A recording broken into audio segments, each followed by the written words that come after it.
Hey friends, hope you're all doing well. We're doing okay too, just really tired since we've been working non-stop. We wanted to answer a question many of you ask: how does our publishing process work? Most of our audiobooks are first posted on Patreon as paid content. They stay behind a paywall for a few months. After that, they become free to access on Patreon forever. Then, a few weeks later, we upload them to other platforms like YouTube, Facebook, and Twitter, X. Lately, our community hasn't been growing much, and we could really use your help. Please share our site in your Facebook groups, Discord servers, Reddit threads, Twitter, X, or with any friends who might be interested. Every little bit helps and we really appreciate it. Thanks a lot for being with us and supporting what we do. Of course, Uzumaki Mido had long noticed this. So, to avoid dealing with its outbursts, she temporarily silenced the ceiling space. The sounds and noise within were completely blocked out. If she couldn't hear it, it didn't count as being cursed. Besides, there was no way she was going to release Kurama anytime soon. At least not in the short term. Unless there came a time when she no longer needed Kurama's power, could easily subdue it, and releasing it posed no threat to her life, then she might consider setting it free. Having been Kurama's Jinchuriki for decades, she knew very well that the Nine Tails wasn't some embodiment of pure evil. It was intelligent and wise, even rivaling human intelligence. It wasn't just a mindless beast bent on destruction. In fact, Kurama hadn't done anything wrong in the past. It was simply unfortunate enough to be caught and sealed by her. Honestly, she felt a little guilty about it. But then again, it was Kurama's bad luck to be captured by Madara Uchiha, contracted, and forced to fight Hashirama. In the end, Kurama was too weak. If it hadn't been caught by Madara and used against Hashirama, it wouldn't have ended up sealed. Sometimes, being weak is the greatest crime. Thank you so much, Kaido. Truly. This feeling of being light and young again, I haven't felt this in so long. Uzumaki Mido spent a while moving around, savoring her restored youth, before sincerely thanking Kaido. Me too. Thank you. Tsunade added with equal gratitude. She was beginning to think that taking on this apprentice was the best decision she'd ever made. No need to thank me again. You've already done that. By the way, we're planning to head to the pirate world to train in swordsmanship. Want to come along and have a look? Kaido casually offered. At the moment, Kaido had already mastered the basics of swordsmanship and was now learning the Isshinryu sword style from Kashiro. In just 2 days, Kaido had progressed to the proficient stage of Isshinryu, once again astonishing Kashiro. Kashiro's respect and fondness for Kaido had grown immensely, and the relationship between them was steadily moving toward a formal contract. Really? We can go? Then let's check it out. I've been curious for ages. Me too. Just hearing about it has been exciting. The pirate world sounds so fascinating, completely different from the oppressive atmosphere of the ninja world. Both Mido and Tsunade's eyes lit up with excitement, their faces full of longing for the pirate world. That world was so much larger than the ninja world. Of course. Since you're under contract, you can travel freely to the pirate world anytime. However, it's not the right time to make the pirate world public knowledge. So every time you go, make sure to handle any pending issues here first. It's best to leave a shadow clone behind in the ninja world as a stand-in. Kaito nodded as he explained the situation. Once he unified the ninja world, he might consider revealing some information about the pirate world, possibly under a different guise. Or maybe not. He'd decide when the time came.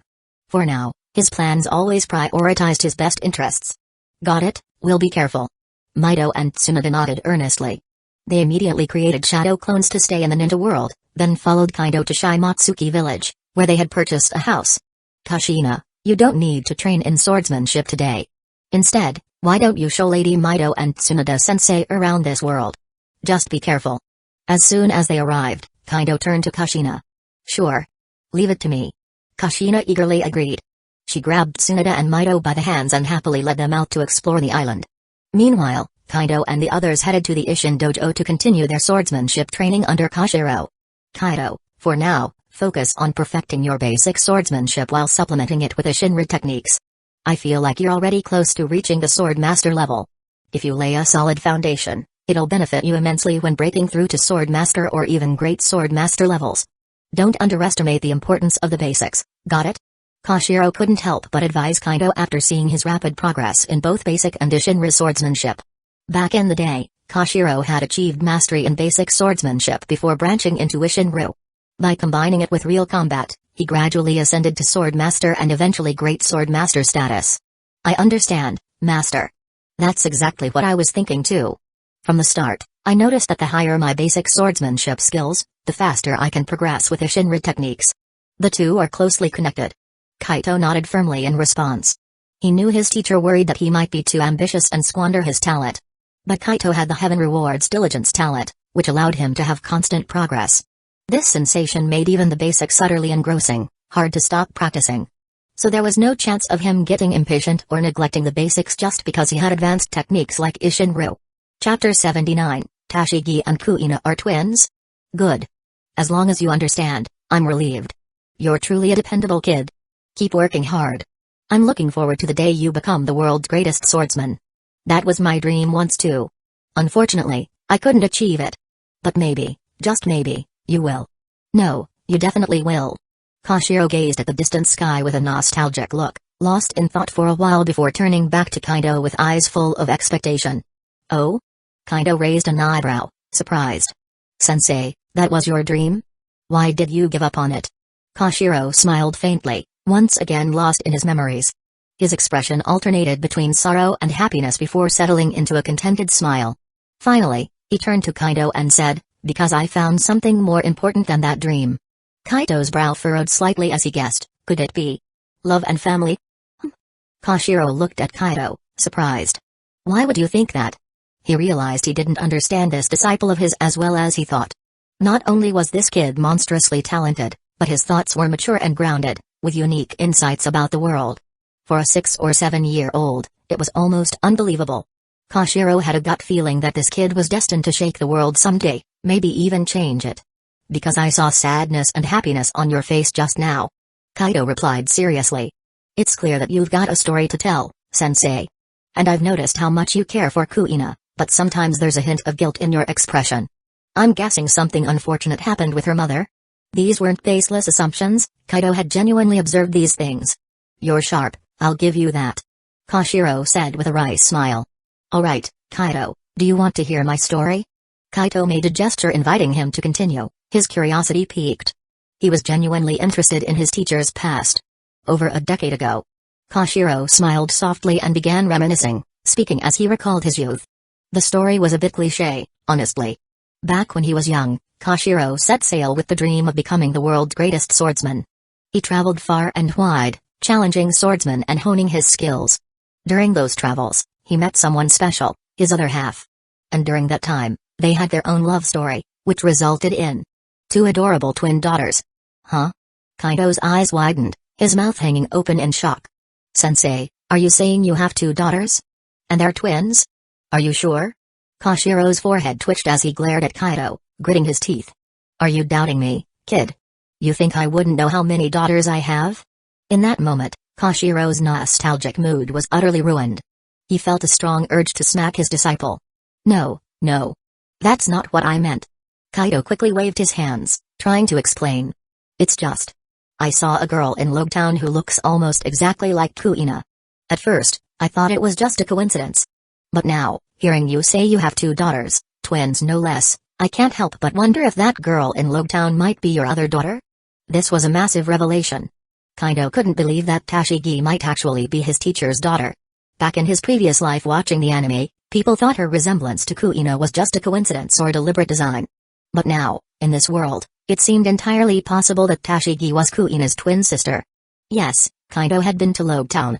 It was back when the map for Logetown was unlocked, and he had convinced his mother to take him there. At that time, Smoker wasn't yet the Marine commander of Logetown. What? Are you serious? Koshiro's expression changed drastically as he grabbed Kaido's shoulders and pressed him for details. You're saying you really saw a girl in Logetown who's about Kuina's age and looks just like her? Did you notice anything else? Seeing Koshiro's intense reaction, Kaido couldn't help but feel there was an even bigger story here. He nodded immediately. I'm serious. And there was also a young woman with her at the time. Sensei, could that woman be her mother? Kaido's curiosity was written all over his face as he asked. Koshiro froze for a moment before letting out a long sigh. After a pause, he nodded. If your information is accurate, then it must be her. We separated years ago due to some misunderstandings. I took Kuina with me, while she kept the other twin. I never thought she'd stay in Logetown all this time. That was where they had first met, after all. Now, Koshiro deeply regretted never going back to Logetown to look for them. He hadn't even tried once. Damn it. He muttered, his voice filled with remorse. No. I have to find her right now. Koshiro was instantly filled with determination. Letting go of Kaido, he was ready to set off. Wait, sensei. Hold on. Kaido quickly stopped him. I have the coordinates to where they are. I can take you there instantly, no need to waste time traveling. Really? Koshiro froze in his tracks, his face lighting up with excitement. Really? Kaido nodded firmly. Do you want to leave right now? Yes. Please, let's go. Koshiro nodded eagerly, gratitude evident in his tone. Alright, here we go. Kaido grabbed Koshiro's arm and, with a single thought, they vanished from Shimatsuki village, reappearing at the edge of a secluded forest near Logue Town. We're here, sensei. Kaido said. But as for actually finding them, that's on you now. I only ran into them briefly on a street, so I don't know exactly where they're staying. This is more than enough. Koshiro replied confidently. As long as they're still on this island, I can find them with my observation haki. Closing his eyes, Koshiro focused. Moments later, his eyes snapped open. I've got them. Let's go. Without hesitation, Koshiro wrapped an arm around Kaido, and with a whoosh, they disappeared, racing towards their destination at incredible speed. The sheer velocity made Kaido's hair whip wildly in the wind, his face feeling like it might peel off. Struggling against the discomfort, he quickly formed a chakra barrier around his face, finally able to breathe a sigh of relief. After a few minutes, Koshiro came to a sudden halt in front of a small courtyard. Standing frozen at the gate, he stared inside at a woman seated with a little girl in her arms. The woman seemed frail, coughing softly, but her presence hit Koshiro like a tidal wave. Lisa, he whispered, his voice trembling as his lips quivered. The woman in the courtyard turned her head at the familiar voice. When her gaze landed on Koshiro, her eyes widened in disbelief, and a surge of emotions flickered across her face. She opened her mouth as if to speak, but after a moment's hesitation, she turned her head away, feigning anger. So, you're still mad at me, huh? Koshiro let out a bitter smile and pushed the gate open, stepping into the courtyard. What are you doing here? Get out. Lisa snapped, glaring at him over her shoulder. But Koshiro wasn't deterred. With a mix of thick skin and genuine regret, he walked up to her, his voice low and sincere. Lisa, don't be like this. I was wrong back then. I should never have chased after some foolish dream while ignoring your feelings. I've realized my mistake. I gave up on that dream, opened a dojo on a small island, and dedicated myself to teaching and raising Kuina. Please, forgive me. Kuina misses you so much. She asks about you all the time, wondering where you've gone. His voice cracked slightly. Today, no matter what, he was determined to bring his wife and daughter back home. It was time to right the wrongs of his past. Lisa's expression softened briefly, a flicker of surprise in her eyes. She hadn't expected Koshiro to abandon his dream or make such a drastic change. You. She began, but a fit of coughing interrupted her. The little girl in her arms, curious but shy, peeked at Koshiro through her bangs, her small hands gripping Lisa's sleeve tightly. Lisa. Are you okay? I'll take you to a doctor right now. Koshiro's heart clenched as he noticed how pale and frail she looked compared to the vibrant woman he'd fallen in love with.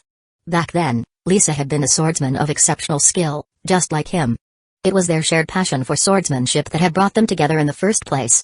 Now, seeing her so weak, he couldn't help but feel an overwhelming wave of guilt and determination. Sensei, let me take a look. Kaido stepped forward, his voice calm yet firm. Right. Kaido, check on her immediately. Koshiro slapped his forehead, realizing he should have remembered Kaido's medical skills sooner. Got it. Kaido approached Lisa and gave her a polite bow. Hello, ma'am. I'm Kaido Uchiha, sensei's new student. It's an honor to meet you. Could I examine you? Just hold out your hand, please. Lisa, taken aback by his respectful demeanor, managed a small smile and extended her hand. Kaido placed his fingers gently on her wrist, using chakra to assess her condition. After a few moments, he released her hand and looked up. It's nothing too serious, he said, his voice reassuring. Most of it stems from emotional stress, which has taken a toll on her health. On top of that, there are old injuries from her sword training that were never properly treated. That's what's been worsening her condition. He reached into his pouch and pulled out 2 bottles. These should help. Kaido held up the first bottle. This one will strengthen your body and heal the old injuries. And this one, he said, showing the second bottle, is for restoring mental and spiritual vitality. Even though the misunderstanding between you and sensei is clearing up, the stress has already done some damage. This will help reverse that. Lisa hesitated, glancing between the bottles and Koshiro, her eyes softening further. I just want us to be a family again. Koshiro said quietly. Kuina needs her mother. And I need you, Lisa. Lisa's lips trembled, her resolve wavering. Perhaps it was time to let go of the past. Chapter 80, Koshiro's Gratitude. Thank you so much. You're truly thoughtful. Lisa immediately took the 2 bottles of medicine offered to her. Without hesitation, she gulped them down. Moments later, she felt 2 warm currents spreading throughout her body, reaching her head and every limb. These soothing sensations quickly began healing the hidden injuries and damage within her body. Her recovery was visibly rapid. Her pale, sickly complexion began to give way to a healthy, rosy glow. The signs of illness that plagued her were quickly vanishing. Her persistent coughing stopped entirely. She stood up, feeling more energetic and alive than she had in years. Mom, are you feeling better now? Seeing the transformation in her mother, Tashigi's face lit up with joy. Over the years, she had been deeply worried about her mother's declining health. The local doctors in Logue Town had always said there was nothing they could do. But now, her mother was healed so easily, by this kind young man. Tashigi's admiration for Kaito's soared in an instant. Yes, sweetheart, I feel completely better now. Lisa smiled warmly, stroking her daughter's head. She then stood up and bowed deeply to Kaito. Thank you so much, Kaito. Please, don't. There's no need for that, Master's wife. Kaito quickly stepped back, waving his hands to stop her. You deserve this gratitude, Lisa said with a sincere smile.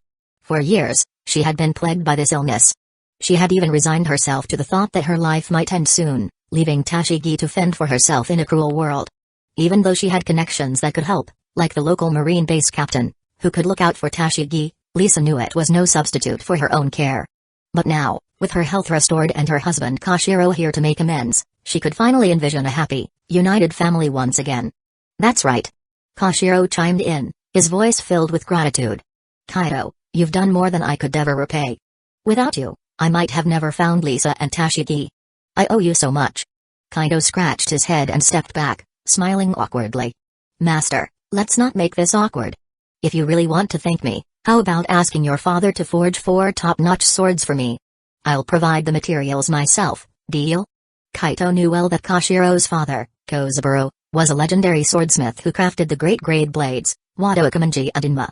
It was the perfect opportunity for him to secure custom blades for himself, Minato, Mikoto, and someone else in his squad who might need one. These swords had to be more than just strong, they needed to conduct chakra exceptionally well, allowing them to fully unleash their potential in combat. Koshiro blinked, surprised by the request. Swords? Of course, I can arrange that. Honestly, I was already planning to have my old man forge a great sword for you, even if you didn't ask. But that doesn't erase the debt I owe you. I still consider this a huge favor. If there's anything else you ever need, just let me know. To Koshiro, Kaito wasn't just any disciple, he was the one who might carry on his dream of becoming the world's greatest swordsman. In fact, Koshiro had already been considering gifting both Minato and Mikoto custom-made blades upon their graduation, recognizing their incredible talent in swordsmanship. Oh, come on, Master. Don't be so formal. We're family, aren't we? Kaito said with a grin. You took me in as a disciple and passed down the essence of your skills to me without any reservations. That's priceless. He glanced at Lisa, Koshiro, and Tashigi, discreetly activating his sensory ability to check their feelings toward him. As expected, Koshiro's favorability toward him had skyrocketed to 90. Lisa's favorability wasn't far behind at 89. And Tashigi? Her fondness for Kaito had soared to a staggering 94, off the charts. It was no surprise. After all, he had healed her mother, reunited her parents, and given her a family again. Wow, I can probably form contracts with the whole family at this rate. Kaito thought, a satisfied smile crossing his face. Each member of this family was a rare talent in swordsmanship. Koshiro was a great swordsman, and Lisa had been one in her prime. Now that her health was restored, her strength was naturally returning too. And then there was Kuina, their daughter, whose talent was undeniable, a rival to Zoro himself. Even Tashigi, despite her seemingly ordinary future in the original timeline, was brimming with potential here. Clearly, her weak foundation was due to a lack of proper guidance from a young age. But her talent was undeniable. She was definitely worth contracting. In fact, Kaito was desperate for people to join him right now. Even if someone didn't have enough talent, he'd still consider contracting them. Worst case, they could just be workers for his projects. If he had enough manpower earlier, he wouldn't have needed to rely on Dalton to help recruit for the Drum Island pharmaceutical factory. Haha. You're such a sharp one. Koshiro laughed heartily at Kaito's words, feeling truly proud. This disciple was a rare find, his talent was monstrous, and his character was top-notch. With a student like this, what more could a master ask for? Well then, master's wife, now that your family is reunited, how about heading back home soon? Kuin is probably looking forward to seeing you all again. Kaito suggested, stepping in to help his master, who seemed hesitant to bring it up himself. Yeah, Lisa. Koshiro immediately caught on, turning to Lisa with an eager expression. Please, come back with me. Kuin misses you so much. Besides, my old man was furious when he heard about us splitting up back then. He's been lecturing me about it for years. Lisa thought for a moment before nodding. Alright. She missed Kuin too. What mother wouldn't long to be with her young daughter? Back then, she had no choice but to leave, and when she wanted to look for Kuin and Koshiro, she realized she didn't even know where they lived. She could have taken both children with her, but that would have been too cruel to Koshiro. In the end, she only took Tashigi. But now, their family could finally be whole again. At this moment, Lisa felt like the luckiest person in the world. The heavens had truly smiled upon her. Haha. Kaito, I'll have to trouble you again. Koshiro said with joy, wrapping an arm around Lisa's waist and placing his hand on Tashigi's head. He extended his other hand toward Kaito, seeking his help. No problem. But master, doesn't this seem a bit unfair to your disciple here? Kaito teased with a sly grin. Koshiro froze briefly before pulling his hand back, glancing sheepishly at his wife and daughter. You. Lisa gave Koshiro a playful glare before handing Tashigi to him and heading inside to pack their things. It took her just over 10 minutes to get everything ready. All done. Let's head out. Lisa handed her belongings to Koshiro as she spoke. I'll take that. Before she could hand over the luggage, Kaito stepped forward and grabbed it himself. With a simple thought, he stored the bags in his personal spatial dimension. Lisa froze mid-motion. Wait. Is that a devil fruit space ability? She asked in amazement. Wow. Big brother, that's amazing. Tashigi's eyes widened with curiosity as she stared at Kaito's hands, trying to figure out where the items had gone. Sort of. Kaito replied vaguely, nodding slightly. He then grabbed Koshiro's arm and said, Alright, let's go. Koshiro understood and picked up Lisa and Tashigi in his arms, signaling they were ready. We're all set. Great. Let's move. In the next instant, Kaito teleported them all to the swordsmanship dojo on Shimatsuki Island. Was that spatial teleportation? And for a group? Lisa exclaimed in shock as she looked at their new surroundings. This ability is incredible, it's so convenient for traveling. Haha. It's not bad. Kaito said with a modest smile. He then waved his hand, bringing out Lisa's luggage from his space and addressing his master and Lisa. Actually, if you're willing, I could grant you both the same teleportation and storage abilities. What? Really? Lisa and Koshiro were both stunned. Koshiro quickly connected the dots, remembering that Minato, Mikoto, Kushina, and Naori Uchiha seemed to have similar abilities. He'd always wondered why they all shared this trait but never dwelled on it too much. He wasn't one to pry into his disciples' secrets. But now that Kaito was bringing it up on his own, he couldn't help but believe it. So, Minato and the other spatial abilities came from you? Koshiro asked curiously. Kaito nodded affirmatively. Exactly. But there are conditions. This ability requires a certain level of favorability toward me, as well as forming a contract. Once contracted, you won't just get spatial abilities, you'll gain even more benefits. But on the flip side, you'll also be tied to me to some extent. So, it's entirely up to you. There's no pressure at all. He added with a reassuring smile. Given their high favorability toward him, Kaito saw no harm in revealing this to them. He trusted their character enough to know they wouldn't spread the information recklessly. Chapter 81, Contracting Koshiro's Family. Really?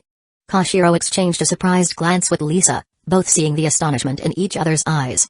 They hadn't expected Kaito to have such an incredible ability. So, both my wife and I meet the requirements for your favorability level? Wait, can you actually see how much people like you? Doesn't that mean you can easily tell who's a friend or an enemy? Koshiro asked, his voice tinged with disbelief. He couldn't help but think this ability was downright strange. To think someone could gauge emotions and loyalty so easily, it was almost absurd. But then again, given the bizarre powers granted by devil fruits in this world, maybe it wasn't so unbelievable. Still, was this really a devil fruit ability? Could it be a contract fruit? But that didn't explain the spatial manipulation he'd witnessed earlier. Or perhaps, could Kaito be a dual fruit user? Koshiro's head spun with all the possibilities. Deciding it was too much to figure out, he set the thoughts aside. Personally, he didn't mind entering into a contract, but his wife's opinion mattered most. Actually, it's not just you two. Kaido added with a smile. Even Tashigi has reached the required favorability level. And Kuina, once she learns about everything that happened today, should also qualify. Her favorability was already quite high before this. Really? Koshiro and Lisa looked down at Tashigi, who was nestled in Lisa's arms. Tashigi blinked her wide, innocent eyes and looked up at her parents before turning to Kaido. She nodded firmly. I like Big Brother Kaido the most. If it wasn't for him, Mommy wouldn't have gotten better, and Daddy wouldn't have found us. Hearing this, Koshiro and Lisa couldn't help but chuckle. They understood why Tashigi was so attached to Kaido, even after meeting him just once. Lisa, what do you think? Koshiro asked, looking at his wife. Kaido's character isn't in question, and I don't have any objections. But this decision is up to you. Lisa glanced at Kaido, then smiled warmly. Didn't Kaido say before? We're family. Signing a contract is just formalizing that. The pros and cons are clear, and I trust he wouldn't harm us. Let's do it. Maybe we should test it out first? Though she was willing, there was still a hint of caution in her tone. It was their first time meeting, after all. Koshiro understood her reasoning and nodded in agreement. Alright, Kaido, what do we need to do? It's simple. Kaido said, conjuring two intricate runes from the center of his brow. The symbols floated in the air, shimmering faintly. Just touch these runes and agree to the contract in your mind. Lisa and Koshiro looked at each other before reaching out with a finger to touch the runes. The moment they made contact, a voice echoed in their minds, explaining the contract's terms and asking for confirmation. Agree. They both said silently. The runes dissolved into streaks of light, entering their hands and traveling up to their brows before vanishing into their consciousness. In the next instant, a torrent of knowledge rushed into their minds, fragments of the past and future of the pirate world, glimpses of another realm, and the benefits of being a contract member, access to chakra refinement techniques, health enhancement methods, and even the possibility of extended lifespan. For a while, the two stood in silence, absorbing the flood of information. When they opened their eyes, both were visibly shaken. Wow! Lisa muttered, looking at Koshiro. So, you're from another world? Her voice dropped as she said the last part. Wait, I can't say it out loud. She realized immediately that certain information was restricted, likely due to the terms of the contract. Oh, this must be the information limitation. That's incredible. Then, her expression turned serious. Dear, let's have Tashigi contract as well. And Kuina, she needs to know about Kaito saving me and reuniting us so she can also qualify. Koshiro hesitated for a moment before nodding. Alright. He said, turning to Kaido. Thank you for everything. I'll go get Kuina right away. With that, he quickly left the room. A short while later, he returned with Kuina, who looked puzzled as she followed him in. Koshiro wasted no time introducing her to Lisa, explaining how Kaito had healed Lisa and brought their family back together. Are you really my mom? Kuina asked hesitantly, her voice trembling as she looked at Lisa. When Lisa and Koshiro had separated, Kuina had been just a baby. She had no memory of her mother's face. Yes, Kuina, my precious daughter. I'm your mother. Lisa said, her voice choked with emotion. Tears welled up in her eyes as she set Tashigi down and carefully pulled Kuina into her arms. Tears streamed down Lisa's face as her body shook with emotion. At long last, she had been reunited with her other daughter. From the moment they were separated, she had regretted leaving Kuina behind. That regret had turned into a deep-seated pain that never left her. But now, they were together again. This regret was the root of her obsession and the illness in her heart. Now, finally, that obsession and resentment were completely resolved. After a while, Kuina reluctantly pulled away from her mother and then greeted Tashigi, taking her little sister's hand. Smiling brightly, she turned to Kaido and gave a slight bow. Senior brother Kaido. Thank you for helping me find my mom and sister. Hey, no need to thank me. That's just what an older brother should do. Kaido replied with a carefree wave. Using his ability to check, he saw that Kuina's affection level toward him had now reached 88 points. Perfect? How is it? Koshiro and Lisa asked nervously.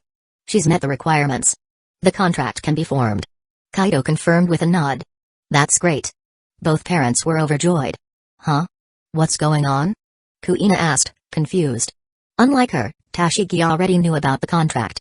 She eagerly explained, after Dad and Mom made the contract with Big Brother Kaido, they were super happy and shocked. Now, they want us to make one with him too. It must be because they got a huge benefit and took advantage of him. Humphrey. Tashigi added with a pout, shooting her parents a side-eye full of disdain. Lisa and Koshiro couldn't help but feel embarrassed. It wasn't that they were opportunistic, they were just being cautious and protective of their daughters, wanting to test things out first. Oh, I see. Kuina nodded, understanding. She looked at Kaido with curiosity. Senior brother, can we form the contract now? She couldn't help but feel excited. Just the thought of gaining space-related abilities was enough to make her eager. Recently, she had seen Mikoto and the others using teleportation and storage techniques, and even Kushina had taken her on a few teleportation trips around the village. Kuina had been utterly amazed. She'd assumed those powers were innate, but to think they all came from Kaido's ability. If she'd known, she would have maxed out her affection level with him ages ago. Who could resist teleportation and storage powers, and me? I want it too. Dashigi chimed in, raising her hand eagerly. Of course. You know the process. Just touch the sigil and agree in your mind. Kaito said, forming 2 intricate sigils and preparing to send them over. Wait a moment. Koshiro interjected. Can you limit the information about our world and yours that they'll receive for now? They're still young, and knowing too much wouldn't be good for them. Please. He'd only just realized this concern. Kuina and Tashigi were only 4 years old, far too young to handle the burden of too much knowledge. You're right. Kaito said after a brief pause. My apologies for overlooking that. I'll seal most of the information in their sigils for now. When you think they're ready, I can help unseal it. I'll also exclude the life force jutsu. They're too young for it, so this technique would be unnecessary and might even have adverse effects. This small adjustment was well within his power. That's perfect. Thank you. Koshiro and Lisa both agreed, relief evident in their expressions. This arrangement was ideal. All right. Kaito nodded, spending a few minutes sealing unnecessary information into the sigils. Once everything was set, he sent the sigils to Kuina and Tashigi. All done. Go ahead and form the contract. He said. Thank you, senior brother, big brother. The 2 girls nodded obediently, each reaching out to touch a sigil with their finger. The sigils dissolved into streams of light, entering through their fingers and traveling up their arms until settling in the centers of their brows. Instinctively, they closed their eyes, processing the influx of knowledge. After some time, they opened their eyes and looked at each other in awe. So amazing. Senior brother, big brother, Kaito is really from another world? They exclaimed in unison. Hey, yep. Kaito chuckled, nodding. Can we go visit your world? Kuina asked, curiosity lighting up her eyes. Dashigi looked just as hopeful. You can, but only if I or someone like Mikoto takes you. That world isn't safe, so you can't go on your own. Kaito explained. He added a restriction to their interdimensional travel, just to be safe. Alright, it's set. You'll need supervision to cross worlds. Okay. When can we go? The 2 little ones asked excitedly, unconcerned about the restriction. They understood it was for their own good. How about tomorrow morning? I'll take some time to show you around the shinobi world. Kaito suggested. He then turned to Koshiro and Lisa. Master, Madam, why don't you join us too? Absolutely. Lisa and Koshiro agreed enthusiastically. The whole family was on board. Afterward, Kuina and Tashigi spent some more time chatting with Kaito, asking about some of the things they had learned through the contract. Eventually, Lisa led them away, leaving Koshiro to sit with Kaito for a private conversation. Pouring tea for them both, Koshiro hesitated before finally asking, Kaito, in the information about the future, is it true that Kuina would have died at age 10 from such a ridiculous accident? His voice wavered slightly, and Kaito could sense his unease. Master, you don't need to worry. Kaito said, shaking his head with a reassuring smile. From the moment I arrived, the future has been changing. Now that you've all formed contracts with me, things are even safer. Meditation jutsu, and refined chakra jutsus, Kuina will be so physically strong by the time she's 10 that even if a massive boulder crushed her, it'd probably only leave a scratch. Besides, I've set up a safeguard for all contract members. If they're ever in life-threatening danger, they'll automatically be teleported to the dimensional space for safety. There's no way anything could happen to her. Koshiro let out a long breath, relief washing over him. A smile spread across his face. I see now. I was overthinking it. You really have thought of everything, Kaito. With this, my wife and I can rest easy. But please, continue to guide my daughters in their training. I don't expect them to become invincible, I just want them to live happy, peaceful lives. Of course, if they can grow strong while staying safe, even better. He added with a laugh. Thinking of Kuina inheriting his dream of becoming the world's greatest swordsman, Koshiro couldn't help but feel a deep sense of satisfaction. Perhaps, in this way, everything was falling into place. Chapter 82, Roronoa Zoro, the Shimatsuki descendant. With the techniques Kaido provided and his assistance, Kuina truly had the chance to achieve her dream. As for Tashigi, this girl dreams of collecting all the legendary swords in the world. Koshiro thought her goal was even harder than Kuina's. Still, whether he said it or not, Koshiro would train both Kuina and Tashigi. It didn't matter much in the end. Having a direction to work toward was always better than wandering aimlessly. No problem. Kaito smiled and nodded. After all, he was counting on them to help him conquer the world in the future. By the way, Kaito, do you think I should bring that kid Zoro to the dojo early, or maybe settle him in the nearby village? Wouldn't it be better to start building a good bond with him now? Koshiro asked. That kid was going to be another genius disciple for him in the future. While he wouldn't be as gifted as Kaito, he shouldn't fall short of someone like Minato. As I thought, you've had your eye on Zoro all along, haven't you? So, is he a descendant of Wano too? Kaido asked knowingly. Exactly. Koshiro nodded firmly. He's also a descendant of my Shimatsuki family. He was entrusted to me by someone.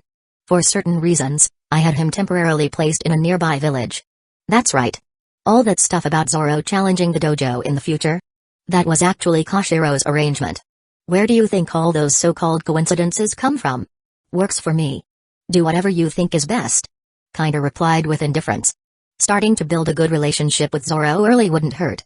But that kid was still too young to start serious training. Alright. Koshiro nodded and then hesitated before asking, I've been reviewing the future information you shared about our world. Do you have any plans or goals for the future here? If so, could you share them with me? That way, I can start preparing. After all, his entire family had gained immense benefits from Kaido. Having received so much, it was only natural to contribute in return. Otherwise, it just wouldn't sit right. Not to mention, since the contract was in place, Kaido could take it back anytime. If that happened, all the gains they had made after forming the contract would vanish. Koshiro didn't want things to come to that. Of course, as long as he didn't cross the line, Kaido probably wouldn't go that far. Well, Kaido looked at Koshiro in mild surprise before thinking for a moment. The ultimate goal is definitely to overthrow the world government, take control of the world, and become the new ruler of this world. Not just the pirate world, but also the ninja world and beyond. Koshiro's pupils contracted sharply, and he gasped, Whoa. Kaido, your goal is insane. Can it even be done? You know the world government is incredibly powerful. And according to the information you shared, the true ruler behind the world government is someone named Inu. This person has supposedly lived for over 800 years and was present during the founding of the world government. Can we really take down someone like that? He had expected Kaido's ambitions to be grand, but this was on a whole other level. Then again, thinking it through, if he had the same once-in-a-lifetime abilities, talents, and insights that Kaido possessed, he'd probably have similar aspirations. It's all about perspective. Of course, it's possible. Kaito smiled slightly. Sensei, you've got to have faith in us. Besides, it's not like we're going to openly declare war on the world government right from the start. We'll make a plan, break it into stages, and take it step by step. For now, we need to lie low, grow stronger, expand our forces, and bide our time. When we're fully prepared, then we'll make our move. Meanwhile, we need to set things up in advance, rally enough allies and supporters. We don't have to frame it as an anti-world government crusade at first, we can grow under a more conventional guise. By the time we take action, these forces will already be so deeply tied to us that they won't be able to back out. At that point, even if we drag them into a rebellion against the world government, they'll have no choice but to fight alongside us. Besides, over the next decade or so in the pirate world, up until Zoro and his crew set sail, we'll remain in our development phase. My main focus right now will be on the ninja world. Only after I've unified the ninja world and consolidated its strength will I fully enter the pirate world and set the stage to overthrow the world government. That day was still a long way off. I see. I understand now. I'll do everything I can to support and help you. Koshiro nodded in realization. If Kaido could unify the ninja world before fully committing to the pirate world, it would significantly reduce the difficulty of their mission. By then, Kaido would need to be invincible in the ninja world.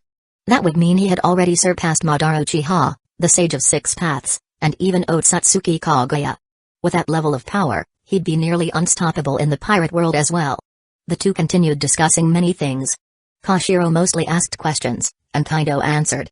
With so much knowledge about the future, Koshiro was bursting with curiosity. Oh right. Is the rumor about Moria stealing my ancestor Shimatsuki Rima's body and the legendary sword Shujui confirmed? Is he really in the Devil's Triangle right now? Koshiro suddenly remembered this issue and couldn't help but ask with a calm tone. His ancestor's grave had been desecrated, and both the body and the treasured sword buried with it had been stolen. How could Koshiro not be furious? At this moment, he wished he could cut Moria down himself. It's confirmed, Kaito said with a nod. Honestly, teacher, even if you didn't bring it up, I was planning to. You should retrieve your ancestor's remains and the legendary sword. Moria's actions are totally out of line. No wonder he got wrecked by Kaido. After being defeated by Kaido once, Moria's confidence was completely shattered. He couldn't even use Haki properly anymore.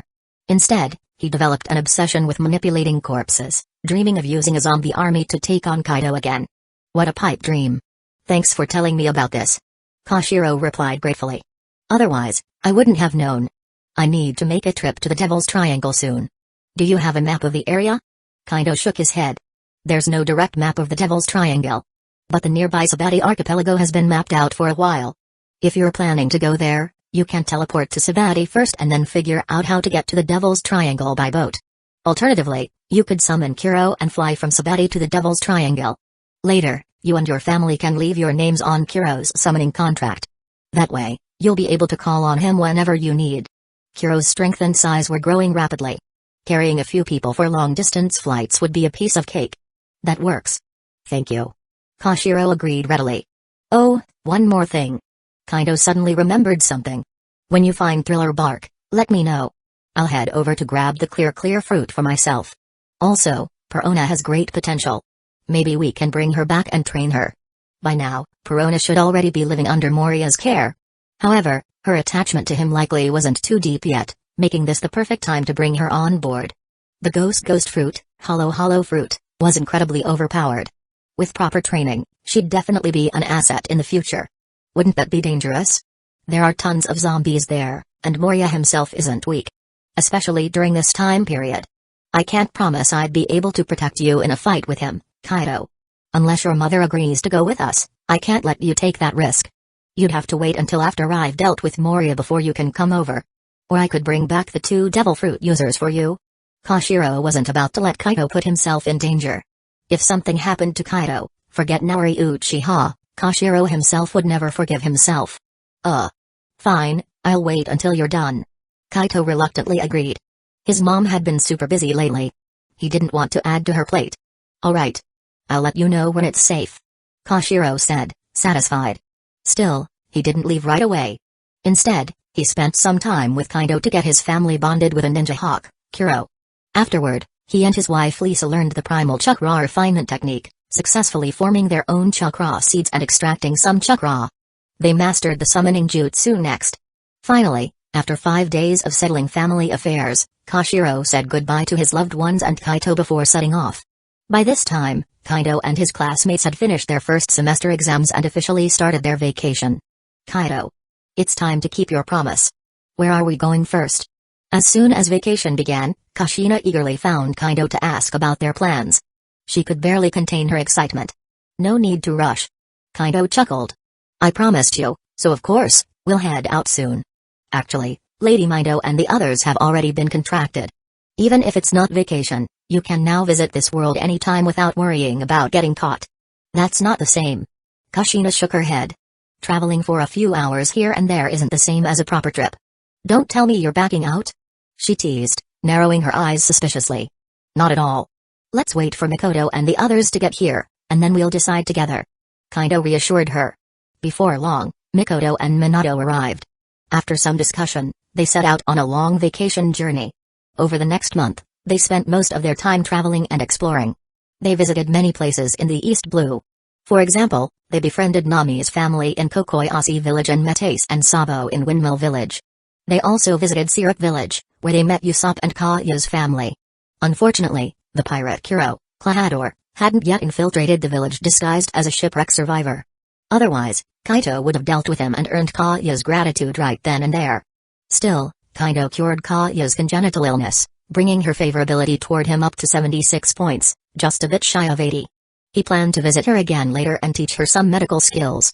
That should do the trick. As for Usopp? Hey! Kaito never thought Usopp was worth the time, Chapter 83, Author Style, Time Skip Jutsu. 3 years passed in the blink of an eye. Now, Kaito was 10 years old. In those years, his strength had grown at an astonishing pace. He had truly reached the peak of Kage-level power. And not just any Kage level, it was a dual mastery of both physical strength and chakra. Within the realm of Kage-level strength, he had advanced significantly. Over these years, Kaito also held ideological training sessions for Uchiha children and teens, helping them in their training and boosting his favorability with them. He successfully secured favorability above 80 points from over 100 Uchiha ninjas, contracting them one by one. Then, he trained them intensively. Some of the older ones were even sent to the world of pirates to train, gain battle experience, and improve their skills. At the same time, this conveniently expanded his influence in the pirate world. Apart from the Uchiha clan, Kaito also contracted figures like Nawaki, Perona, Zoro, Ace, Sabo, Nami, Nojiko, Belmir, Kaya, Konas, Rossi, Ganfal, and others, turning them into his loyal allies. Those contracted earlier had already grown quite strong under his guidance and were advancing rapidly. The more recent recruits showed great promise for the future. Profile: Kaito Uchiha, Talents, Space-Time Gate, Heaven Rewards Diligence Lifespan, 612 years, 4 months, and 21 days Level, Kage Level Peak, Dual Mastery of Chakra and Body, Chakra Amount, 567 units Chakra Nature, Water, Wind, Lightning, Fire, Earth, Yin, Yankei Genkai, 3 Tomoe Sharingan, Skills, Primal Chakra Refinement Jutsu, 950,341 out of 1 million, Nearing Mastery, Medical Ninjutsu, 221,133 out of 1 million, Nearing Mastery, Eternal Life Jutsu, 384,536 out of 1 million, Nearing Mastery, Sharingan Meditation Jutsu, 1 million out of 1 million, Perfected, Advanced Taijutsu, 53,346 out of 1 million, Nearing Mastery, Chakra Control, Max, Hand Seals and Sealless Casting, Max, Observation Haki, 273,782 out of 1 million, Nearing Mastery, Armament Haki, 12,325 out of 100,000, Advanced, Conqueror's Haki, 6,783 out of 10,000, Novice, Rumble Fruit, 326,334 out of 1 million, Nearing Mastery, Swordsmanship Intent, 230,784 out of 1 million, True One-Hearted Sword Style, Ishinru, 236,543 out of 1 million, Nearing Mastery. Even though Kaito had trained in a vast array of techniques and skills, he managed to bring most of his primary skills close to mastery or even perfection. His basic taijutsu had evolved into advanced taijutsu, which provided an even more terrifying boost to his physical strength. His basic swordsmanship had advanced into sword intent. Chakra control and hand seals had reached their absolute limits, achieving true mastery. It was at this point that Kaito realized not all skills could transcend their limits. To break past a limit, the skill needed the potential and possibility for evolution. After his body reached a certain level of strength, he also successfully grasped armament haki. As his resolve grew firmer and his spirit more transparent, he managed to awaken Conqueror's Haki under his teacher's intense pressure. Currently, he could even wield advanced techniques like Conqueror's Haki infusion. He fully mastered the Navy 6 styles, achieving a qualitative leap in his control over his body and unlocking life return. In short, Kaito was now terrifyingly strong. At the same time, the Uchiha clan had changed dramatically from a few years ago. Their strength had steadily recovered and improved. The Senju clan had also regained some of its vitality and strength. The Uzumaki clan was no exception. But this resurgence only made the third Hokage and his allies more wary of the Uchiha, Senju, and Uzumaki clans. They wished to eliminate them entirely. Unfortunately for them, the three clans had united over the years, secretly allying with other smaller clans. This made it impossible for the third Hokage and his allies to act against them. Meanwhile, the tensions in the ninja world grew worse. Conflicts escalated steadily. In the Land of Rain, a figure known as Hanzo the Salamander, hailed as a demigod, emerged with growing ambitions. Hanzo sought to expand the Land of Rain's influence, aiming to make it the sixth great nation and elevate the Hidden Rain village into a major power. In the Hokage's office, Hiruzen, our chance has come. This time, Hanzo from the Hidden Rain attacked the Land of Fire and seized our territory. Even the daimyo has sent a letter demanding we retaliate. We can't miss this opportunity. Danzo spoke with excitement, urging the third Hokage. Tap, tap. The third Hokage puffed on his pipe and glanced at Danzo. Don't think I don't know. You're the one pulling strings behind the scenes. Hanzo isn't an idiot. His real targets for expansion right now are the Land of Iron and the Land of Wind, not the Land of Fire. They were old friends, after all. How could one not know the other's true intentions? To all old friends, no secrets between us. Danzo's intentions were crystal clear. What's the difference? Danzo shrugged nonchalantly. Even without my nudging and scheming, this was bound to happen sooner or later. With Hanzo's ambitions, he'd never settle for just the Land of Iron and the Land of Wind. Those two places? One's full of rocks, and the other's just sand. Anyone with half a brain knows that if the Rain Village wants to become the 6th great ninja village, and the Land of Rain the 6th great nation, invading the Land of Fire is the only real option. All I did was move the timeline up a bit. And let's not forget, this isn't just my doing. The Hidden Rock and the Hidden Sand are also playing a role behind the scenes. For years now, the major ninja villages have been recuperating, and their Jinchuriki have matured and stabilized. They've been itching for expansion and looking for ways to grab more resources. And tell me, is there a better target than the rich and fertile Land of Fire and Hidden Leaf Village? So really, this whole situation was inevitable. Danzo's words weren't just baseless bravado. Both the Hidden Rock and Hidden Sand had been pulling strings behind the scenes. Hanzo likely knew this too, but for his own interests and ambitions, he chose to play along. At the same time, he wanted to test Hidden Leaf Village's response and gauge its strength. If Hidden Leaf Village proved too strong, he could always retreat, apologize, and negotiate. But if Hidden Leaf Village showed any signs of weakness, he'd gladly carve out a big chunk of the Land of Fire for himself. The Hidden Rock and Hidden Sand are involved too? That makes things a real headache. The third Hokage furrowed his brows, a worried expression on his face. But a closer look revealed a flicker of excitement and anticipation in his eyes. He'd been waiting for this moment for years. Watching the Uchiha grow stronger, the Senju and Uzumaki recover, it had been a constant source of stress. But during peacetime, there was no valid excuse to target those clans. Especially since they now avoided taking dangerous missions and weren't dependent on them for survival. Even setting traps to slowly chip away at their strength was no longer an option. To make matters worse, more and more smaller clans were aligning themselves with the Uchiha, Senju, and Uzumaki, deepening their connections. But now, with the war he'd been waiting for on the horizon, everything was about to change. Only in war could he regain the upper hand. Then let's declare war on the Hidden Rain. I'll convene a meeting of all the Jonin in Hidden Leaf Village shortly to discuss our deployment to the Land of Rain. The third Hokage made his decision with a determined nod. This time, coordination will be key. Danzo grinned slyly. Don't worry, I won't oppose letting the Uchiha or even the Senju participate this time. In fact, I'll do my best to encourage them to take part voluntarily, to deplete their forces.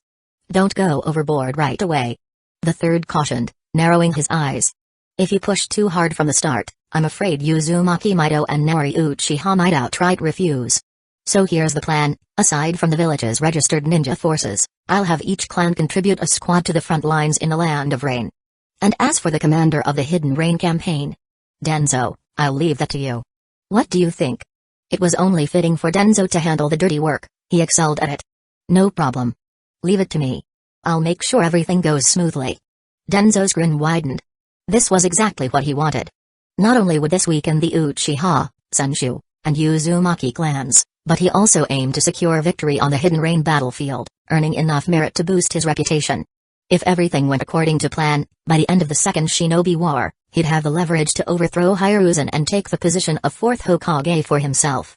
Merely acting as Hiruzen's lackey, taking the fall for controversial decisions, and targeting powerful clans wasn't enough for his ambitions. Of course, he didn't share any of this with the third. Are you sure this will work? Won't they catch on? Yutane Koharu furrowed her brows in concern. It wasn't that she underestimated Hiruzen or Danzo, but Nori Uchiha and Uzumaki Mido were no pushovers. Over the years, the two had repeatedly outmaneuvered and outplayed them. That's true. Better to proceed cautiously, Danzo, Hiruzen. Mikado Hamura added. We don't want this backfiring. If they catch wind of what we're doing, they won't hold back. Danzo snorted, crossing his arms. What are you worried about? I've already taken precautions. Trust me, there won't be any problems. Or are you doubting my abilities? Koharu and Hamura quickly waved their hands, trying to smooth things over. Of course not. We're just concerned. We want to make sure everything goes smoothly. Enough talking. The third Hokage interrupted. Now that the decision's made, let's start organizing. I'll summon the Jonin and clan representatives to finalize everything. With a nod, The third called for the Anbu captain, issuing orders to inform the village's leaders and high-ranking ninjas about the upcoming war council. Chapter 84, The Second Shinobi War is Coming. A little over an hour later, at the Hokage Tower, the large assembly hall was filled with people. Nearly all of Hidden Leaf Village's registered jonin and representatives from the various ninja clans had gathered. Sitting together were Uzumaki Mito, Naori Uchiha, and Uzumaki Ashina. Any word on what this is about? Uzumaki Mito asked Naori Uchiha in a hushed tone. Despite her efforts, alongside Tsunoda's and the Uchiha clan's support, the Senju had only just begun to regain some of their former strength over the past few years. It wasn't enough time. Their intelligence network was far from fully restored. The Uzumaki clan's resources were even more limited in that regard. It's probably about the Hidden Rain's invasion of the Land of Fire. Naori replied through mental communication. The ability to transmit thoughts directly was a skill she had mastered 6 months into practicing her Sharingan meditation techniques. It was incredibly useful, especially in situations where speaking openly wasn't wise. Even whispered words could easily be overheard in a room full of sharp senses and powerful ninjas. It's clear some people have grown restless during these years of peace. Naori continued. Now that they feel their strength has recovered, they're eager to start another shinobi war and reap the benefits. The third Hokage and his circle won't miss this opportunity either. Naori's tone was sharp. It's time for us to play along and move forward with the next phase of our plan. Mito nodded, her expression calm but her eyes gleaming with understanding. So that's how it is. Too bad for them, they're blind if they think this will work. They've been waiting for their chance, but haven't we been doing the same? Next, we'll need to carefully orchestrate things. We need to ensure the elite forces of Sarutobi and the other allied clans are heavily damaged on the battlefield. Mito added. And we'll make sure Danzo and the third Hokage take full responsibility for any failures. She continued. At the same time, we'll have our people earn as much merit as possible while winning over the hearts of neutral ninja clans and civilian ninjas. That way, when the war ends, we can finally topple the third Hokage and his allies, driving them into irrelevance. Naori nodded in agreement. We also need to use this opportunity to deal with the other 4 great ninja villages, making sure they're unable to start any more wars for years to come. That will give us time to reorganize and reform Hidden Leaf Village internally. At the moment, the Uchiha clan was terrifyingly strong. They had over 100 elite jonin with 3 Tomoe Sharingan, and countless more regular jonin. If it weren't for many of the younger generation still maturing, their numbers would be even greater. However, most of the elite jonin weren't bound by Kaido contracts, which limited the clan's ability to fully support their growth. Otherwise, a good number of them would likely have already reached Kage-level strength. You're right. Mito replied. If that's the case, should we step in directly this time? After all, Onoki and the third Raikage aren't exactly easy opponents. Over the past 3 years, both Mito and Naori had made tremendous progress. With access to resources from the pirate world and Kaito's guidance in advanced techniques, their powers had far surpassed the typical Kage level. They were no longer at the initial stages of Kage-level strength but firmly beyond it. Physically, they were incredibly strong, comparable to, if not quite at, the level of admirals in the pirate world. They were certainly at the admiral candidate level. Both had also awakened Conqueror's Haki, something Kaido wasn't surprised by. Mito and Naori were both determined, strong-willed women with unwavering beliefs. Awakening Conqueror's Haki felt natural. Through mastering and refining it, Kaido had came to understand the essence of Conqueror's Haki. It was an extension of one's will and spirit. We'll see. Naori replied vaguely. Kaido is already at the peak of Kage-level strength. With his mastery of both physical and spiritual techniques, he can handle Onoki and the third Raikage. Even without him, Tsunoda has reached Kage-level peak strength. She shouldn't need our help either. Naori paused briefly before adding, besides, if we want Kaido to take the position of Hokage after the war, we can't intervene too much. We need him to earn the highest merit on his own and erase any doubts about his qualifications. Otherwise, it'll be hard to win everyone over. The urgency to elevate Kaido to Hokage was clear. It would pave the way for him to earn widespread respect and admiration. This would make it easier for him to garner support from Hidden Leaf Village's ninja and prepare for the village's eventual move to the pirate world. Without the title of Hokage, achieving this would be much harder. Otherwise, letting Tsunoda serve as a transitional Hokage after the war would have been the better option. True. Let's hold off for now. Mito said through their mental link. For now, just keep an eye on things. She added. Unless that old geezer Madara can't resist making a move. Then we'll see if it's worth stepping in. Mito continued. When it came to Black Zetsu and Madara Uchiha, Uzumaki Mito knew quite a bit. In recent years, They had frequently detected traces of Black Zetsu's and even White Zetsu's activities, especially in Hidden Leaf Village and the Uchiha clan's territory. If it hadn't been for poor timing, they would have already acted. Even though they hadn't made a direct move, they hadn't been idle. After more than a year of effort, 2 years ago, Mido and Nori developed a sealing technique specifically designed to counter Yin-Yang release and Black Zetsu. When the time came, they could take Black Zetsu down with confidence, assuming it became necessary. At that moment, the third Hokage entered the hall, flanked by Danzō, Uchiha Koharu, and Mikado Hamura. Their entrance instantly drew everyone's attention. The four of them made their way to the front, where Sarutobi Hiruzen took his seat at the head of the table. Hiruzen's gaze swept across the room, pausing briefly on Mido, Nori, and Ashina before moving on. Then he stood up and began to speak. Everyone. The reason I've gathered you here on such short notice is simple: war is upon us. A few days ago, Hanzo of the Salamander led a force from the Hidden Rain into the Land of Fire, causing serious damage. They've killed more than a dozen of our border patrol ninjas. This has enraged the daimyo, who has ordered us to mobilize, reclaim our territory, and teach the Land of Rain a lesson. After discussions with the council, we've decided to officially declare war on the Hidden Rain. We'll deploy our forces to drive them out of the Land of Fire, invade the Land of Rain, and defeat Hanzo of the Salamander. We'll show him, and anyone else watching, that Hidden Leaf Village is not to be trifled with. The moment those words left Hiruzen's mouth, the room erupted in chatter. Since when did the Rain Village have the guts to provoke Hidden Leaf Village and the Land of Fire? Does Hanzo really think his demigod title makes him untouchable? Maybe he does think that way. No question about it, we've got to hit them hard. Otherwise, every small time nobody will think they can invade the Land of Fire whenever they feel like it. Exactly. We can't show mercy here. Time to strike back with full force. The discussions grew louder, filled with indignation and enthusiasm for war. Hiruzen nodded, satisfied with the response. This was precisely the reaction he wanted. The crowd's energy and unity were essential for the battles ahead. Once the chatter began to die down, Hiruzen raised his hand to quiet the room. Now that we're all on the same page, let's discuss the specifics of the deployment. He continued. According to our intelligence, the Rain Village's actions have been instigated by the Hidden Rock and Hidden Sand. This isn't just a conflict between us and the Hidden Rain, it's likely the prelude to a larger shinobi war. If we engage with the Land of Rain, the Rock and Sand villages will undoubtedly seize the opportunity to act. And if we become bogged down fighting the Rock, Sand, and Rain, there's no guarantee that the Cloud and Mist won't make moves of their own. They've always had their eyes on our Land of Fire's territory. Hearing this, many in the room grew serious, their expressions tense. That's entirely possible.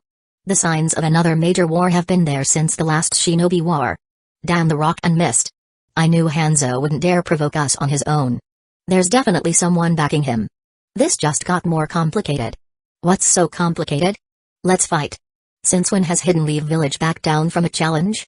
Reactions varied, but the disdain for the meddling Rock and Sand villages was unanimous. Hiruzen, seeing that he had sufficiently steered the mood, raised his hand again for silence. Given the situation, we must prepare to fight not just one, but potentially 2, 3, or even 4 major villages simultaneously. He said. To do this, we'll need to reinforce all our borders with elite forces as a precaution. Within the village, we must also prepare additional ninja units to respond to any threats. However, the current ninja forces within the village and the Anbu alone won't be enough. That's why I'm asking all of you clan representatives to send your clan's ninjas to support Hidden Leaf Village. The clan representatives exchanged glances, their expressions subtle but telling. So that's why Hiruzen had called them all here and made such a big speech. It was to recruit their clans for the war effort. The reactions among the clans were mixed. Some seemed willing, others cautious, and a few downright resistant. Still, no one spoke up immediately. They all waited for Hiruzen to continue, watching to see if his words would convince them. After all, if Hiruzen expected their clans to send their forces, then surely the clans behind Hidden Leaf Village's leadership, the Sarutobi, Shimura, Uchiha, and Mikado, would lead by example, right? Otherwise, why would they willingly sacrifice their clan's strength? Hiruzen's 12 years in power had been fruitful for his own clan, the Sarutobi. With their naturally large population and his access to resources, they had quietly grown significantly stronger. Although he had tried to keep this hidden, the larger clans weren't entirely in the dark. The same was true for the Shimura, Uchiha, and Mikado clans, whose expansions had been blatant and aggressive. In fact, their overt growth had drawn so much attention that it helped Hiruzen expand the Sarutobi clan quietly in the background. A smart move from Hiruzen. But Chapter 85, Pre-War Schemes, Bonus. Seeing the reactions of the various ninja clan representatives, the third Hokage didn't hold back and directly made his stance clear. As Hokage, and as a member of the Sarutobi clan, it's only right that I lead by example.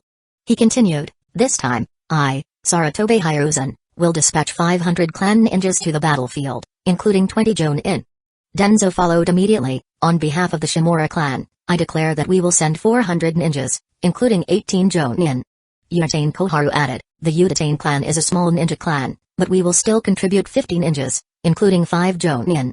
Mikado Hamura chimed in, the Mikado clan will also send 50 ninjas, with 5 Jonin among them. When the four finished speaking, they turned their gazes to the other clan representatives, their eyes subtly landing on Naori Uchiha and Uzumaki Mido's group. The message was clear. At this point, who in Hidden Leaf Village didn't know that the Uchiha clan was the true powerhouse of the village? Naori Uchiha smirked inwardly but kept her expression calm. In that case, the Uchiha clan will send 300 clan members to the battlefield, including 80 Jonin. Her intention was clear, prioritize elite forces over sheer numbers. Instead of sending young, inexperienced ninjas to die, it was better to let them train and grow stronger first. Most of the younger generation in the clan were already bound by contracts with Kaido, often sent to the world of pirates to train and gain experience. Of course, among the forces being deployed, there were still a number of Chunin and Genin. These individuals, too, were bound by contracts, ensuring their survival through emergency teleportation mechanisms. The crowd murmured in astonishment. What? 80 Jonin? Damn. All Orochi has. A true nightmare for the enemies. Yeah, the number might not be huge, but the quality is insane. The Uchiha clan sure knows how to show sincerity. Many in the room gasped when they heard Naori Uchiha's declaration. The sheer number of Jonin alone was almost double the combined total of the four clans led by the third Hokage. And everyone knew that the Uchiha clan's Jonin were far stronger than the average Jonin from other clans or villages. Each 3 Tomoe Sharingan Jonin was a real elite. Over the past few years, this superiority had become even more apparent, as the Uchiha's physical strength and vitality had significantly improved. The third Hokage and Danzo's pupils constricted as they heard Naori's announcement. They hadn't expected her to make such a move. She's deploying a large number of elites to reduce the involvement of weaker members. They thought. It seems Naori Uchiha doesn't want her clan to suffer heavy losses on the battlefield. But that's not a wise decision. Hiruzen and Danzo mused. After all, wasn't it common knowledge that awakening the Sharingan often required extreme emotional triggers? And what better catalyst for the Sharingan than the battlefield itself? Sure, the Uchiha's elites were powerful, but most of them already had awakened eyes. By keeping the weaker members out of the war, wouldn't that mean abandoning opportunities for them to awaken their Sharingan? The third Hokage and Danzo couldn't fathom Naori's reasoning. They didn't believe someone as shrewd as her would overlook this. She must be preparing against us, they concluded. Such caution is misguided. Both of them smirked inwardly, determined to ensure that as many of the Uchiha elites as possible would perish in battle. This would significantly weaken the clan's strength, making it easier to suppress them in the future.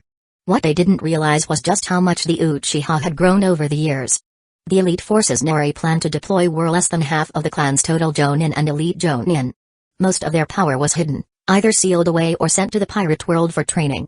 If Hiruzen and Danzo knew the full extent of the Uchiha's strength, they would have been horrified and possibly driven to desperate measures. Naori and her group were deliberately keeping a low profile, avoiding provoking the third Hokage and his faction into reckless actions that could harm Hidden Leaf Village's overall stability. The time simply wasn't right before. But now, the situation was nearing a turning point. As for awakening the Sharingan, in recent years, Kaido and many other Uchiha members had proven that meditation techniques were highly effective in stimulating the process. Other methods, like life force and chakra refinement techniques, had also shown promise. These approaches not only extended lifespans and enhanced chakra quality but also subtly purified and strengthened their bloodlines. With these advancements, even someone with mediocre talent could awaken the Sharingan after a few years of training. There was no need to rely on the trauma of war to achieve this. And if battle was truly necessary, the pirate world offered plenty of opportunities, hunting pirates, sea kings, and fierce beasts, for instance. These experiences were abundant and didn't risk exposure to Hiruzen and Danzo's schemes. Unfortunately, the third Hokage and Danzo remained oblivious to all of this. They assumed Naori's choice was a foolish one, born out of a desire to preserve the younger generation of the clan.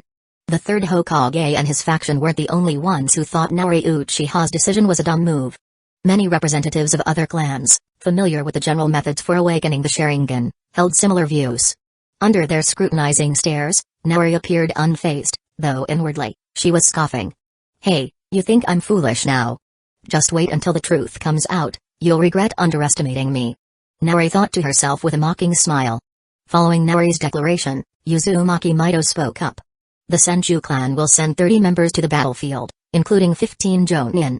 She said, her calm gaze sweeping across the room. As you all know, over the years, most of the Senju branch families have merged with the general population, and many of the main family members were lost in the previous ninja war. The clan's numbers have dwindled, and these people represent the finest of what remains of the Senju. Her explanation was only partially true. Behind the scenes, Mido had been working to locate and gather members of the Senju clan, including those from branch families that had separated long ago. These individuals were brought into the clan's fold for training and education. To facilitate this, Mido had secretly arranged for Kaido to use shadow clones to instruct them, steadily building goodwill. Once trust was earned, these recruits were bound by contracts and sent to train in the pirate world. Over the past 3 years, more than 100 Senju clan members had been sent to the pirate world. They still returned daily to the clan compound to rest and live, but their presences were hidden through sealing techniques that masked their auras. The third Hokage and his allies were aware of Mido's efforts to reclaim Senju bloodlines. Mido hadn't made much effort to conceal it, after all, it was hard to hide so many people. But what could they do about it? Stop her? That would only create unnecessary trouble. After all, this was an internal Senju matter, what justification did they have to interfere? Could they use the second Hokage's policy of integrating the Senju into Hidden Leaf Village as an excuse? That policy never said clan members who had merged into the civilian population couldn't be re-educated or brought back into the fold. Mido could easily frame her actions as being in Hidden Leaf Village's best interests, strengthening the next generation of the village. The third Hokage understood this and chose not to challenge Mido directly, though he kept a close watch on her activities. Thank you for your support, Lady Mido. Despite the inner turmoil, the Hokage bowed respectfully to Mido, hiding his true intentions behind a courteous facade. Inwardly, however, his thoughts mirrored Danzo's. If we can ensure these last remnants of the Senju are wiped out on the battlefield, the clan's backbone and final hope will be utterly crushed. As for the younger generation, they'll be easy to deal with before they grow strong. It's just a matter of time and planning. The Hokage was confident. After all, any aspiring young ninja would eventually have to graduate, take missions, and gain experience. Each of these steps presented opportunities for accidents. The same strategy applied to the Uchiha. This time, the goal was to eliminate as many of the Uchiha elites as possible, crippling their power. Once weakened, it would be easier to target the remaining forces and up-and-coming talents within the clan. In the process, they could even take control of the Uchiha's medicinal formulas, their mysterious shell resources, and other valuable secrets, turning them into assets for the Sarutobi and Shimura clans. With these resources in their hands, the 4 clans, especially the Sarutobi, would rise to new heights. In fact, Sarutobi Hiruzen dreamed of a day when the Sarutobi clan would become so powerful that it wouldn't matter if the Uchiha, Senju, Uzumaki, or Hyuga existed in Hidden Leaf Village. If he grew strong enough, he wouldn't mind renaming the village Sarutobi Village. Although Uzumaki Mido wasn't privy to Hiruzen's exact thoughts, she could guess his intentions. When the Hokage bowed to her, she merely nodded in acknowledgement, offering no further response. Hiruzen didn't seem bothered by her lack of enthusiasm and instead turned his attention to the Uzumaki's representative, Uzumaki Ashina. Sensing the Hokage's gaze, Ashina stepped forward and declared, the Uzumaki clan will contribute 200 members to the effort, including 20 Jonin. As you all know, our clan suffered heavy losses a few years ago. This is the most we can offer under the circumstances. The Uzumaki clan had around 1,000 members left. Of these, about 500 were active ninjas, with the rest being elders, children, or non-combatants. Sending 200, nearly half of their active forces, was no small gesture. In truth, the Uzumaki's ability to contribute so much was due to the secret support of the Uchiha and Senju. Over the years, the Uchiha had provided advanced nutritional pills and other resources, significantly boosting the Uzumaki's strength and recovery. Otherwise, their contribution would have been much smaller. Still, there was no way for them to refuse participation entirely. The Uzumaki had only formally joined Hidden Leaf Village 3 years ago, and their foundation within the village was still shallow. Taking Hidden Leaf Village's protection during wartime without contributing any effort? That wasn't an option. You have my gratitude, the Hokage said, nodding with satisfaction. In his mind, this was another opportunity. By sending such a significant portion of the Uzumaki forces into battle, He saw the chance to further weaken them. The young would be left vulnerable, easily manipulated or eliminated before they could rise. As the Hokage prepared to finalize the arrangements, he couldn't help but feel a twisted sense of triumph. Chapter 86, The Truth About Kagami Uchiha's Death. The Hyuga clan is sending 300 members, including 30 Jonin. The Nara clan is sending. The Aburame clan is. With the biggest ninja clans taking the lead and the third Hokage backing them up, representatives from all the other clans in Hidden Leaf Village began pledging their support one after another. When the last clan representative finished speaking, the third Hokage did a quick estimate. Just from the ninja clans alone, there were already over 6,000 ninjas pledged for this operation. Including Anbu, Root, active duty ninjas, and even civilian-born shinobi, his total available forces had now exceeded 10,000, reaching a staggering 14,000. This was the largest military strength the third Hokage had ever commanded. However, he knew they couldn't deploy the entire army right away. Thank you all for your support. Given that the war hasn't fully erupted yet, we can't afford to send out all of our troops at once. We'll deploy small elite units to monitor the borders of Hidden Mist Village, Hidden Clouds Village, Hidden Sand Village, and Hidden Stones Village, keeping a close watch on their movements. But for now, the main battleground will be the border of the Land of Rain. At this point, the third Hokage's gaze swept across the room, his tone turning serious. This will be the first battle of the war. We must make a statement, showing the other villages that Hidden Leaf Village is not to be underestimated. We need to crush the Hidden Rain in one decisive blow, intimidating them and the other 4 great ninja villages in the process. If we achieve this, we can deter the other villages from ganging up on us. Therefore, we'll send our elite forces to deal with the Hidden Rain. So, I propose appointing Danzō Shimura as the supreme commander of the Rain battlefield. We'll deploy 4,000 ninjas to Danzō's command, including members of the Uchiha, Senju, Uzumaki, and the Inoshikacho clans. We'll also assign Sarutobi, Shimura, Minakoto, and Uchiha clan ninjas, along with sensory units from the Hyuga clan. This force will strike a decisive victory against the Hidden Rain, shattering their will and sending a clear warning to the other villages. That's all. The room was filled with mixed reactions, but no one openly objected. The meeting ended quickly. Once most people had left, the third Hokage approached Nori Uchiha with a friendly smile. Thank you, Lord Nori, and the Uchiha clan for your support this time. Since the Uchiha clan is contributing such a significant force, I intend to appoint an Uchiha as the deputy commander. I was thinking of Zen Uchiha. What do you think? Zen Uchiha, son of the late Kagami Uchiha, husband of Jisi Uchiha, Nori's younger sister, and father of future Shizue Uchiha. The third Hokage had chosen Zen because he believed he'd already brainwashed him into trusting Hidden Leaf Village. This would make it easier for Zen to cooperate with Danzo in eliminating the Uchiha forces sent to the battlefield. Zen? Sure. Nori agreed with a sly smile after a moment of thought. Then it's settled. The third Hokage was ecstatic inside but kept his composure, calmly nodding and bidding farewell to Nori before leaving. Nori, along with Uzumaki Mido and Uzumaki Ashina, also left the Hokage's office. The 3 went straight to Nori's house to discuss their plans for the upcoming battle. They even summoned Tsunade, Kaido, Mikoto, and Jisi to join them. Interestingly, Uzumaki Ashina had already been under Kaido's contract for years. It had taken months of effort, with help from Uzumaki Mido and Kushina, to build enough goodwill to establish the bond. Combining Kaido's insane sealing talent and his ambiguous relationship with Kushina, they finally made it happen. It was a monumental effort, but it was worth it to fully bind the Uzumaki clan to their cause, restore their strength, and ensure they aligned with them completely. Zen Uchiha. Isn't he the son of Kagami Uchiha?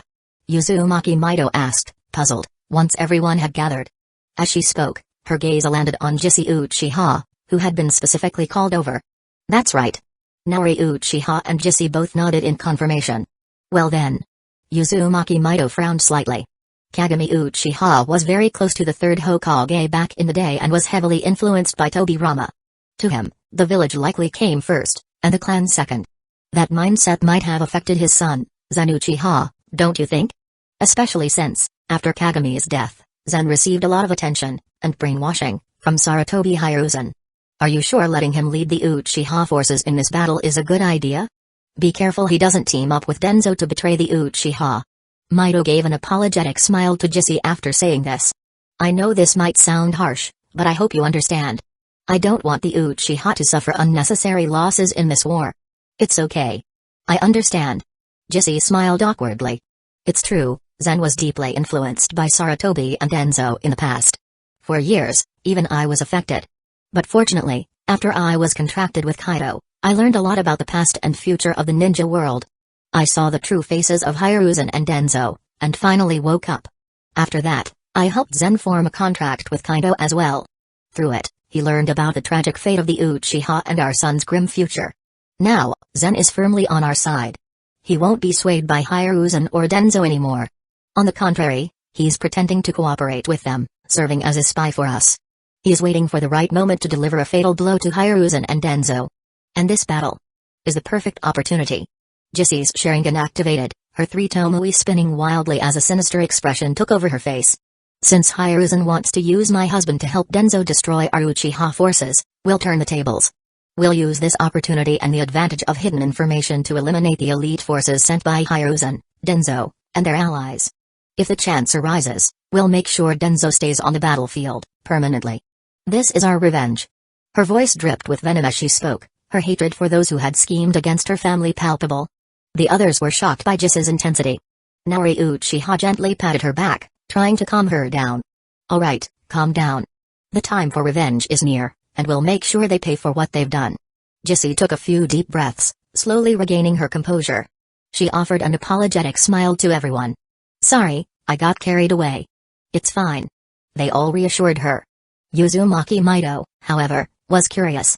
So, you're saying Kagami Uchiha was actually killed by those monkeys? That's right. Jissi confirmed with a nod.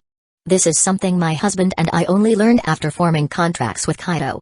Danzo had long ago stolen a Mangekyō Sharingan from my father-in-law and used it to brainwash and manipulate my husband, altering his memories.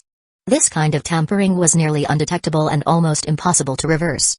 Even my sister and I didn't notice anything wrong for years. It wasn't until Zen was contracted by Kaido that the Mangekyō's Genjutsu was forcefully broken. Only then did we learn the truth from him. She felt fortunate to have such a capable nephew and relieved that Danzo had only tampered with Zen's memories to make him loyal to Hidden Leaf Village, rather than instilling outright hatred toward the Uchiha clan. Maybe Danzo feared that going too far might lead to mistakes or raise suspicions among the Uchiha. She added. This caution allowed Kaido, leveraging the familial connection, to gradually earn Zen's trust and form a contract with him. So that's how it happened? Uzumaki Mido frowned deeply. So Kagami Uchiha was actually killed by Danzo and his cronies? And they stole his Mangekyō Sharingan? Those bastards deserve to rot. She was well aware of the policies and plans Senju Obirama had in place for both the Uchiha and the village. Kagami had clearly been Obirama's chosen disciple, meant to balance and integrate the Uchiha into Hidden Leaf Village. But Danzo and his actions, murdering Kagami and enacting cruel policies against the Uchiha, had completely destroyed Obirama's vision. They even had the audacity to claim they were acting according to Obirama's will. Shameless. TSK.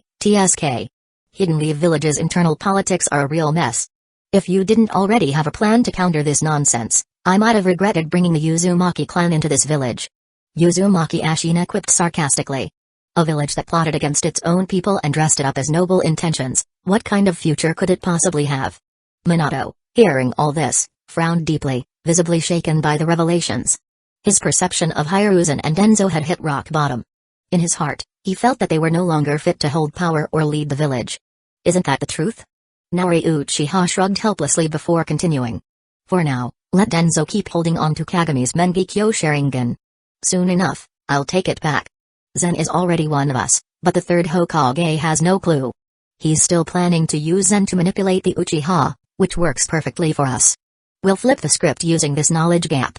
With the right strategy, we can bait Danzo into a trap and wipe out the elite forces Sarutobi, Danzo, and their allied clans sent to the front lines. Even better, we can carefully frame everything to pin the blame squarely on Danzo and the third Hokage.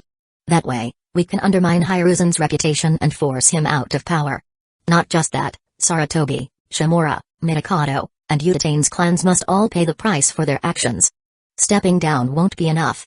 These clans will need to return all the wealth, jutsu, and resources they've hoarded over the years, tenfold. And they'll lose a significant portion of their top ninjas as well. Frankly, if the political fallout weren't a concern, Naori would have loved to obliterate those four clans entirely. But such ruthless action might provoke backlash from other clans and civilian shinobi, which would be problematic. Fine by me. Uzumaki Mito nodded in agreement. Same here. Uzumaki Ashina added, smirking with a hint of schadenfreude. He clearly wouldn't mind seeing Hiruzen and his allies fall from grace. Then it's settled. Nori declared. I'll call Zen over, and we'll discuss the details together. Sounds good. Chapter 87, The Four Great Grade Blades. Nori Uchiha secretly called Zen Uchiha over. To avoid detection by the third Hokage and his allies, she specifically had Zen use a shadow clone and transformation jutsu to sneak over. After a meticulous and detailed discussion, they came up with dozens of contingency plans for various battlefield scenarios. Zen, Tsunade, and even Kaido committed them to memory. Naturally, Kaido made sure to remember everything as well. After all, this time he, Mikoto, Minato, and even Nawaki would all be heading to the battlefield one after another. With that, they completed their preparations and submitted their application for action. For now, we'll leave the discussion here. Nori concluded. Moving forward, we'll adjust our strategies in real time using the communication space based on changes in the battlefield situation. Our ultimate goal is to completely annihilate the Sarutobi and Shimura clans elites stationed on the front lines, trap Danzo, and pin their deaths on the rain, rock, or sand shinobi. Even if the third suspects the truth, he won't find any evidence. Mito and the others nodded in agreement. Mito specifically reminded Tsunade, you'll be participating this time as well. Remember to stay in touch with Zen through the communication space and coordinate with him. Understood. Tsunade nodded quickly. She didn't need to be told, this was personal for her. She still wanted revenge for the Senju who died in the first Shinobi War, for Nawaki, who would have been betrayed in the original timeline, and for her own future, which had been left in chaos. This time, she wouldn't hold back because of any sentimental attachment to her old teacher. Mito then turned to Uzumaki Ashina. What about you? Who will lead the Uzumaki clan's forces in this operation? Ashina thought for a moment before replying, let's have Kushina's father, my son Uzumaki Daiki, lead the team. He's also a contracted ally, so it'll be easier and more reliable that way. The rest of the Uzumaki clan's adult shinobi haven't interacted with Kaito much, so their favorability level is too low to establish a contract. Meanwhile, the younger generation has plenty of potential candidates, but they lack the strength or reputation needed for this mission. Daiki is our best option. I'll talk to him when I return and have him contact Zen and Tsunade through the communication space. Daiki had only managed to earn enough favorability points because of his connection to Kushina. Daiki, huh? That works. Mito said approvingly. She turned to Tsunade and Zen, adding, you two heard him. Make sure the three of you discuss this further later. Yes. Tsunade and Zen replied immediately. For now, let's call it a day. Mito said with a nod. Then she turned to Kaido and the others. Get ready to graduate early. Nawaki will be joining this mission as well. Do you have any preferences for your team leader? Should we assign someone from our three clans? Kaido and the others exchanged looks before Kaido replied, how about having Tsunade lead us? I'm her student, after all, so it makes sense. The third should approve, right? As for Nawaki, isn't he Orochimaru's student? It makes sense for Orochimaru to handle his arrangements. But ideally, Nawaki's team should include at least one contracted Uchiha and one Uzumaki as teammates. There are some qualified candidates among those preparing for early graduation, just pick two strong ones. It wasn't that Kaido didn't want Nawaki on his team, but his group was already large enough. Adding Nawaki wouldn't be practical. That works. Mito said, glancing at Tsunade. When Tsunade nodded, Mito added, with the emergency teleportation ability in place, we don't have to worry about Nawaki's safety. But something tells me you have a bigger plan in mind. She said, looking at Kaito knowingly. Leaving Nawaki with Orochimaru, is this your way of trying to strengthen ties with him and increase his favorability for a potential contract? Mito, knowing a lot about the future, understood the value of Orochimaru despite his descent into madness.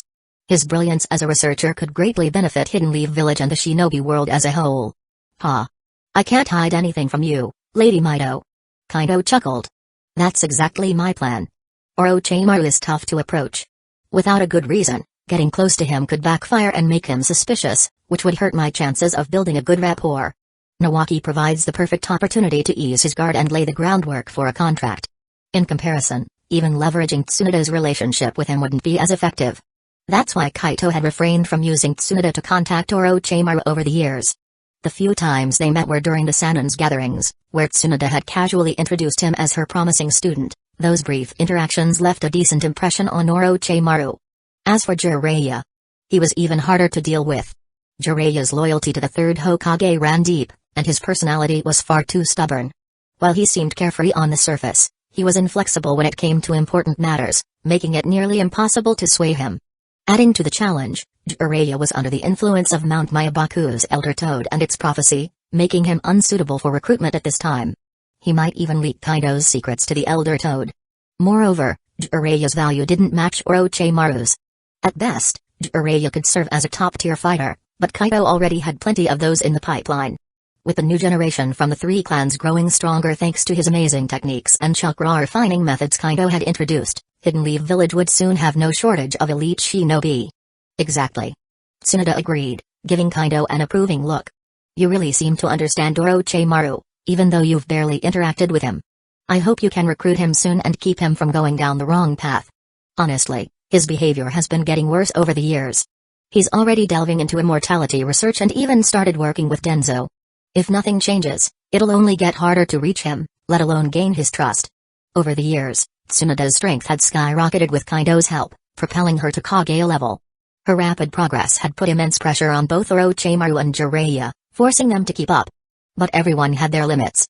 While Jiraiya had Sage Mode to push his boundaries, Orochimaru had already failed at mastering it.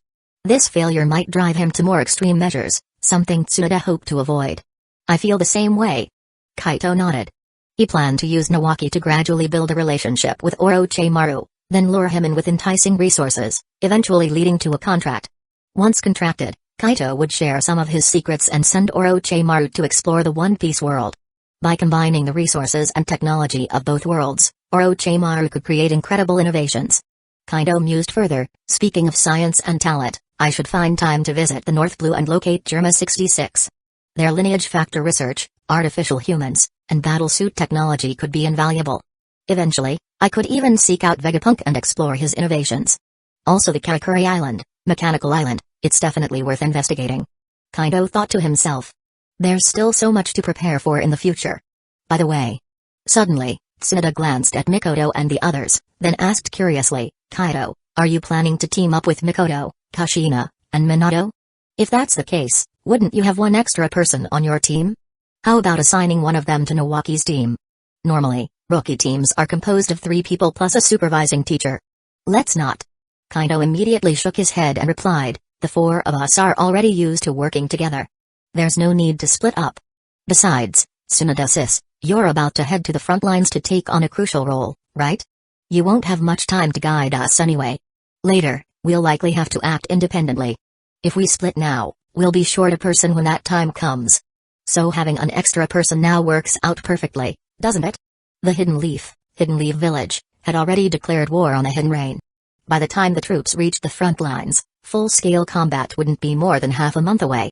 Considering the early skirmishes, reconnaissance, and negotiations, it wouldn't take more than 2 months at most. So, even if Tsunade delayed her deployment to train them, it wouldn't last more than 2 months. That's true. Hearing Kaido's explanation, Tsunade suddenly realized and gave him a thumbs up. You're pretty sharp, kid. Alright then, it's decided. I'll talk to the old man later and finalize the arrangements. While you're at it, bring Orochimaru along and sort out Nawaki's team too. Got it. Meeting adjourned. Everyone, go about your business. Naori Uchiha and Uzumaki Mido exchanged knowing smiles and waved everyone off.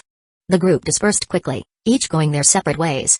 Tsunade headed straight to find Orochimaru, while Kaido and his crew returned to the pirate world to continue their training. In Shimatsuki village, at the Isshin dojo, huh? Kaido, is it true there's a war starting in your world? Won't it be dangerous? Are you guys participating? Hearing them talk about the war while training, Kuina couldn't help but ask with worry written all over her face. Yeah, isn't war dangerous? Dashigi chimed in, nodding with concern. 3 years had passed, and the 2 girls had grown a lot. They started training under Kaido and his group 3 years ago. Initially, due to their young age, they focused on nurturing techniques for a year. Only after turning 5 did they begin more intensive training. Haha. Don't worry about us. Kaito chuckled as he paused his movements and patted their heads. Don't forget, we've got our life-saving teleportation function, space-time gate. Even if we run into real danger, we'll be fine. War is something we'll have to face sooner or later. We're already old enough to handle it. But as for you two, keep working hard, alright? In the future, if they wanted to explore the pirate world or help Kaido, fighting, even in wars, was inevitable. Alright. Kuina and Tashigi nodded, though a bit downcast. We'll train hard and do our best to help you one day, Kaido. Haha. That's the spirit. Now, get back to training. Kaido laughed, patting their heads again before sending them off. Kaido, you guys be careful out there. When we're a bit older, we'll come and help too. At that moment, Nami, Nojiko, Kaya, Ace, and Sabo all expressed their concern. That's right, after raising their affection levels to 80 and forming a contract, these little ones frequently joined Kaito's group for training. Of course, they also trained in places like Skypiea, Drum Island, or various Beast Islands for variety. This rotation of locations ensured consistent growth without drawing unnecessary attention or trouble. Haha. Thanks for caring, everyone. Keep training hard, I'm looking forward to the day you can join us. Kaito smiled as he patted their heads one by one. The girls, Nami and the others, were shy but happy. Ace and Sabo, though feeling warm inside, acted all awkward and quickly pulled away. Kaito found their little tough guy act amusing. The morning training session flew by, and during lunch, Koshiro sat next to Kaito and brought up a serious topic. So, about this war you mentioned, do you need me and Lisa to come help? Don't hold back. Both of us have grown a lot stronger lately. Koshiro had always been a master swordsman, on par with an admiral candidate. Thanks to his contract with Kaido and the techniques he received, like the life force methods and crystal meditation, his strength had skyrocketed over the past 3 years. Now, Koshiro confidently stood near at admiral-level strength, capable of holding his own against future admirals like Aokiji, Kizaru, or Akainu. His wife, Lisa, had also undergone incredible growth, becoming a peak-level swordswoman, close to the rank of master swordsman, with the combat abilities of a high-ranking marine vice-admiral. Not for now. Kaido shook his head after thinking for a moment. We're not at the point where we need you to step in. If that changes, I'll let you know immediately. He then explained the situation in the ninja world, to which Koshiro nodded in understanding. As long as you've got a handle on it, that's fine. But remember, if you need help, just say the word. I'm always available. Oh, and by the way, the 4 custom ninja blades you ordered are ready. My father crafted them with great care, they're all classified as great grade blades. Let's go pick them up after lunch. As for the rest of the ninja blades, since they're not as high spec, they'll be finished much faster, probably in about a month. Really? Kaido's eyes lit up. They're ready already? That's fantastic news. With great grade blades, our overall combat power will get a huge boost. Lord Kozaburo really went above and beyond. It must have been a lot of hard work.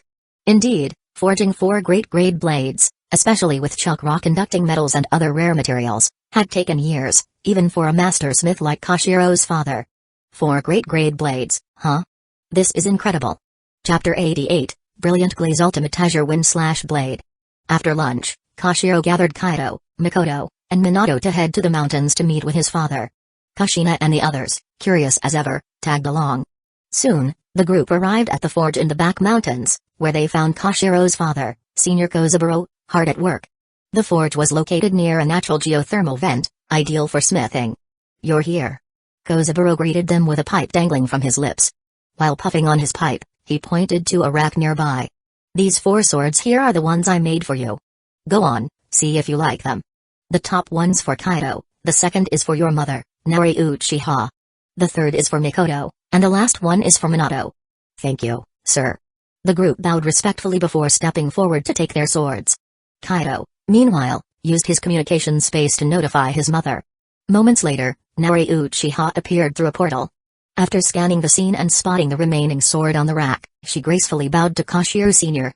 Thank you, Senior Kozaburo, for your hard work. Don't mention it. Kozaburo waved dismissively with a laugh. If it weren't for you lot, I'd just be an old man halfway to the grave by now. I wouldn't have the youth or the drive to pursue my passion for swordsmithing anymore. And let's not even get into how much I've benefited from those powerful techniques and rare materials you've shared with me. Honestly, crafting these swords was an honor for me. It's not every day a smith gets access to such incredible materials. For a master craftsman like him, this kind of opportunity was a rare treat. You're too kind. Nari Uchiha replied with a knowing smile. Go on, try out your sword. Kozaburo gestured. Of course. Nari Uchiha, unable to contain her excitement, stepped forward and picked up her blade.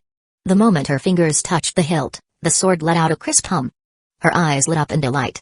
She walked to an open space outside the forge and started testing its balance and feel. Every swing felt perfect. The length, weight, and balance were all precisely tailored to her. Kozaburo's craftsmanship was truly unparalleled. Injecting her chakra into the blade, she was startled as it resonated with a clear hum, glowing a brilliant azure blue. This level of chakra conduction. It's almost on par with weapons made entirely from chakra-conducting metal. Senior Kozaburo, how did you manage this? She turned to him with genuine curiosity. Exactly. Kaido chimed in as he approached, still marveling at his own blade. I can sense that this sword is made with a mix of rare metals. The chakra-conducting metal doesn't seem to be the dominant material, so how is it this responsive? Same here. Mikoto and Minato joined in, their own swords in hand, eager to know the answer. Haha. Kozaburo chuckled. It's the difference between worlds. This world has haki, which allows us to process and align metals during forging. Chakra, at its core, is just a form of energy. If it can conduct haki, it can conduct chakra too. He explained how he combined chakra and haki during the forging process to refine the metal, creating blades with unmatched conductivity while maintaining their durability. Wow! The group marveled at his explanation. Nori tested the blade with fire chakra, creating blazing arcs of energy that split the ocean, leaving fiery trenches in their wake. Mum's swordsmanship has improved again. Kaido observed.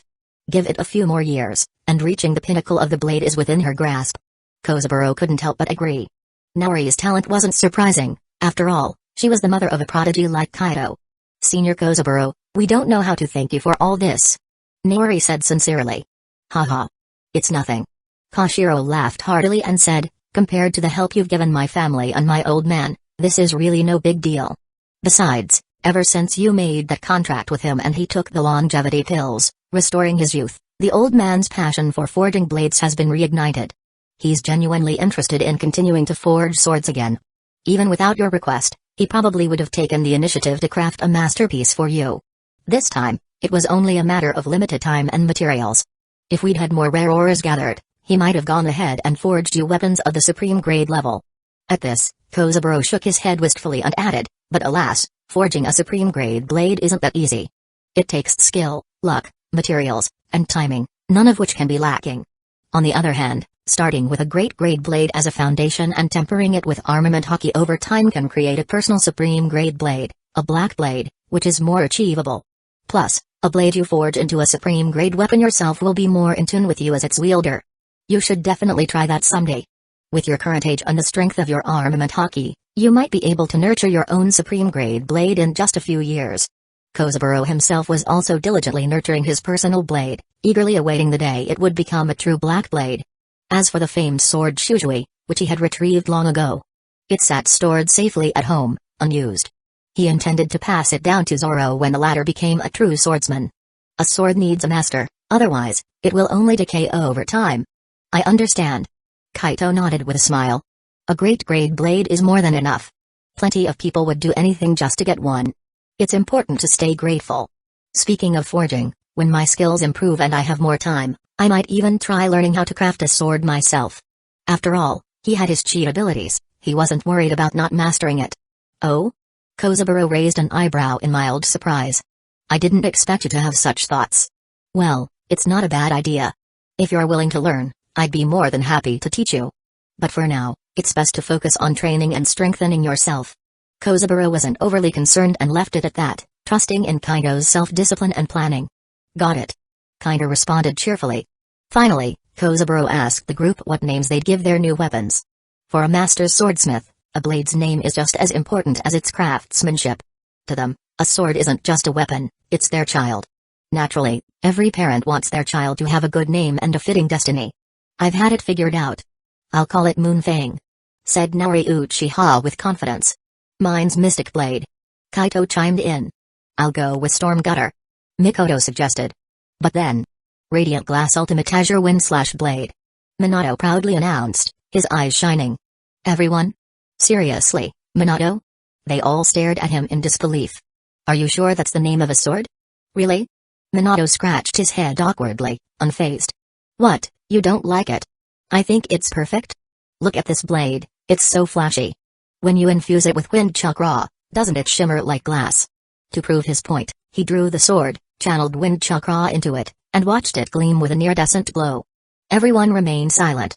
Let's just call it a light glass blade, Kozaburo finally declared, cutting through the awkwardness with a tone of finality. To shut down any chance of Minato arguing, Kozaburo went ahead and carved the name light glass right onto the hilt of the sword before handing it back to Minato. Minato could only accept his sword with a sad and disappointed expression.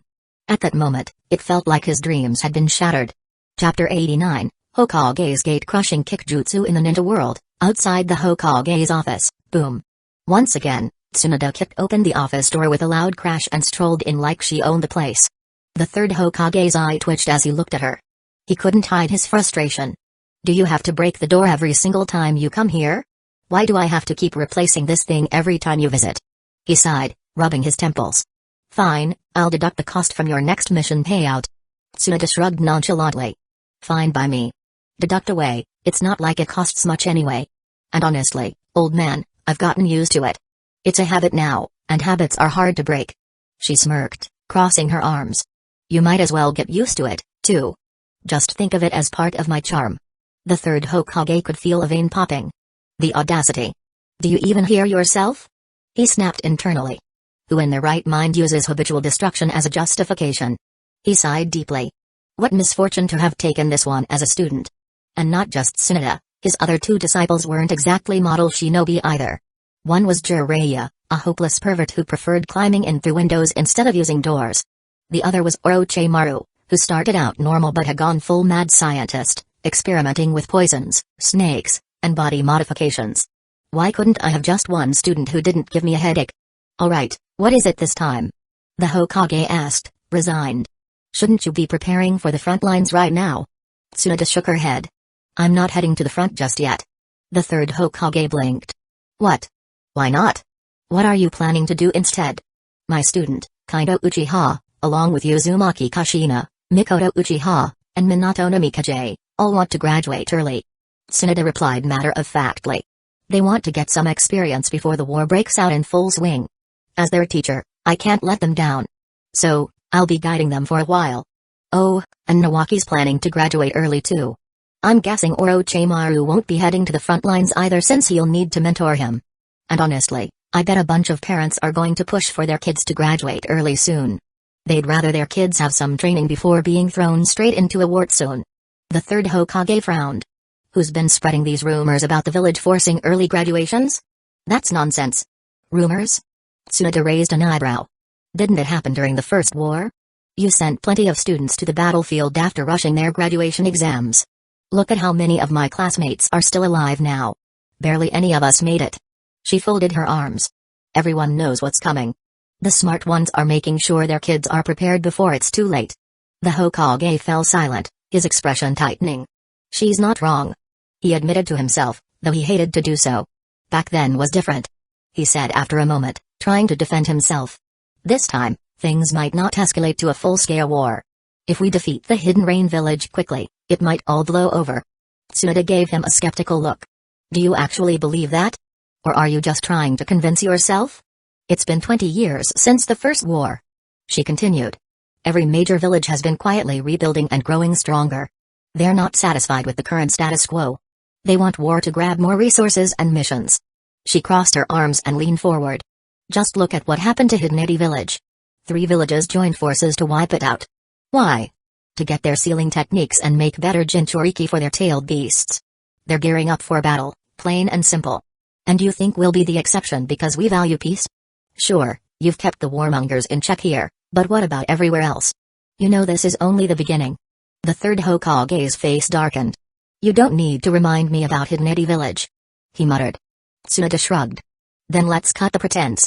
You've already stationed elite squads at the borders to guard against other villages. You know what's coming. She leaned back and smirked. So why not let the kids graduate early? Give them a chance to gain some real experience before the chaos hits. Pair them with experienced jonin and use this lull to strengthen them. Or are you going to deny that makes sense? The Hokage sighed heavily. And if I say no? Then I'll do it anyway. Tsunade said with a grin. He shook his head. There's no stopping her. Fine. He relented. You can have your way, for now. Tsunade grinned wider. Thanks, old man. I knew you'd see reason. Some things never change, the third Hokage thought with a resigned sigh. And Tsunade is definitely one of them. I'll give you an Orochimaru 2 months to train these students. That's the absolute limit I can manage for you. During this time, the war with the Hidden Rain won't escalate into full-blown chaos yet. The early stages will mostly involve low-intensity skirmishes and intelligence gathering. But after those 2 months, both you and Orochimaru must head to the front lines in the Land of Rain. Understood? And if you refuse... He narrowed his eyes. I won't approve Kaido Uchiha and the others for early graduation. It was clear the Hokage still had ways to keep things under control. Deal. Tsunade said confidently. With Kaido and the others' abilities, 2 months will be more than enough. By then, I'm sure they'll be capable of handling themselves. She didn't argue further. Good. Said the Hokage. Then go. I'll issue the orders soon. I'll have the early graduation exams wrapped up in a few days. He added, waving her off. Got it. I'm off then. Tsunade said with a grin. As she left, she even took the time to close what was left of the destroyed door behind her. It wasn't clear if she was being considerate or just mocking him. Either way, the Hokage's eye twitched at the sight of the broken half-door. He immediately summoned an Anbu to have it replaced. Meanwhile, Tsunade wasted no time heading straight for Orochimaru. Coincidentally, Jiraiya was there too. Yo. Orochimaru. Jiraiya. What's up? Tsunade greeted loudly as she strolled into the room. What brings you here, Tsunade? Orochimaru asked, raising a brow. He knew her too well, she wouldn't show up without a reason. Jiraiya looked equally curious. I've got news. Tsunade said, jumping straight to the point. She explained the plan for Kaido, Nawaki, and the others to graduate early. I've already convinced the old man. She continued. I'll be taking Kaido, Mikoto, Kushina, and Minato under my wing as their sensei. The goal is to prepare them for battle while the war is still in its early, less intense phase. And I got approval for you, too. She added with a sly grin. The old man gave us 2 months. After that, we'll have to head to the Land of Rain for the front lines. So, I came to let you know. Nawaki will be your responsibility. She paused, then added, I spoke with Granny and Lady Naori about it. They'll assign 1 Uzumaki prodigy and 1 Uchiha genius to your team as well. You good with that? Orochimaru sighed dramatically and rolled his eyes. You've already made all the decisions and locked everything in. What's the point of asking me if I'm okay with it? Tsunade smirked. Because you don't really have a choice. Well, there you go. Orochimaru shrugged, clearly resigned. Fine. Nawaki is no problem, we already discussed that. But as for the Uzumaki and Uchiha kids, they'll have to pass my test first. I don't just accept anyone as my student. He added with a sharp glint in his eyes. Test them all you want. Tsunade replied breezily. They'll pass for sure. My granny and Naori Uchiha wouldn't send anyone who'd disappoint you or me. She had full confidence in their abilities. Thanks to Kaito's guidance and the training they'd received over the years, the new generation of Uzumaki, Uchiha, and Senju kids had all become exceptionally strong. Even the ones who'd started off mediocre had grown immensely through the unique methods they'd been exposed to. Those who were already prodigies had risen to near legendary levels of talent. Orochimaru raised an intrigued brow. You're awfully confident in them. He smiled faintly. It's interesting. It seems the Senju, Uzumaki, and Uchiha are truly united now. Wonder what the second Hokage would think if he knew these clans were allied like this. Orochimaru's tone turned thoughtful, almost mischievous.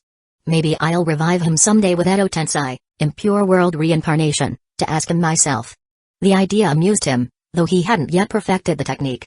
Too bad I haven't managed to get my hands on the full notes for Edo Tensei. He muttered to himself. Maybe I can get them through Danzo. His eyes gleamed with ambition. And I'll need the spirit transformation jutsu as well. Both are tied to soul manipulation and resurrection. Perfect for my research into immortality. He sighed wistfully. If only I could access all of the second Hokage's forbidden research notes. Unfortunately, most of it is locked away in the village's archives. He cast a sideways glance at Tsunade. If the Senju clan had kept those notes, I could have just taken them from her. That would have been much easier than dealing with the Hokage's vault. Chapter 90, The Genius. Orochimaru wonder what the second Hokage would think if he knew his clan were allied like this with the Uchiha. Who knows? Tsunade rolled her eyes, clearly uninterested. Honestly, whether he's happy or not, or even agrees or not, it doesn't matter, it's not his decision to make. Even if he were resurrected, do you really think he'd dare interfere with my grandma's or Lady Naori's business? Tsunade smirked. Yep, I don't think so. Her grandmother's authority alone was unquestionable, being the wife of the first Hokage. Her word would have held weight even back then. As for Lady Naori, Tsunade had heard enough stories from her grandmother to know that even her granduncle had been put in his place by Naori on more than one occasion. And that was the old Naori. If he were to face the super upgraded version of Naori now, Oh, the chaos would be glorious. Oh, and her grandmother wasn't exactly the same old granny either. She was upgraded too. Tsunade couldn't help but snicker at the thought of what would happen. The mental image alone was pure entertainment. Yeah, that would be a sight to see. She had her own grudge against her granduncle. If he hadn't taken on those 4 useless disciples, and if he hadn't pushed for that ridiculous policy of the Senju blending with the civilian population, the Senju wouldn't have ended up in their current state. Hidden Leaf Village wouldn't be the mess it was now, or worse, what it would become in the future. All of it could be traced back to her granduncle's mistakes. Humphrey. It's all his fault. Oh? Sounds like those two are even stronger than I imagined. Orochimaru remarked, his interest piqued. I've got to admit, the Uchiha clan's nutritional pills are impressive. They're great for enhancing a ninja's physique and even their vitality. I'm sure the internal versions they keep for themselves are much stronger. You can tell just by looking at how quickly the Uchiha's physical prowess has improved over the past few years. He paused, then added, I've tried extracting the essence from those pills myself. It worked to some extent, but I couldn't replicate it perfectly. The best I could do was combine the essence of several pills and consume it all at once. The results were remarkable, though. Over the past few years, my body and vitality have improved significantly. My chakra reserves have also grown considerably. Honestly, I owe a lot of my recent breakthrough to Kage level to those pills. Orochimaru's voice carried a mix of awe and curiosity. If only he could unlock the full secret of these pills. But alas, his research alone hadn't been enough. There was a crucial ingredient, one he couldn't identify and one that didn't exist anywhere else in the ninja world. Oh? Tsunade raised an eyebrow, giving Orochimaru a scrutinizing look. So that's why your physique and strength have been skyrocketing lately? I thought you developed some groundbreaking technique and applied it to yourself. Turns out, it's all thanks to those pills, huh? Leave it to you to come up with such a method to enhance their effects. Tsunade couldn't help but be impressed. This was practically equivalent to consuming the full effect of the pills or eating meat from a sea king. If Orochimaru had techniques to boost absorption, refine his body, and strengthen his soul and spirit, like meditation practices, his progress might have been even greater. No wonder Kaido wants to recruit him. He is perfect for research. Tsunade mentally acknowledged she'd underestimated her teammate in the past. It's a great method, sure, but it's expensive. Orochimaru groaned. Even with all the missions I take and all the inventions I sell, I still can't keep up with the cost. Not like you, Tsunade. You've got access to even better versions of these pills. That's something anyone would envy. No wonder your 3 clans allied. Makes total sense now. If I were in your shoes, I'd have done the same. Orochimaru licked his lips, his gaze sharp and calculating. If he could get his hands on the higher grade pills Tsunade had, he might finally unravel the full mystery behind them. Who knows? Maybe he'd even create a pill with effects that far surpassed the originals. But he knew better than to ask directly. Tsunade would almost certainly refuse. Worse, it might strain their relationship. For now, he held back. Tsunade caught on to Orochimaru's barely hidden thoughts but didn't bother addressing them. There was no way she'd hand over the top-tier pills. Even the regular ones, diluted tenfold, could be refined into perfect versions. Giving Orochimaru access to the pure ones? Absolutely not. Who knows what he'd create with them? Besides, it'd be better if he sought Kaido for that. It'd serve as a perfect way for Kaido to win Orochimaru over. Once Orochimaru formed a contract with Kaido, he'd get everything he wanted, and more. Tsunade was doing this for his own good, after all. The future of the ninja world was undoubtedly Kaido's. It was better to join early and reap the rewards than to oppose him later. What are you two even talking about? Jiraiya's voice broke through their conversation, laced with confusion and a tinge of jealousy. Orochimaru, when did you break through to Kage level? Why didn't I know about this? Damn it. I haven't even reached that level yet. He grumbled, glaring at Orochimaru. Jiraiya had been working his ass off over the past few years, even managing to grasp Sage Mode. Well, sort of. It was still incomplete. Sage Mode was ridiculously hard to master, after all. Still, he thought he was doing pretty well. Wasn't he supposed to be talented? You idiot. I broke through over a year ago. You really didn't notice? Orochimaru rolled his eyes at Jiraiya's cluelessness. And Tsunade surpassed me even earlier, over a year before I did. Honestly, I can't even figure out how strong she is now. Right now, out of the 3 of us, you're the only one who hasn't reached Kage level yet. Orochimaru smirked. You'd better hurry up, Jiraiya, or you'll fall too far behind. Hearing that, Jiraiya immediately flared up, jumping to his feet. Who are you calling the weakest? Your whole family is weak. I'm way past the old me. Humphrey. Just wait and see, I'll surpass you all soon enough. Jiraiya declared confidently. And besides, even now, if I enter Sage Mode, there's no guarantee either of you could beat me. He was proud of his Sage Mode, even if it wasn't quite perfected yet. Oh, please. Orochimaru scoffed. Do you think I don't know you? That half-baked Sage Mode of yours? It's practically useless in a real fight. He continued, it takes you way too long to enter Sage Mode. Plus, your incomplete mastery means you start sprouting toad features, making you look even uglier.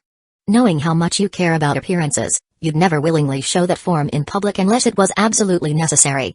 At least I can use it. Unlike you two. Jiraiya shot back, smirking as he threw in a jab. Orochimaru and Tsunade exchanged a glance, both suppressing the urge to punch him.